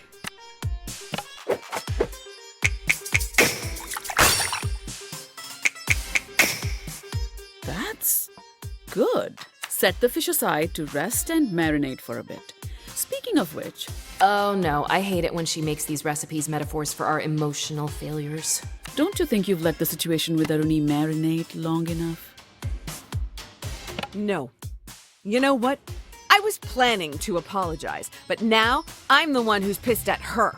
Forget taking responsibility. Let's assign blame, baby. At this rate, she'll be married and have 3 children before you two actually talk. Forget it. Light the stove, Jala. That's something even you can't get wrong, no?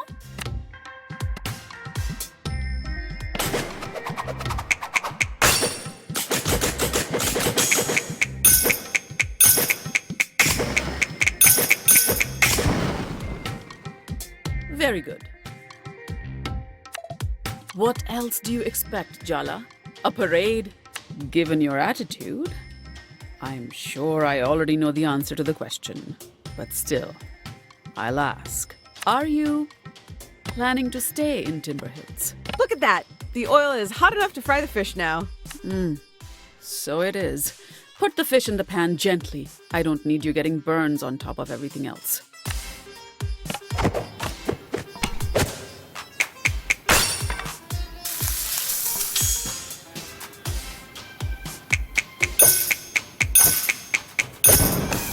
You won't completely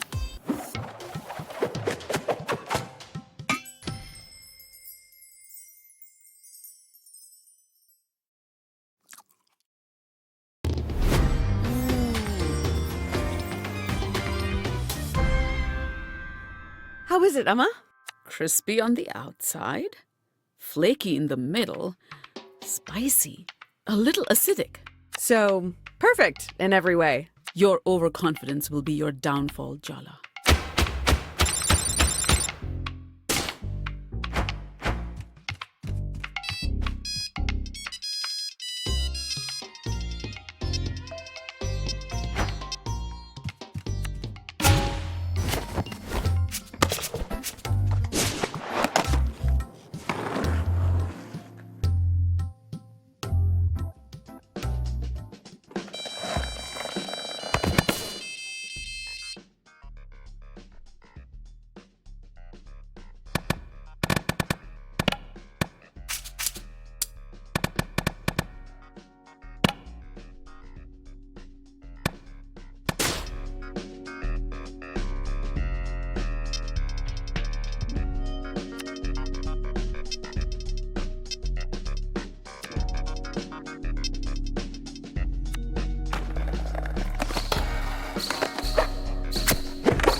Wow, this is a very intimidating group of women. Jala, thank you for coming.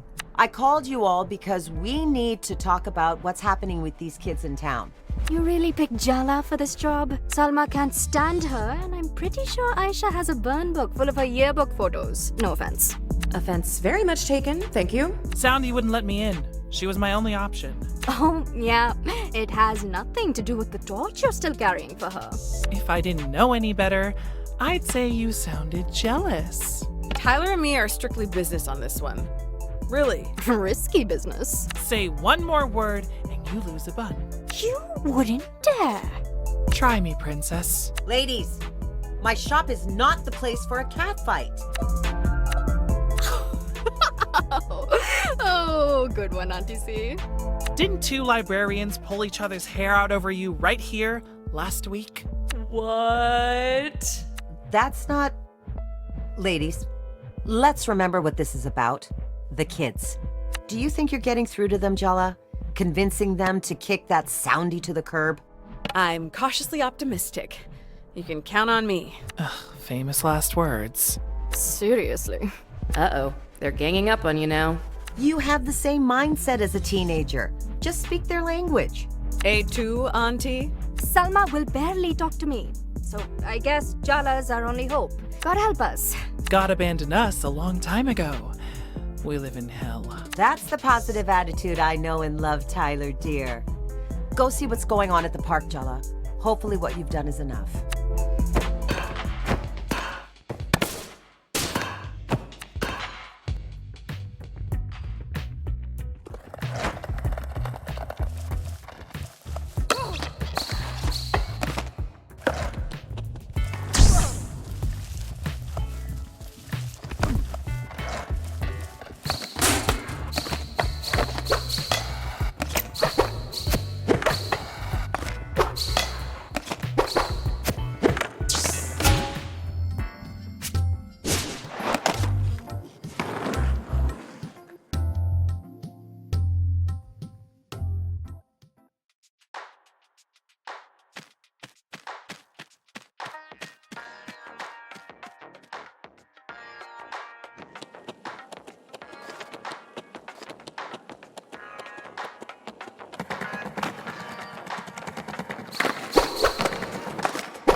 Jala, my guest of honor, welcome. What's this about?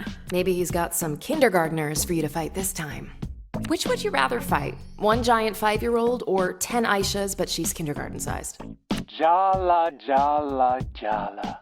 You don't yet know your place in Barefoot's future, do you? I brought you here to test my cub leader's mettle, and you defeated them all. You've showed them that they aren't ready, how much they still needed me. By crushing them, you've crushed the dissent inside, which only distracts from Barefoot and from my teachings. Thank you, Jala. I truly couldn't have done it without you. Do you really not see how absolutely evil you sound right now? You can't still pretend this is helping them. Pretend? You are the one who convinced both them and myself of my own significance. If they had been ready, they would not have fallen. That's not how it works. That's not what I meant. Don't you see? It's already too late. You broke their spirits for me, and thus the future of Barefoot is secure under my care. Under your thumb, you mean? Fear not, Jala. There's always room for you here, right by my side.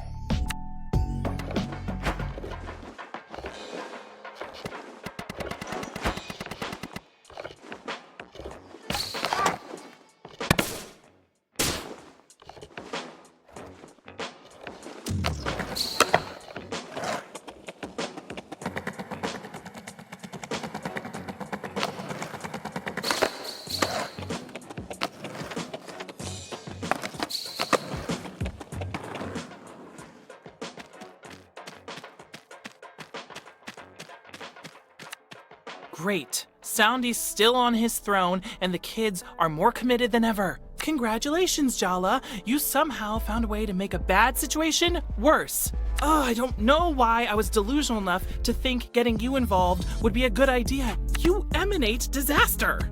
Geez, Tyler, I'm sorry that I'm not amazing at emotionally manipulating a bunch of indoctrinated kids. No, that really isn't your area, is it?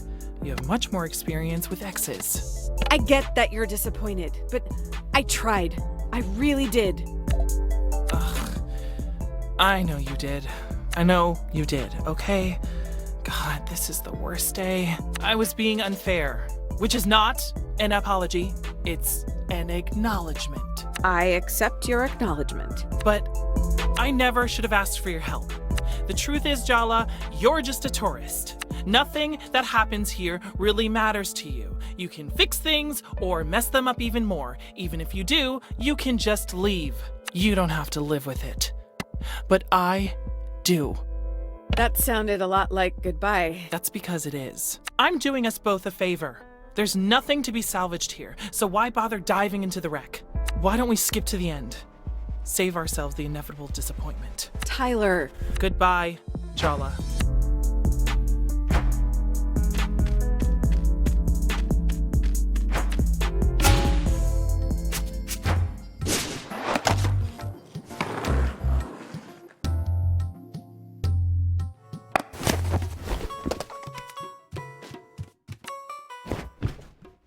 So, Jala, your Amma and I have something to tell you tomorrow. You cannot just say that and then leave me in suspense. No, it's nothing bad. And your Amma should be here when we discuss it. I just wanted you to brace yourself. You get that this is worse than saying nothing, right? Oops. Just be nice to Amma tomorrow, okay, Jala Pataka? And try your best to stay calm.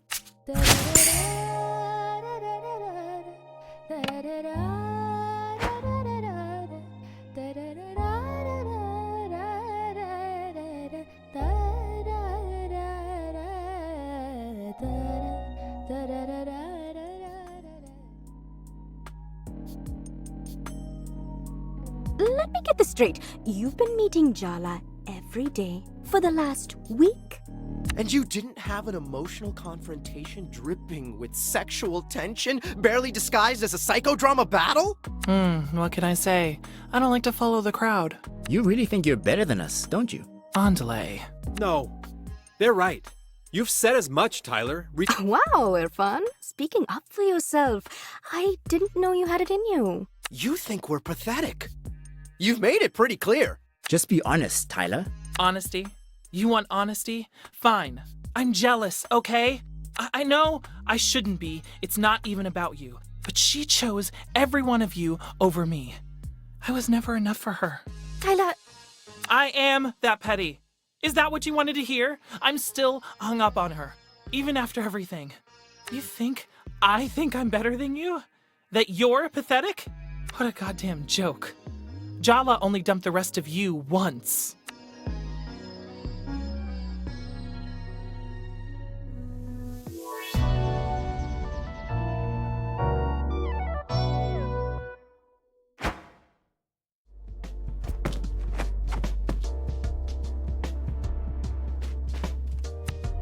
Jala, you're finally awake. I've already had 3 cups of tea, a walk, a long chat with the neighbor, and solved the cryptic crossword in the paper. It should be illegal to be so cheerfully productive in the morning. Fresh air and good digestion are necessary to any enterprise, even a criminal one. I always suspected she was a mob boss. Well, if the very concept of morning is too much for you, I don't know how you're going to face the rest of this conversation. Minnie? Wait, Dad was both cryptic and ominous last night. Umma's extra spicy this morning. All signs point to imminent disaster. Maybe you should drink some more tea, Jala. Get it over with. I can't stand the suspense. You warned her, didn't you? Not a word, Minnie, I swear. We agreed. Children, can we focus up here, please? My mother is coming to Timber Hills.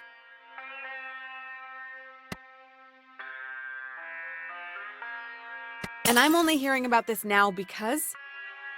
Well, you seemed to have more than enough on your plate. I mean, fair. The prospect of Paati, a woman who terrifies our mother, would be enough to give anyone nightmares. She swore she'd never leave Bangalore for anywhere with worse weather. Which rules out pretty much the entire northern hemisphere, much less the Pacific Northwest. We thought we were safe. Well, your Paati might not be the most traditional Indian grandmother. But she's still an Indian grandmother. Did you really think she'd miss her eldest grandchild's wedding? Yeah. Maybe we should have seen this coming. Speaking of which, Aruni's still avoiding you, isn't she? I've looked for her everywhere, but she's sneaky.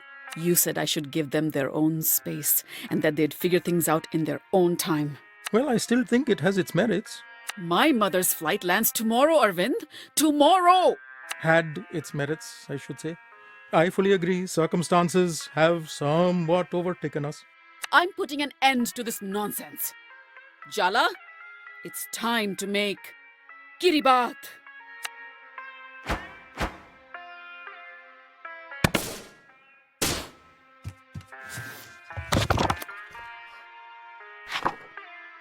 Do not be fooled into thinking Kiribat is a simple breakfast dish made of rice and coconut milk. Kiribat is an institution, a way of life, a trial of Sri Lankan culinary skill, and let's be real, femininity. For our mother, an Indian Tamil woman married to a Sri Lankan Sinhalese man, Kiribat doesn't symbolize prosperity or mark celebratory occasions. Oh no. Each perfectly made dish is evidence that she cares, that she belongs, that she is worthy. Let's go! Jala and Mom versus Kiribat. Knockout in round 1. No, I meant to inspire awe and appropriate fear, not whatever this is. Are you daydreaming, Jala? What could possibly be more important than fixing your relationship with your sister? I don't know, Ma. The global system of capitalist extraction that is destroying the planet. Puppies? Tony Braxton's new single. I'm only going to let that go because Breathe Again is my song. Why do you look so nervous, Jala? I'm planning to eat the Kiribat, not you. Start by washing your hands.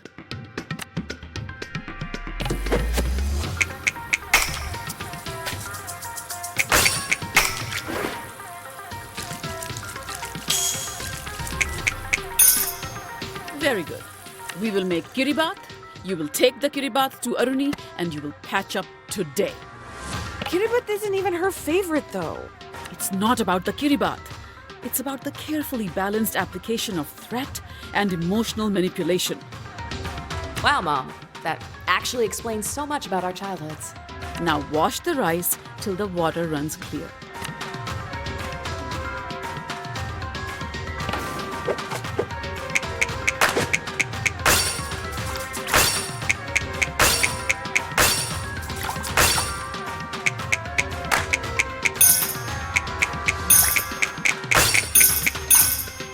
I knew you had my cooking genes. Paati can smell domestic discord, so I don't care if you two have to pretend everything's fine. Just put on a good show. That's all I ask. Don't worry, Ma. We won't let you down. Message received. That's all you're gonna say? Did you leave your spine in Jennifer's apartment? What do you want me to do? Confront her with all the trauma she spent 40 years repressing? If the other option is tiptoeing around her forever, I don't know, yes? Earth to Jala, hello? Shred the coconut, please. Today, if possible.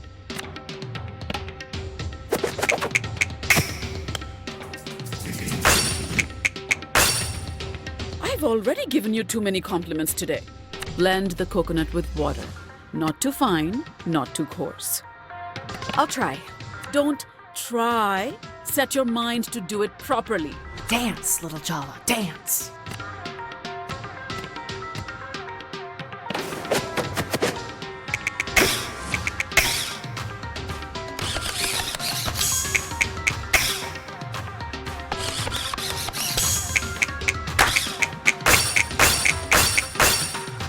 That's good.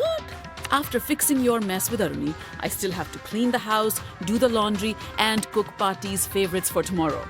I can No, we are not saying that. You need to stand up for yourself. Were you saying something, Jala? All right then. Now hand mix the coconut milk till it's silky smooth.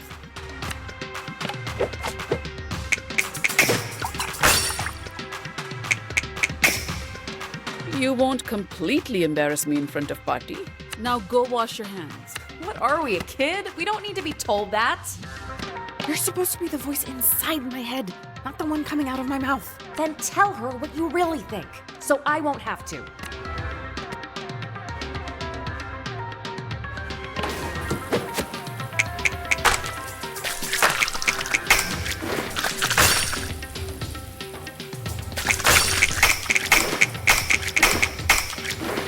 Very good. Now thin down the coconut milk with water and mix it with the rice. Oh, come on, really? Nothing to say, Jala? That's a change.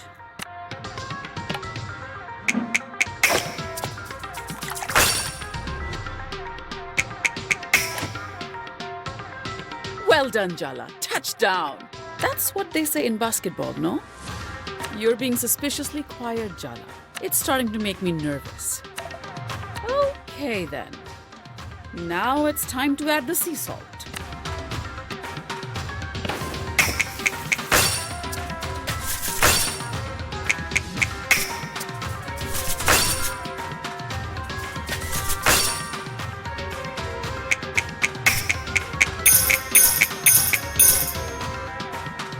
Even Paati would approve. What am I saying? Maybe I should lie down. Now it's time to light the stove. Say something, Jala. Tell the truth. Isn't it time?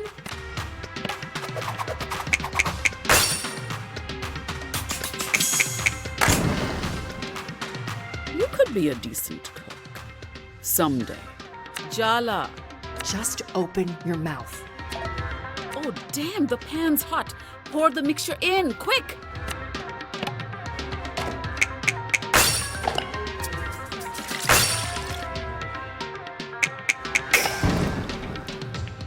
Very good.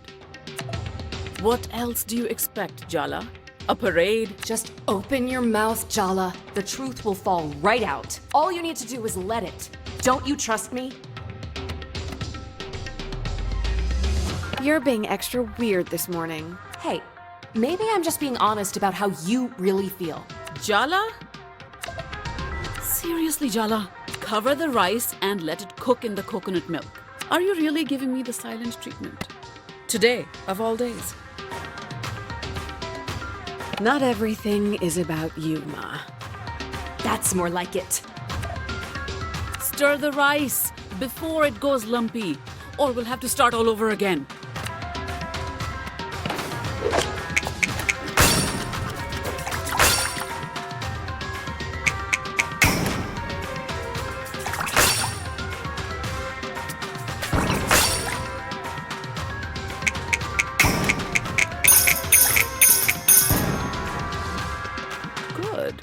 But don't get overconfident. This time try to stir the rice as though you're not expressing your buried resentment towards me. How about you stop taking out your anxiety about Paati coming tomorrow on me? I'm just trying to help you. You just want me to play the perfect daughter so you can put on a show to Paati. Keep going, Jala. You're on a roll. Well, guess what, Ma? Maybe I'm not perfect. Maybe you aren't perfect either. Sing it, sister.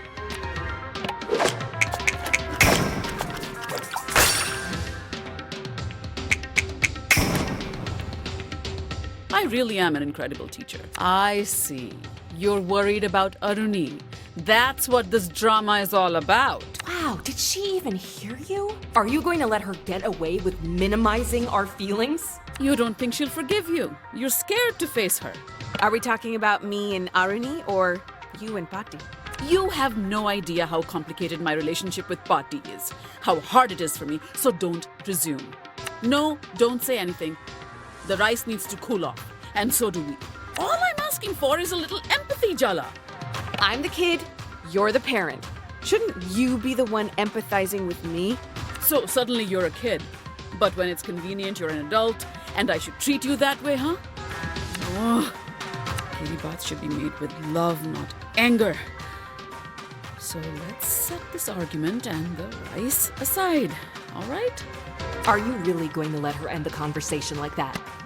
What gives her the right? Of course I'm not. I'm just working up to what I want to say. Don't think, just say it. I don't think that's very good advice. Coward. Let's start on the sambal while the rice sets.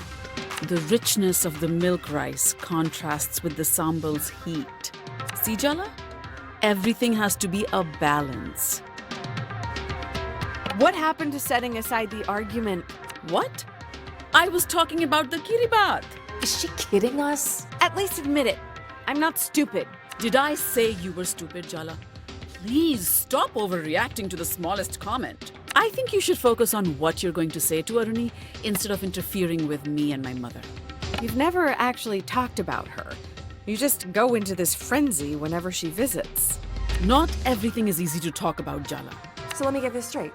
She's allowed to meddle in your life, but you can't even ask questions? Now chop up the onions. Roughly will do. They don't have to be perfect. We'll grind them up later.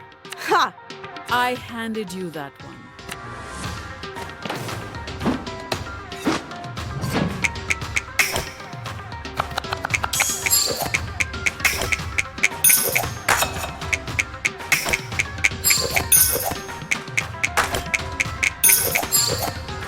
Better than last time we cooked together.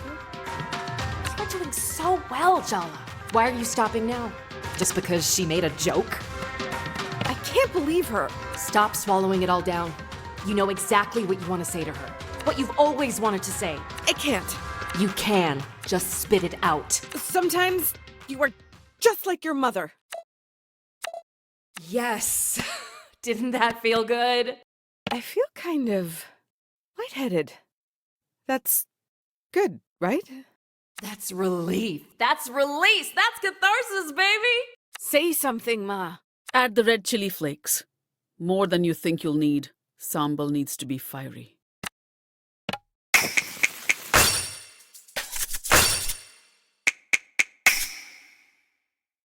Impressive. You know, Jala, sometimes I hate how much I see myself in you. I moved continents to get away from my mother. Compared to that, you didn't go that far. Do you hate me for what I did? Leaving town? Cutting myself off? Of course I did. I hated you because it felt like I failed at loving you. But really, I hated myself. And I missed you. Ma, Look at that. Time to crush everything up with the mortar and pestle. Go on now.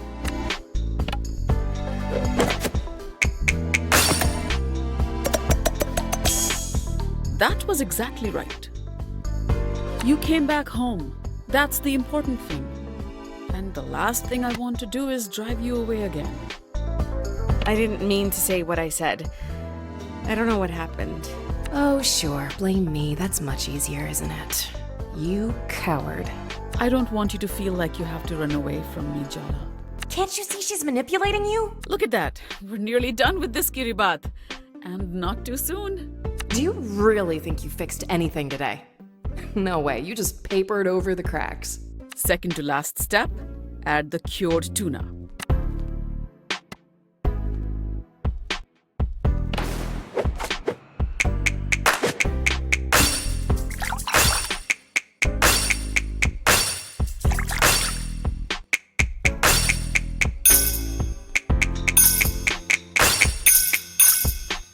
You're learning.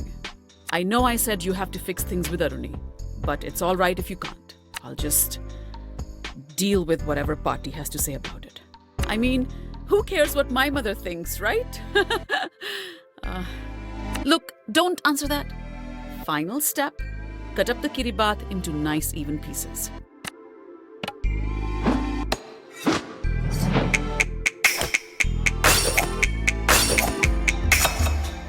My time hasn't been wasted. The moment of truth.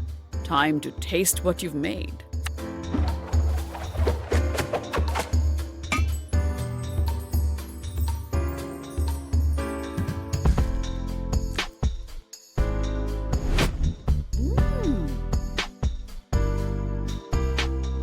So, does it taste good enough to inspire a miraculous sibling reconciliation? It is recognizably kiribat. That's good, isn't it? It's not bad. Perhaps the nostalgia value will carry the day with Aruni. I'll take any slim hope of advantage I can get.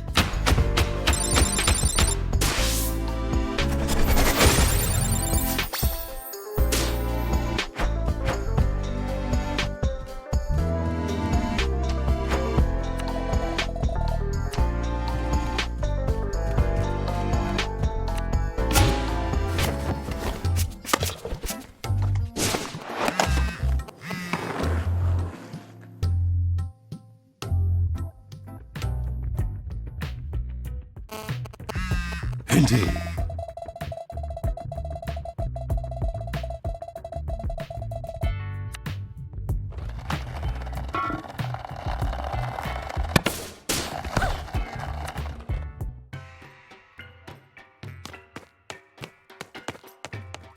Congrats, Jala. You've reached a new low, getting Mom to emotionally blackmail me into meeting you with Kiribath.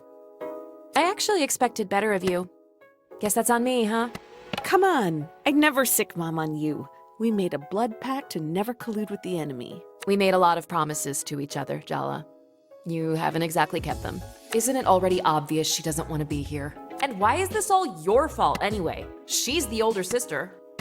Can you just give me some space here? The commentary's not helping. I'm just looking out for you. So what? You wanted to talk, so talk. Look, you're the one who's been avoiding me. I've been trying. Right? Where does she get off being so high and mighty? I thought you were here to apologize, make amends, but I guess not. Let's be really honest. You're not back in town to make up with me, or Mom and Dad, or anyone else. You came back because Jennifer threw you out, and you had nowhere else to go. And whose fault is it that I got involved with Jennifer? You're the one who introduced us. She was your friend. You've wanted to say that for so long, haven't you, Jala? I'm so proud of you for not holding it in. God damn, Jennifer, I could kill her. I really could. You have no idea how worried I was every time you didn't pick up the phone. I take it she encouraged you to cut off contact with us? At first, she just listened to me complain, you know? But then she started saying that Mom was toxic and you and Dad were enabling her. Well, it didn't help that Mom was so mad at me. She could barely say a word on the phone those first few months. You were protecting yourself. It's understandable. Don't you dare let yourself off the hook that easy, Jala. No, you broke Mom and Dad's hearts. You were always their favorite.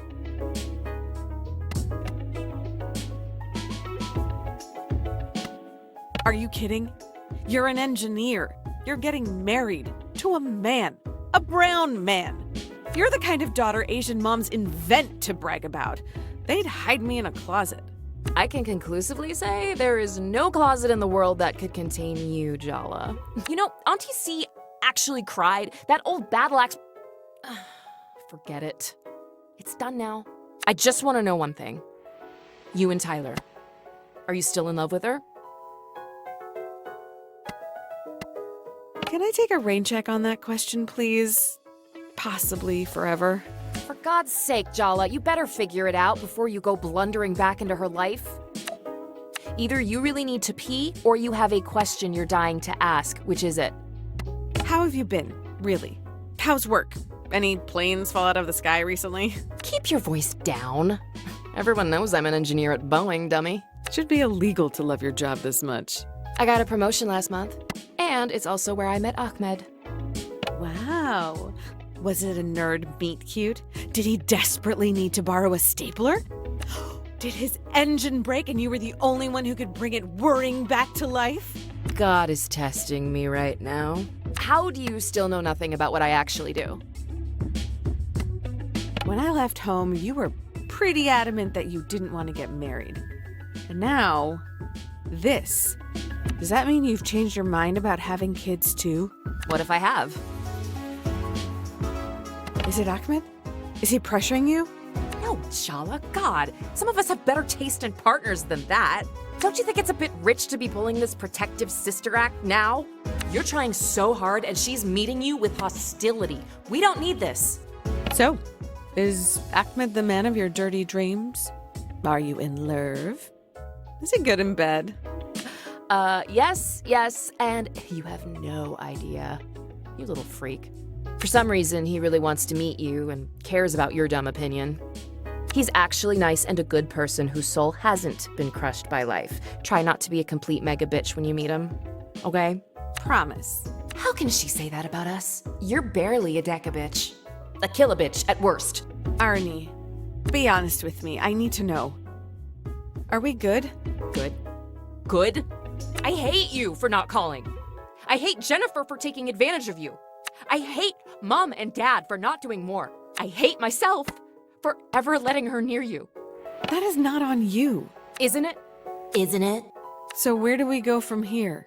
We both made mistakes. We can keep going over them or just move forward. I'll forgive you if you forgive me. Deal. Maybe she forgives you now, but do you think she'll ever really look at you the same way? Every time you make the tiniest mistake, hurt her feelings, say the wrong thing, it'll all come crumbling down. How long do you think you can keep up the perfect sister act, Jala? Do you even really want to? Deep down? I guess whatever happens between us, I can't stop being an older sister. I spoke to Tyler for you last night. Set up a meet. She'll be waiting for you outside the skate park. Don't thank me. Just promise me one thing. Stay celibate until my wedding.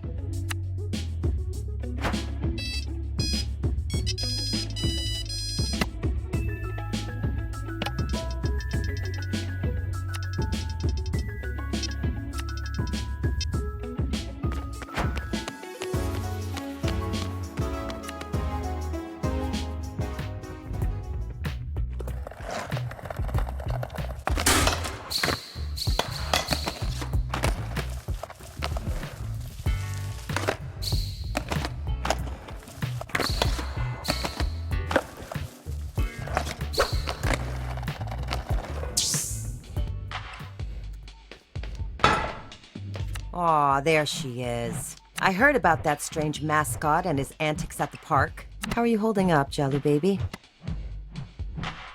Those skaters are too young and desperate to know they're being taken advantage of. Unfortunately, young and vulnerable are the perfect demographics for that. But Jala, I'll give you this wisdom.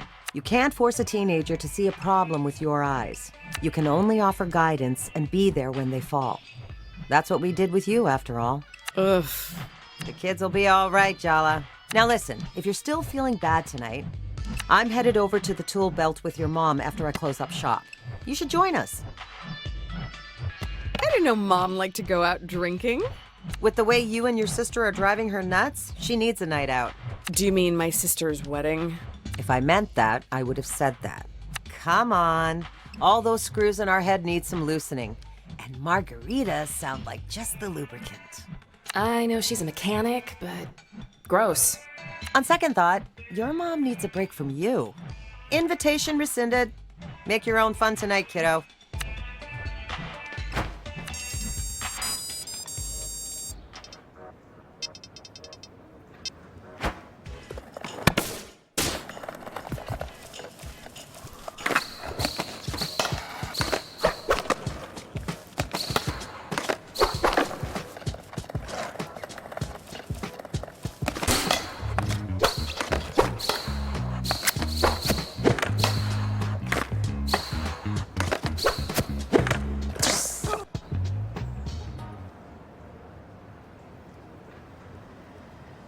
So, everyone, don't freak out, but I have someone to introduce. The person who actually gave me the idea for this little scheme. Aruni? I should have known. Wait! I thought this was all my idea! Oh, sweetie, yes. That's obviously what they wanted you to think. But why? I didn't want all of you causing drama at my wedding. Okay, no. I refuse to pretend that secretly masterminding your sister's exes into messy confrontations with her is the low drama option. I needed to keep her occupied. I wasn't ready to talk it out with her. So you used us as distractions? Fine, I also wanted to torture her a bit. Maybe a lot. To know Jala is to want to torture her. Please don't make that sound like such a sex thing. Sorry. Fun as it has been to watch this drama play out, it's time to face what I've been avoiding. Your mom called you, huh? Threatened me, more like. What about you, Tyler? Isn't it time you two actually talked? No, no way. Absolutely not. I am asking you as your friend. I mean, I like you more than my sister right now. Do it for me. Oh, your entire bloodline is cursed. I'm taking that as a yes. One of us! One of us! One of us? Oh, shut up before I change my mind.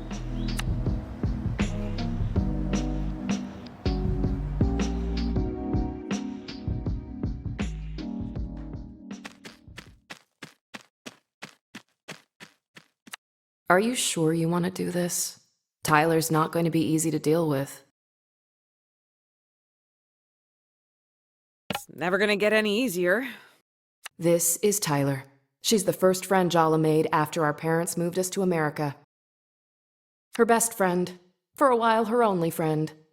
Maybe that's the reason Tyler's always been a little possessive. Excuse me?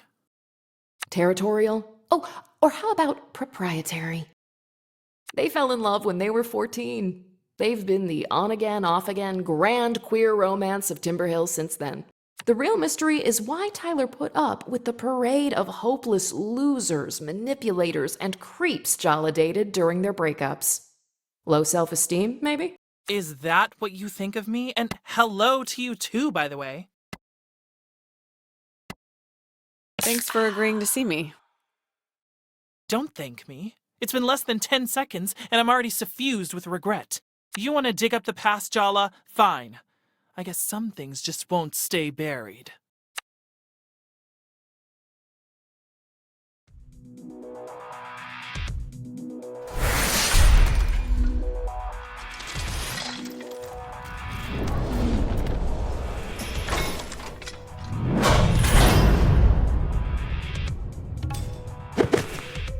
Is this front you're putting up supposed to intimidate us? Oh, please. Wait, your bitchy, self-critical inner voice looks and sounds like Aruni? Guess you can see me as well as hear me in your inner world. Great. My appalling psychological coping mechanisms are not the point. I don't know. They seem a little relevant. Is there any point hating you when you're doing such a good job of doing it yourself? Give it a rest, Tyler. If you really hated Jala, why would you even be here? I had more respect for you when you kept your distance from us. But to come crawling back like this? Oh, it's really pathetic. More than that, it's obvious. Be very careful what you say next, Jala. Rooney, stop! Right now! She's you idiot. She's just saying what you're thinking. The words that come out of her mouth, you're just too scared to say them yourself. You've always understood us so well, haven't you? But I know you too, Tyler. You want to know the real answer to the mystery of why you always forgive us, why you'll forgive us even now, even though you shouldn't? You unbearably arrogant asshole. Go on then, say it.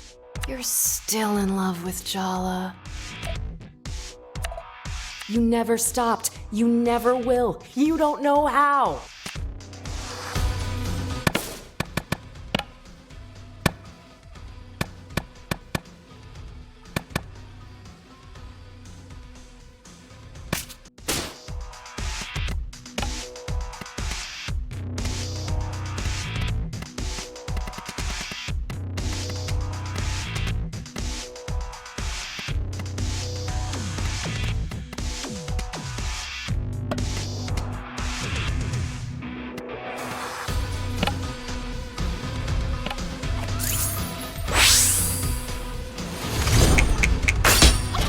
You made me feel like I wasn't good enough for you.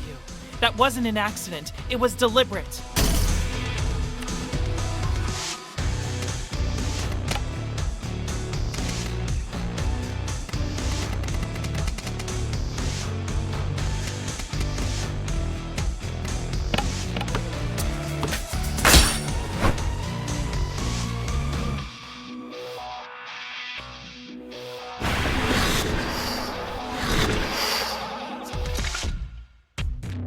Sergio!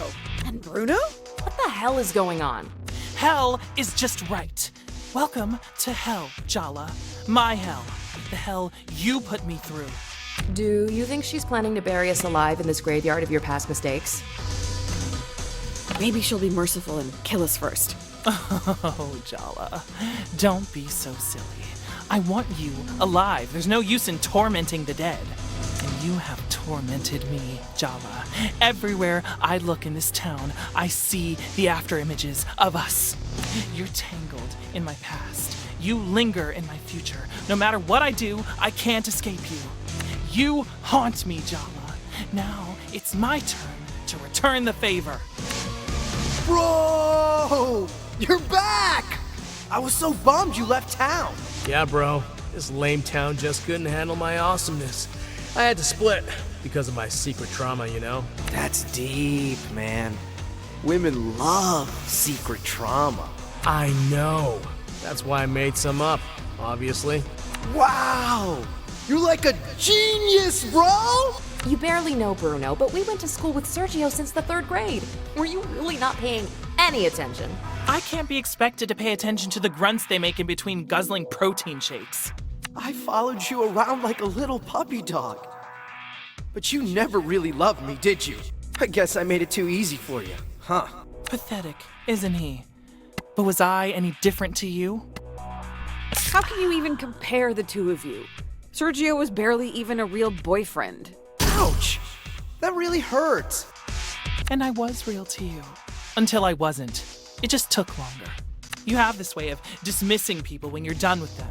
I should have realized all the way back then. If you could do it to him, you could do it to me too. Looks like Tyler's determined to resurrect the ghosts of the past. They're the shield she's using to avoid her real feelings. Put them down so we can get to the truth.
All it took was one smile and a mouthful of sweet promises for you to leave this town in the rear view. You didn't even really want me. You wanted to escape. Your parents, Timber Hills. And me. How was it so easy to let go of everything we had?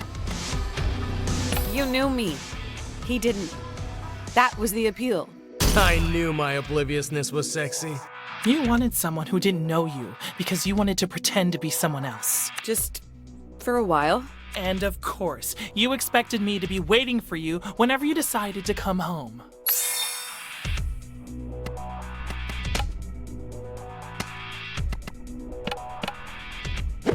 Ah!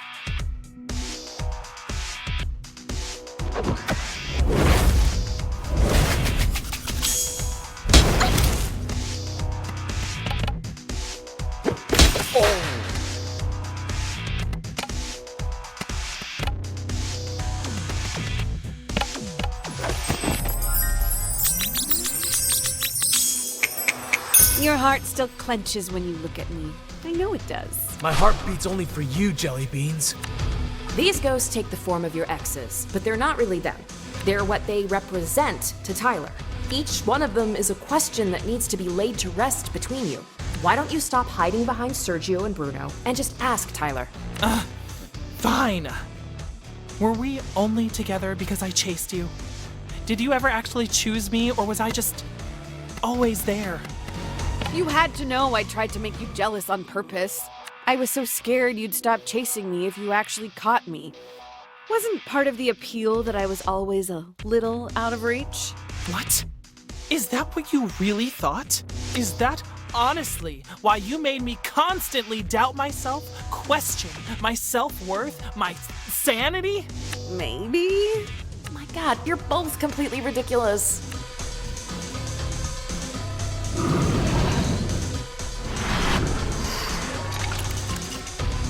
Hello again, Super Freak. I really love what you've done with the place.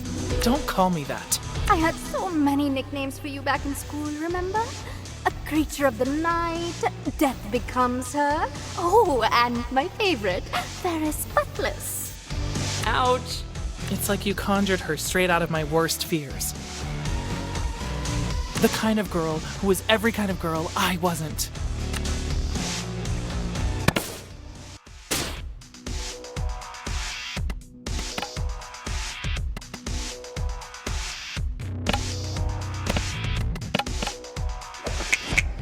Admit it. You're still totally hung up on me.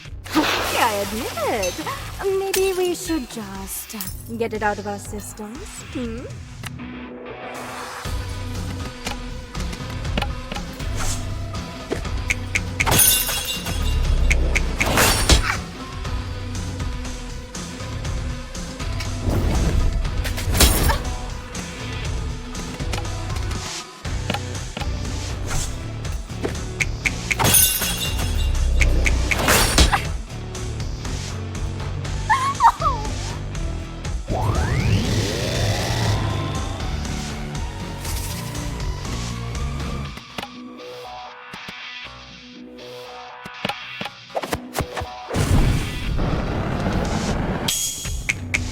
I never knew you had such a possessive side. I know, right? She's just not right for you. I'm talking about you.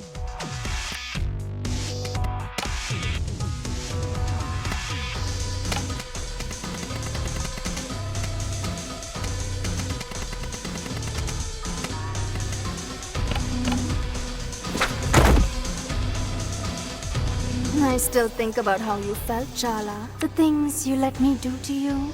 The promises you whispered. All those first times. She bullied me, Jala. She made my life hell. And you had a relationship with her behind my back. Of all the people in the world, how could you betray me with her?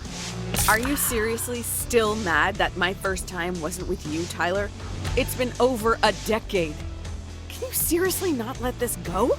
She was wild with jealousy. She hated me so much it made me shiver. Jala, that is not hot. Why would you even think that? I'm not. I didn't. Shut up, she can hear you. You are an actual dog.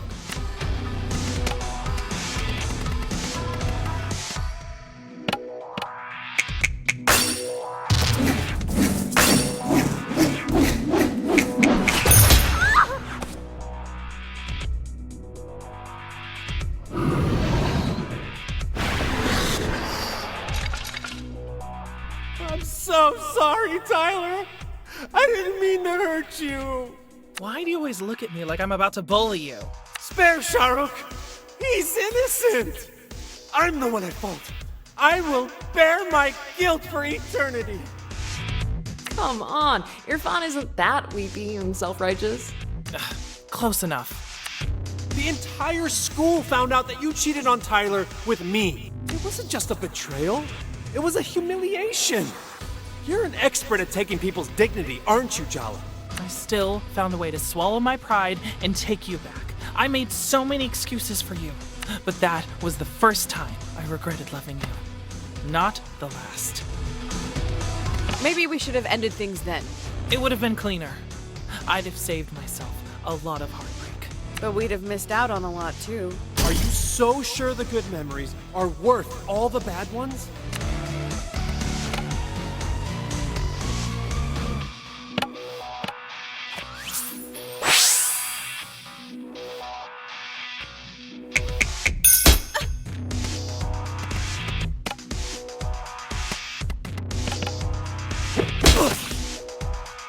I know our relationship was collateral damage and your little self-implosion 3 years ago. But seriously, what was so wrong with your life that you had to blow it up? I could see my future all laid out, and I just didn't want to be that person anymore. You didn't even break up with me face to face. You called me from a payphone to tell me you'd fallen in love with someone else. It's not the betrayal she couldn't take. It's the disrespect. I mean, Jesus, Jala. You called collect.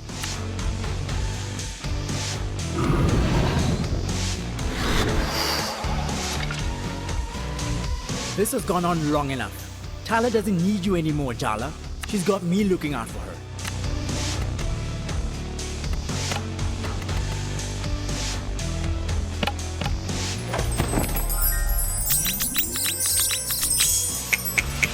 A moonlit cemetery, unearthly monstrosities. Is this a date? You could at least buy me dinner first. Face it, Jala. You're jealous that Tyler has me in her life now. How does it feel to be replaced?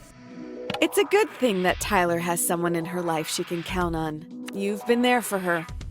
I'm grateful to you, Andale. How dare you be gracious about this?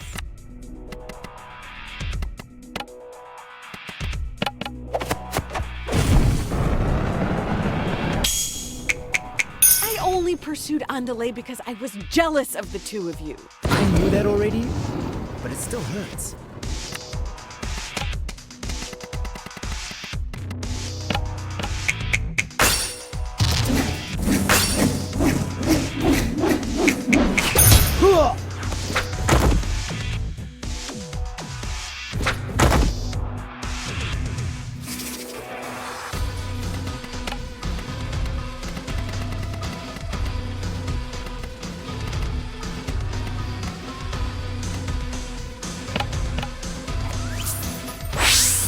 Ugh, here we go.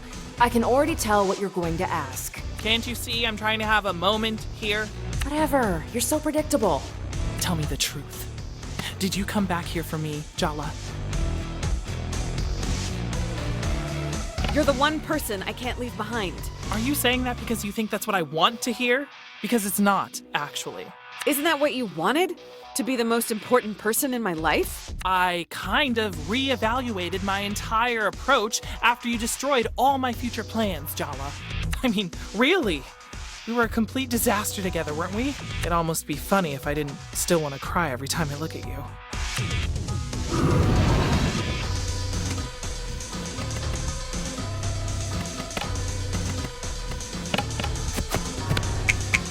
I was always envious of you. You had it all figured out. Oh, yeah, Jala. It's so easy being me in this white cis hetero world.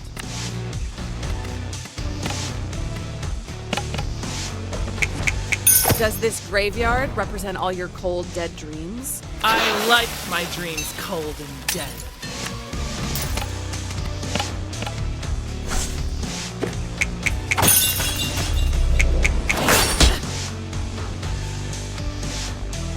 Aren't you both tired of all these half-truths and evasions? As usual, it's up to me to do the dirty work. You want to know who she really is, Tyler? How she really feels about you? I'll tell you. You deserve to know. Maybe that'll help set both of you free. Arnie! If Jala wants to tell me, she can tell me herself. Yeah, Jala. Why don't you tell her yourself? Or I will.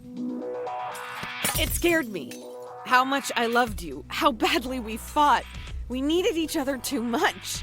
What a load of self-serving BS. Are you trying to spare her feelings or your own? Why can't you admit that you knew you could never live up to the way she saw you? How everyone saw you. But you loved it too, right? It was too hard to give up all that love and admiration. Better to smash the pedestal than be pulled down off it, right? Pretend it was your choice. Funny how those fears make themselves true, huh? That look you see on Tyler's face, let me tell you, it isn't love. Hey, stop it! Don't talk to her like that. I'm her. Don't you get it? I'm inside her head. You think you know her? You're wrong. Arnie, please, stop it. You want to know the real secret? What we know that you don't, what we've always known. You never loved her. Not the real her. No one could.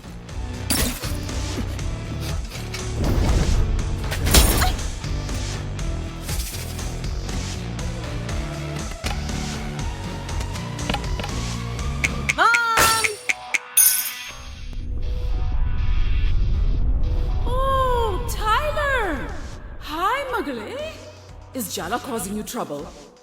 Oh, no, Auntie. Everything's fine. All right then. Jala, be nice. You're lucky that Tyler's even talking to you, you know?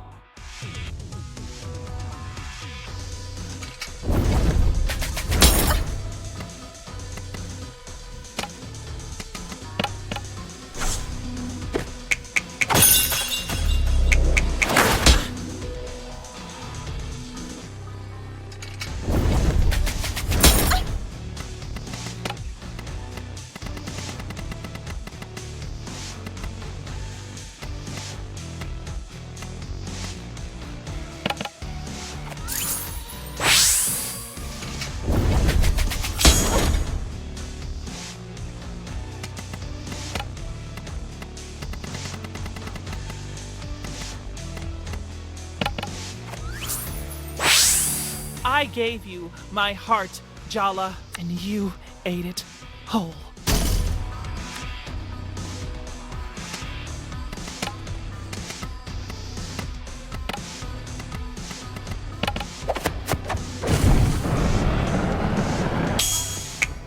So what? I don't want to be with you anymore, and all our years of friendship mean nothing? You didn't just leave me, Jala. You incinerated us.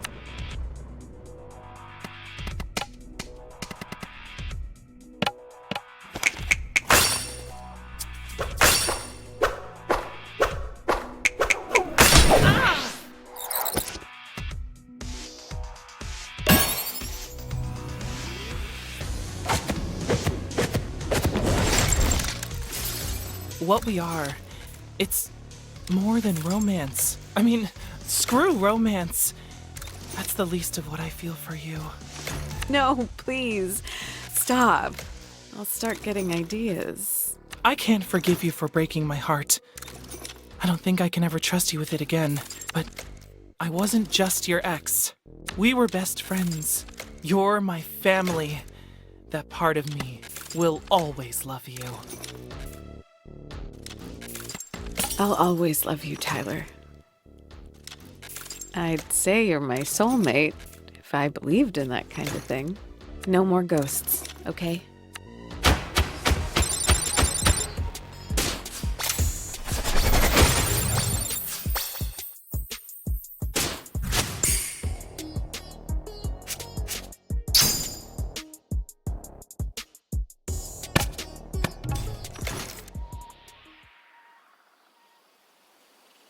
Before you say anything, let me just say this. Let's start small, okay? No blood oaths, no grand gestures, no promises of forever. Just two people who care being a small part of each other's lives. I guess the only thing we've never done with each other is take things slowly. We're trying this new thing called having boundaries. Good luck, you're already flirting. Ah, that reminds me. That Aruni in your head, you know she's nothing like your sister, right? I'm not completely disconnected from reality, you know. If you were, would you know? What is your point? I don't think she's good for you, Jala. Jala needs me. You don't even want her back. Why do you care? Damn it, boundaries, Tyler. I said it, and now I'm done. I trust you to take care of yourself. So, take care of yourself, okay?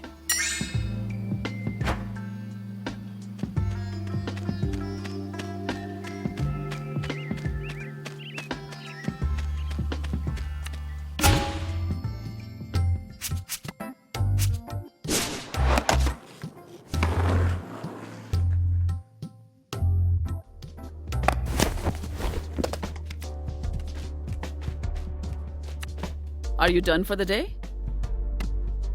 Jala, why don't we watch some TV? Sure thing, Dad. Well, I'm going out with Chandra. We should talk in the morning, Jala. Well, that's not too cryptic. Night, Jala.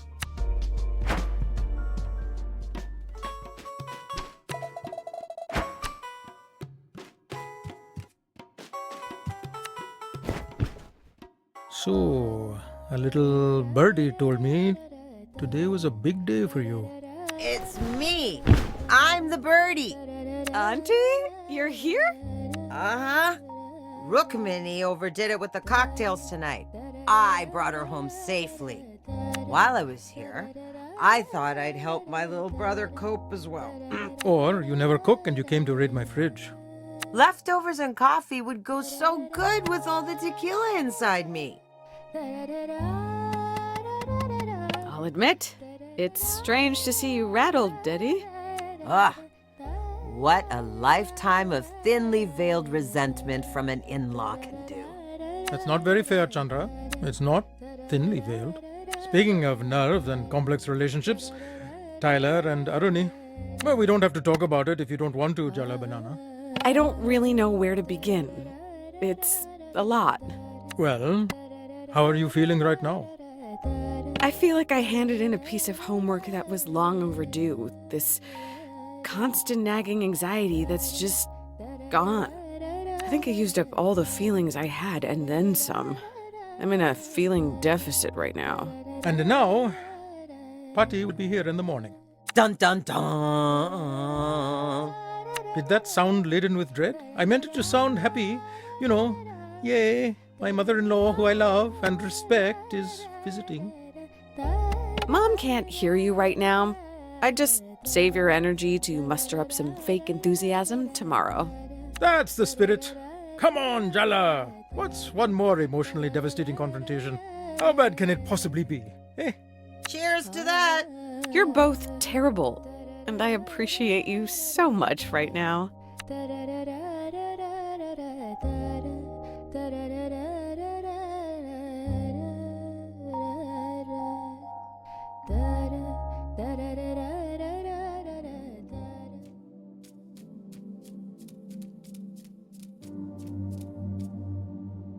Jala, I'm sorry. I know I went too far yesterday. I took over, I made you say things you didn't want to say. I shouldn't have done that. No, it's my fault. I've let this go on too long. I need to let you go. Oh, just like that, huh? After everything I've done for you. You think if you cut me out, you'll be whole? You can push me down so deep that you can't hear my voice, but I'll still be there, waiting, in the dark. I'm part of you. How can you just abandon me? Deep down, you want this too. Jala, don't do this. I'm scared. You're the part of me that couldn't forgive myself. The mistakes I made, the people I hurt. I pushed them onto you. I couldn't live with myself, so I had to invent you. You needed someone to blame. I never resented you for that. You're not a monster, and neither am I. You've carried the burden of my responsibility long enough. I can take it from here. Thank you for everything you've done. You're a part of me. You'll always be a part of me. Stop blubbering and just do it, Jala. All this sentimentality is giving me a headache. I couldn't have hallucinated a better sister. Goodbye, irony. Goodbye, Jala.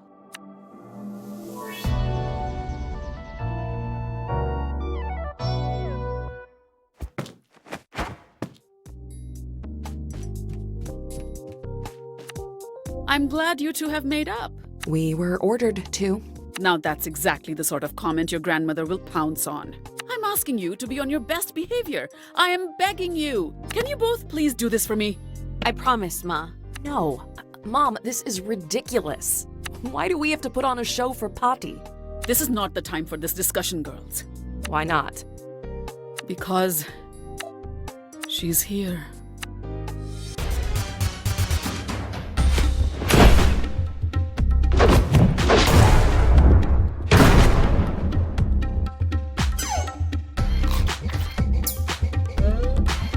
My 3 favorite girls, all gathered in this cozy little kitchen. Have you missed me, darlings? It's so good to see you, Amma. You must be hungry after your long flight. I could eat. How about I make parathas for lunch, Amma? You've been telling me how much Jala's improved her cooking recently. How about you show us what you've learned from your mother, Jala? But, Amma... Don't tell me you don't even trust her to make parathas, Rukmini. What do you say, Jala? Oh no, Paati. Mom's the expert. You wouldn't want to eat substandard parathas your first day, would you? So that's how well your mother taught you, is it? How disappointing. Of course she can make parathas, Ma. I'm so glad I came home for this. It's not uncomfortable at all. Stop making silly jokes, Aruni. Paati might misunderstand your strange sense of humor. Oh no, I understand it perfectly. Do not embarrass me, Jala. What are you mumbling over there? I was just asking if Jala washed her hands. A grown woman like her, you need to ask.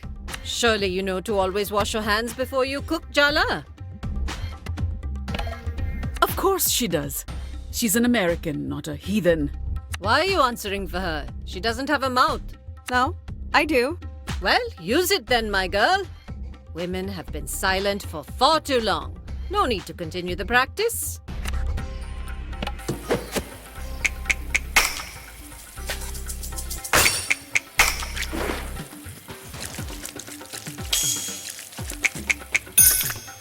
Very good. Whisk the flour and salt together. You should sift first, or it'll be lumpy. Yes, Paati. Such an obedient child. Your mother had such a smart mouth at your age. Jala? Obedient? Sure, yeah. That's my little sis. Never put a foot outside the bounds. I see who did inherit your smart mouth, Rukmini. Just sieve the flour, Jala.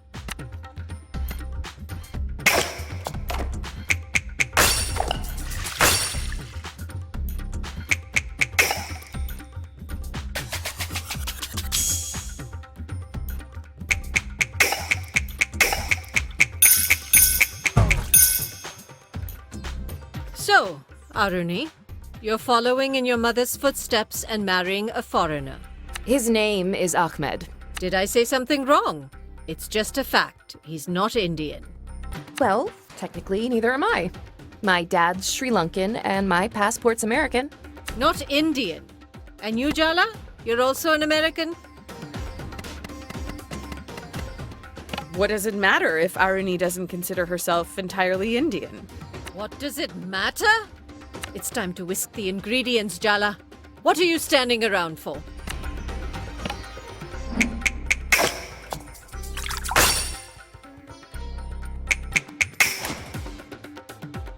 I warned you, Rukmini. If you take these girls to America, they'll be rootless.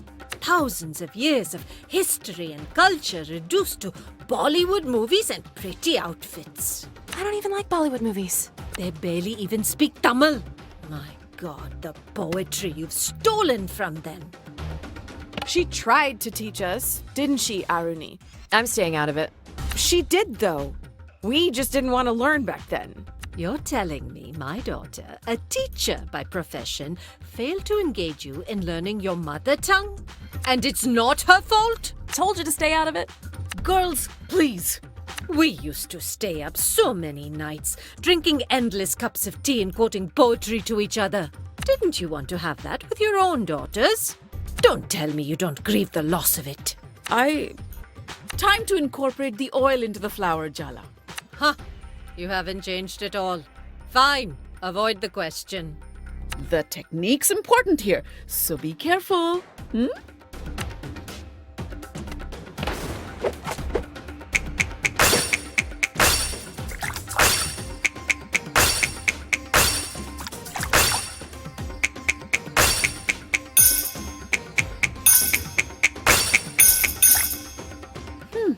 Looks good, Jala.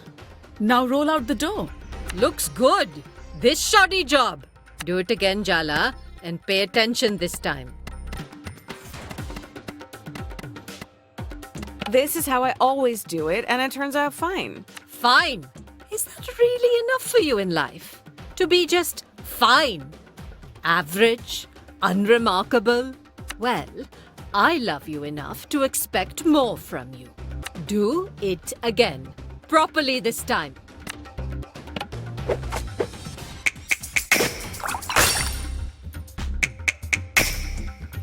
Now we wait for the dough to rest.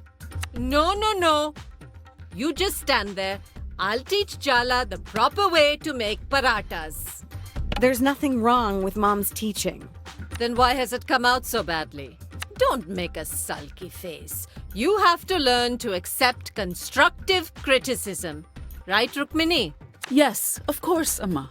See? Your mother agrees with me. Throw that dough away. We're starting again. Go wash your hands again. Come back with a fresh mind. That'll take more than a hand wash. Thanks, Aruni. What a helpful remark. It's just sisters bickering. What are you fussing about?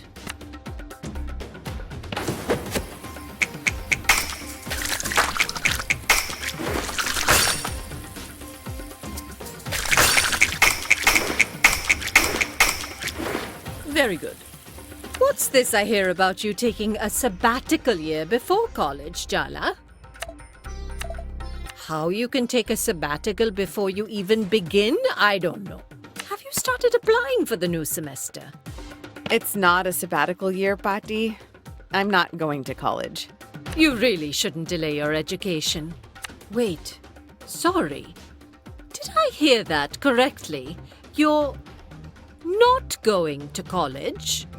What is going on here, Rukmini? It's an ongoing discussion. You've been lying to me.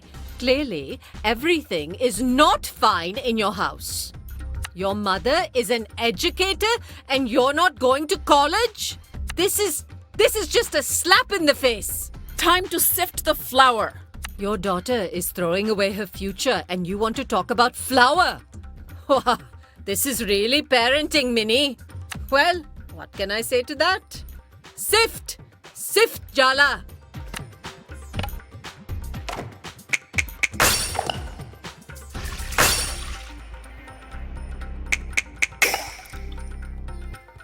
Do you even know what I had to sacrifice to get an education myself? To get my daughter educated? She could have done her post-graduation, done a PhD, used that brilliant mind of hers. Instead, she threw it all away to marry that man and become a teacher here in this backwater American town. That man is my dad. And what's wrong with being a teacher? Nothing, if that's the highest you can reach. You don't even know how smart your mother is. What a waste of her all this is. I made my decision a long time ago, Amma. And believe it or not, I'm happy. Do you have any other choice but to pretend to be happy? Add more salt, Jala. You're being too tentative.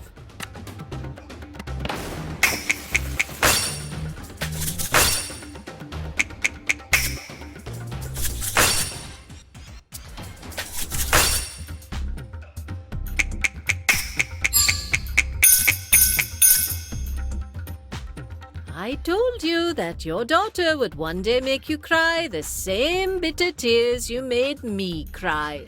It's not the same thing. Don't tell me you approve of this I'm not going to college nonsense. Of course I don't. It's my life at the end of the day. So my opinion doesn't matter? I'm your grandmother. My blood runs in your veins. You don't even think you owe me an explanation.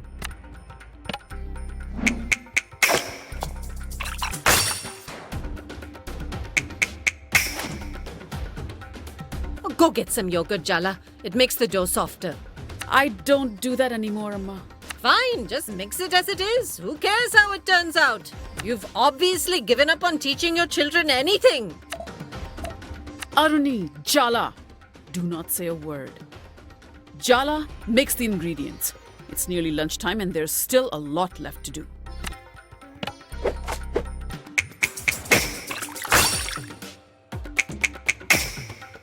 No, forget about lunch.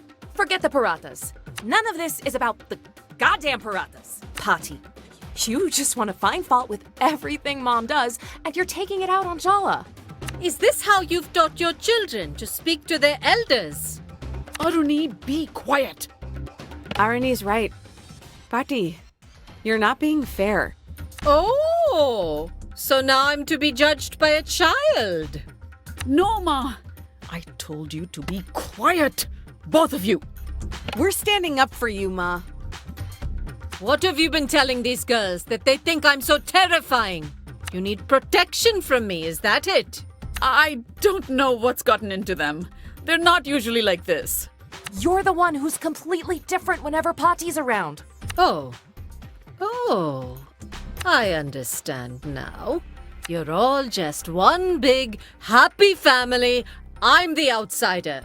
Is that it? How could you be an outsider here, Amma? Aruni's just stressed about the wedding. Don't take it to heart. This isn't Aruni's fault. Don't get in the way of Mom throwing me under the bus, Jala. Clearly, I'm the villain ruining this cozy domestic scene. Amma, no, please don't. You want to make me the villain? Fine, I'll be your villain. I was born to play that role.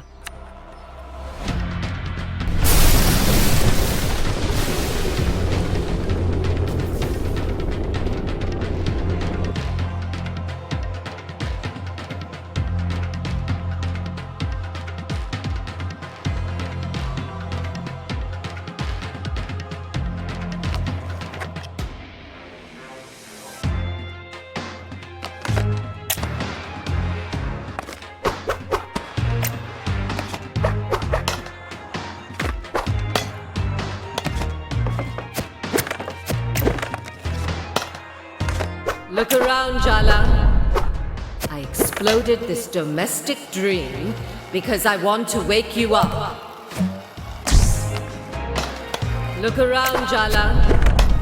I exploded this domestic dream because I want to wake you up.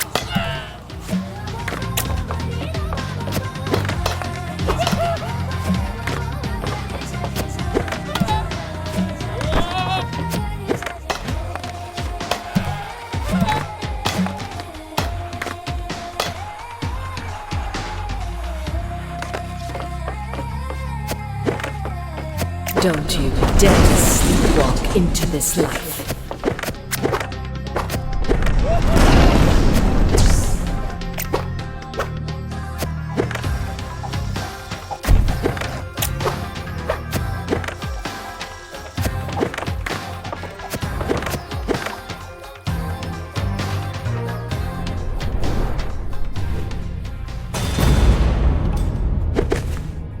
Your sister.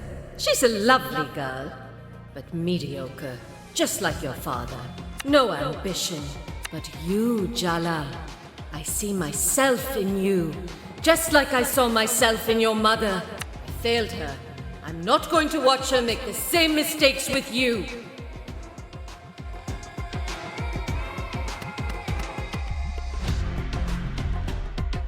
My mom's happy. How can you call that a mistake? Perhaps you should consider that with age comes wisdom. I can see how this little story plays out for you. I've seen it so many times before. Don't misunderstand, Petty. I'm not doing this to be cruel. I just want you to fulfill your potential. You have fire, Jala. People like us, we need to be pushed. We need to be tempered. We were born to burn.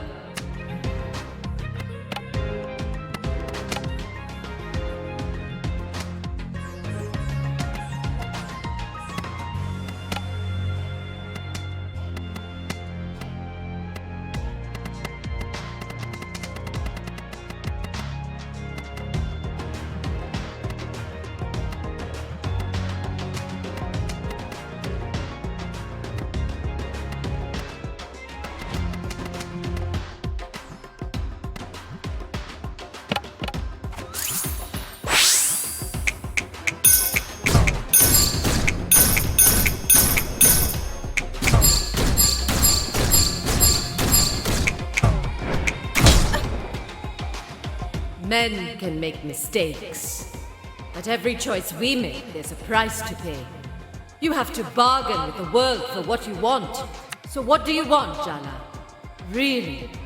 And what are you willing to give up?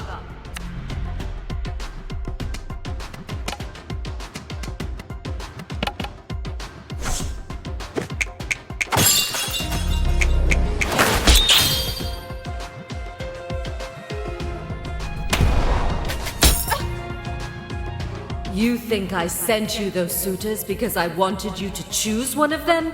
Those dimwits and fools. Not one of them is worthy of my granddaughter. Stop trying to arrange me with someone then. I can find my own suitors. Well, then I suggest you hurry up. You're not getting any younger. I'm glad you rejected them. I'm proud of you. You're selfish, just like me, Jala. Selfish isn't the worst thing for a woman to be in a world where we're raised to lose ourselves. These roles of wife and mother, they'll consume you if you're not careful. Just look at Rukmini. Don't you want more?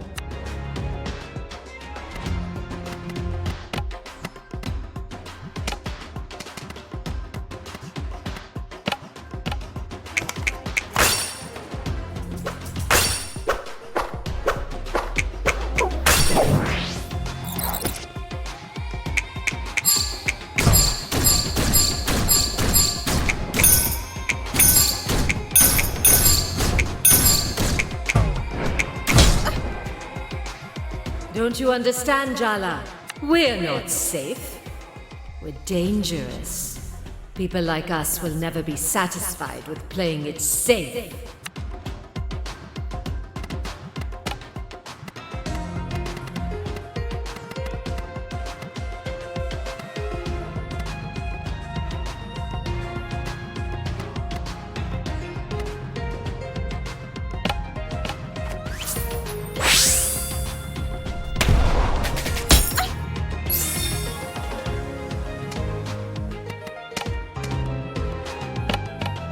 Auntie!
What's wrong, Jala Banana?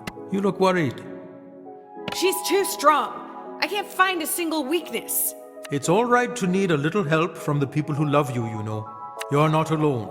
And it's not just yourself that you're standing up for, right? Don't underestimate how powerful that can make you. The women in your family, they're all terrifying. It's so hot. Look, I hate to say this, but I'm proud of you. I caused house-exploding drama just before your wedding. I thought you'd be pissed. Some drama's necessary, like draining the pus from a wound. So, get back up there, and don't you dare back down. Jala, I'm cheering for you, but honestly, I hope I grow up to be your grandma. Remember, hydrate and lift with your legs. Come on, Auntie. You've known her longer than I have. You must have an actual suggestion. Run. Try to look small and pathetic. Really? Though I usually thrive on confrontation and healthy communication, my tactic with your grandma's been avoidance. That's not exactly gonna work here. She loves you, Jala. Just remember why you're fighting her. It's not to win. My grandmother is the sweetest, kindest woman you could ever imagine.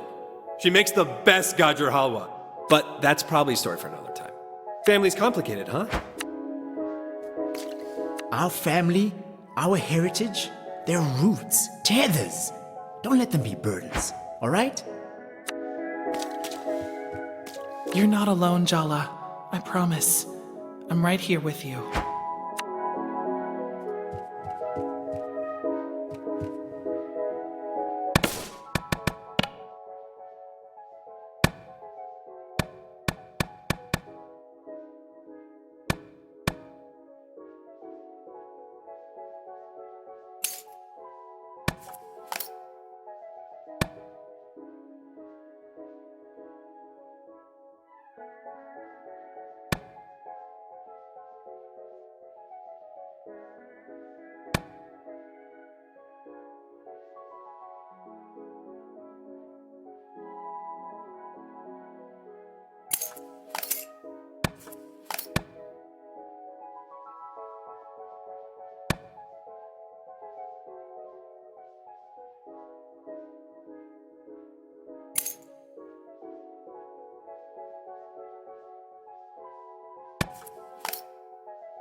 You know, my mother's not wrong.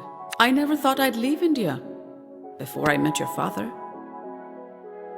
Do you imagine what your life would be like without Dad? Do you wish it was different? It's hard to see anything else but the life I have now. I stopped imagining other lives a long time ago.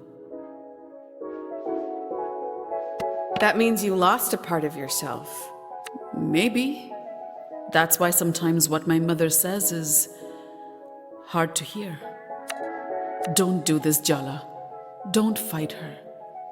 You won't win. All you needed to say was one word of encouragement. But you don't believe in me at all. You're like me, Jala. People make less sense to me the more I love them. Sometimes I think you're just like me. And other times, I don't know you at all. You'll only get hurt if you go back up there, Jala. Just give it up. I'm not gonna be afraid of getting hurt anymore, Amma. Some fights are worth it, even if you know you can't win.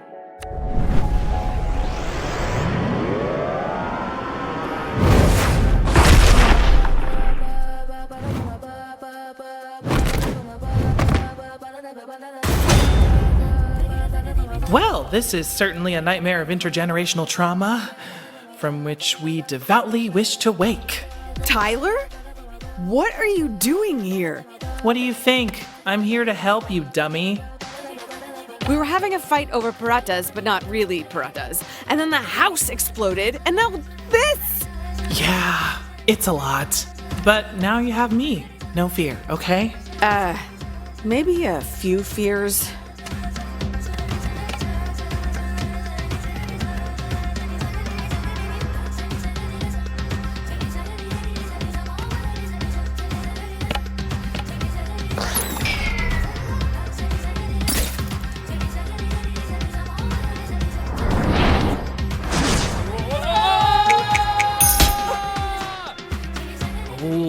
I finally get a chance to do one of these narrator intros. As other grandparents succumb to the ravages of age, Paati does yoga every morning, has all her own teeth, and can hear someone whispering gossip from across a crowded room. I've always suspected Paati absorbs life force from the people around her, like a vampire, but for other people's failures. So what, you're recommending a stake through the heart? Yeah, metaphorically. Are you mumbling to yourself, Jala? Didn't your mother teach you any manners? When an elder speaks, you should listen.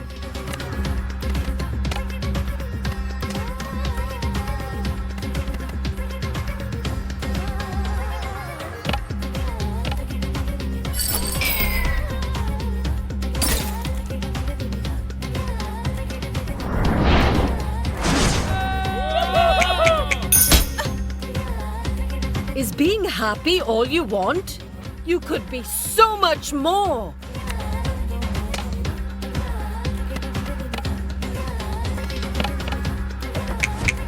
Mom would be happier if she never spoke to you again.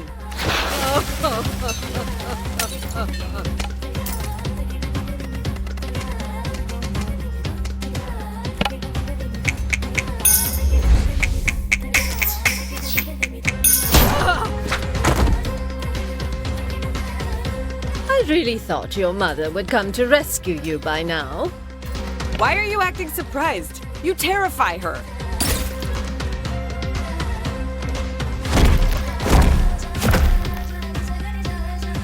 All I want to do is guide you. Why do you twist everything I do?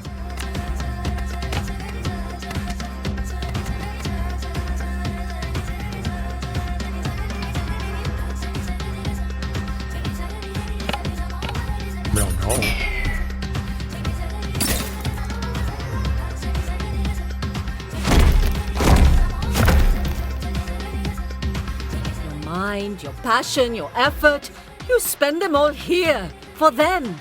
But you'll never be one of them.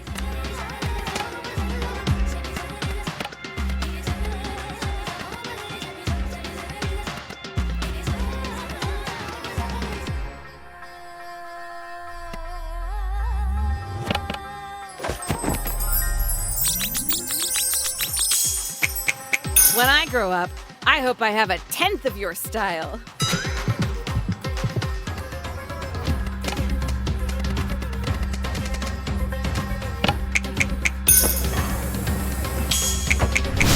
Oh!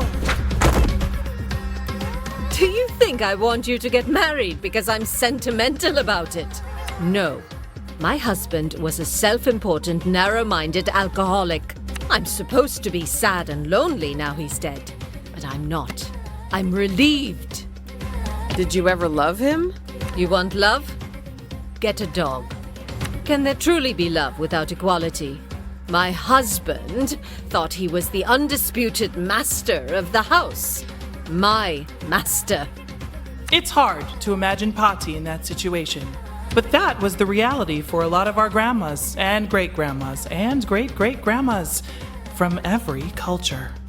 So you see, Jala, I'm being pragmatic.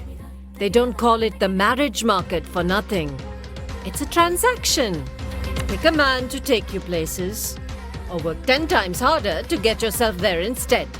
What you can't do, my girl, is what you have been doing, and that's neither.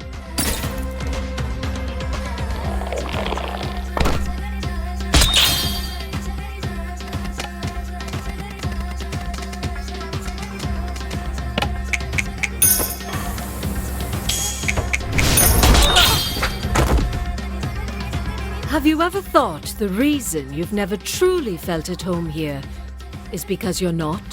That maybe you're struggling to find yourself because you're looking in the wrong place? Well, what are you saying, Paati? I'm saying that part of yourself you feel is missing, you won't find it here. Come back home to India with me, Jala. Restore what was stolen from you.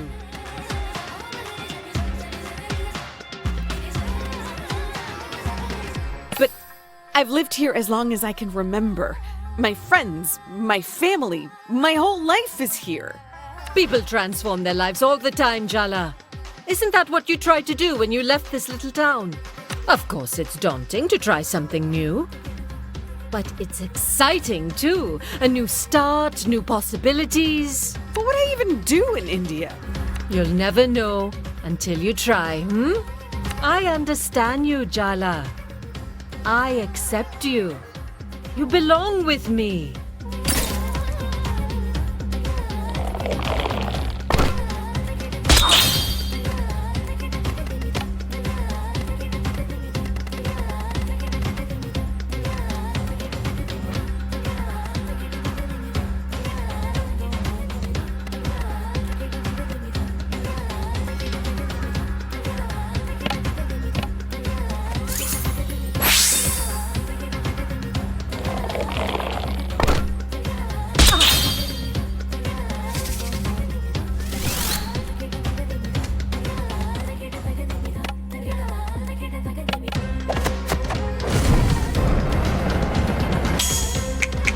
You favored Aruni as a kid because she was fair. And you dropped her when I started doing well at school. I pick winners, Jala. That's how we survive.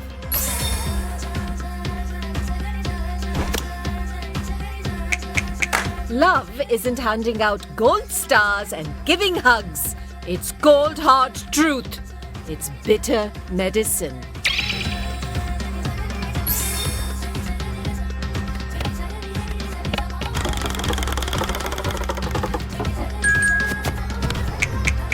Your love isn't motivation. It's sabotage.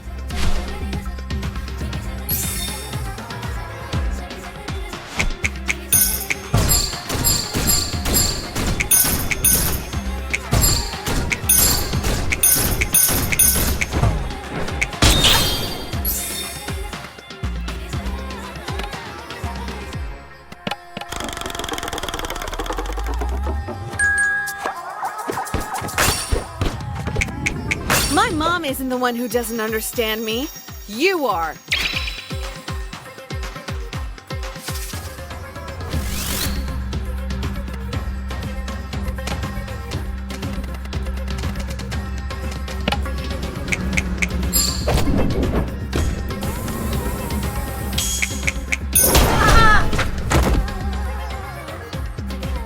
Sometimes speaking across the generation gap is like speaking across different universes. Bet you wish you were in a different universe right now, huh? Seriously. It's time someone taught you a hard lesson, Jala. Let's settle this like grown women with the most powerful weapons of all. Uh-oh. Our words.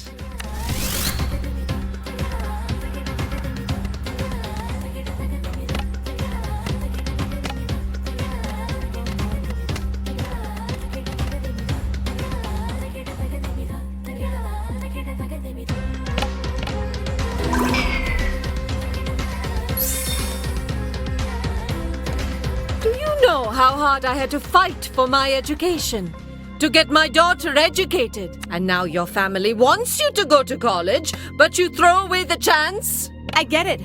The world was unfair to you. But that doesn't mean it's right for you to live out your ambitions through me. You Disrespectful, ungrateful, selfish little girl! You know nothing! A teacher's daughter speaking like this. I knew Rukmini failed in her profession, but looks like she failed as a mother too. Don't say that about her!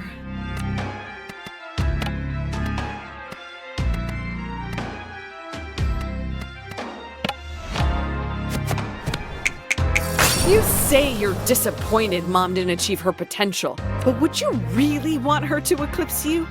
You love being the one on top.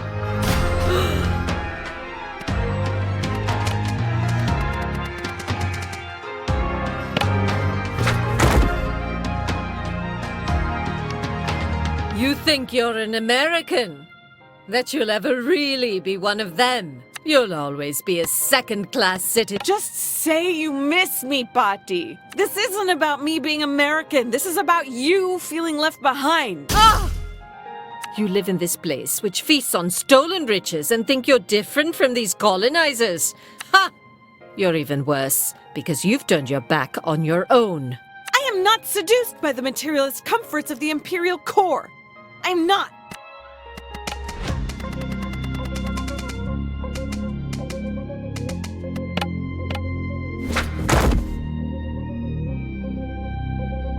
I can accept it if you don't want to get married, Jala, truly.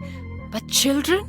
Children are a roll of the dice, thrown into our collective future, a way to keep playing long after you're gone. Don't you believe in the future, Jala? You're the one who said being a wife and mother isn't everything. Don't you believe in yourself, Paati? What will the world come to if intelligent women like us don't have children? Eugenics much? Don't you think your mother knows the reason you don't want children is because she failed you as a parent? I'm not refusing to have children to hurt Mom. But you know you're hurting her. You're breaking her heart.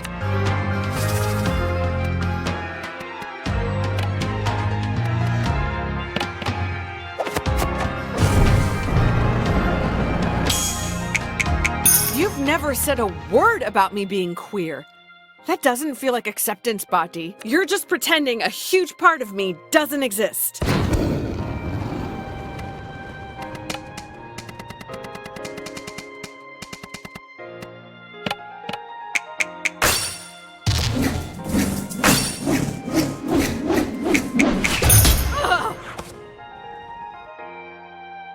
You think you're protecting your mother from me? I'm hard on her because I love her. You don't even know her. Love? You only understand power. You withhold your love because you say it'll make us complacent. But really, it's because you're afraid we'll reject you. You don't have the courage to love us. That's why you play games. I'm sorry for whatever made you this way, but I am done with your power games. You have no idea the sacrifices I made for her. For all of you.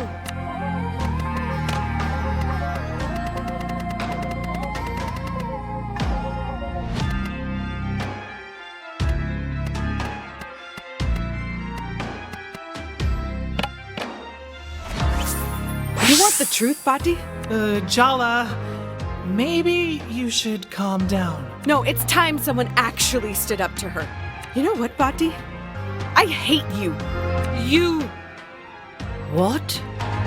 I hate the way you talk to Mom. How you look down on Dad. How you dismiss Aruni. You're cruel. You passed that cruelty to Amma. And it's in me, too. I always know exactly how to cut someone down. Make them smaller. I'm so good at hurting people. It's like there's this monster inside me trying to claw its way out. And you put it there. You made love something I was terrified of. I hate how much power you have over me. Over Mom. Over us. Stop it! Did you feel that? I hate that I love you, Paati. I hate that I can't stop. You came here and you turned our family into a battlefield. But this isn't a battlefield.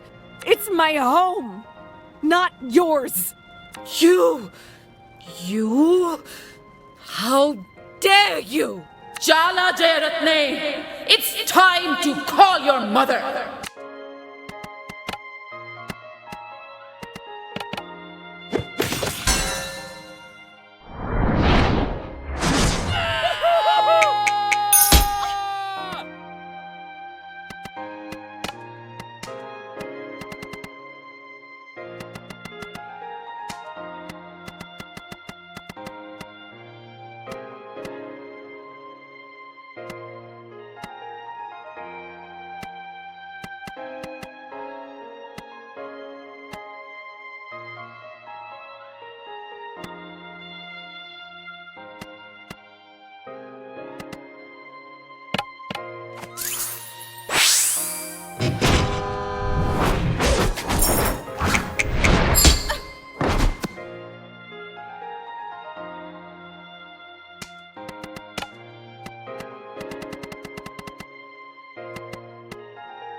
Auntie!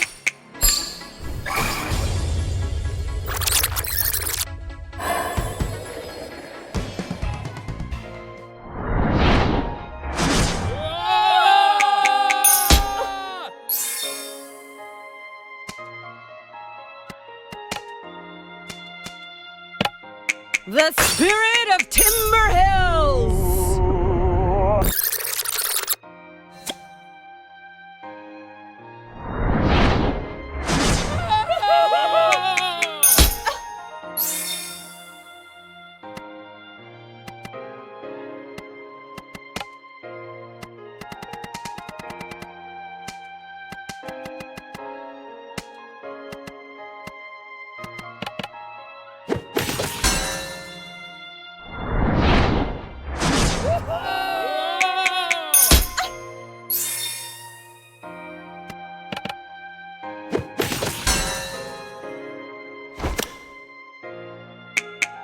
You need to be shattered to remake yourself.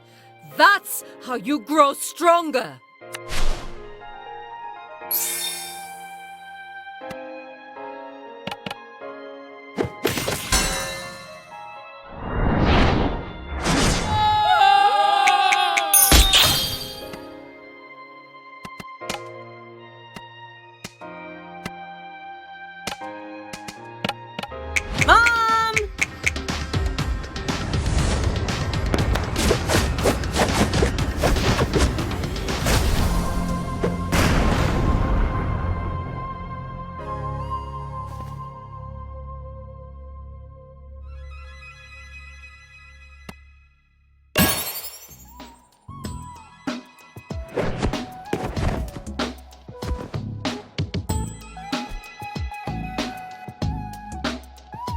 My girls aren't a chance to rewrite the past. They're new beginnings, Amma. We need to let them write their own stories. Yes, I understand. I'll leave after the wedding. You won't have to see me again. Amma, no, that's not what we want. It's all right. I don't have long left to live. No need to come home for my death rites. You're all busy, and you're holding too much resentment in your hearts. I understand. You're part of our family, Paati. We love you. And it's never too late to change. Change? I'm an old woman, Betty. I'm set in my ways. Come on, Ma. You'll outlive all of us. Well, the doctor did say I have the spinal health of a 30-year-old. I don't know. I have to think about it. I have to think about many things.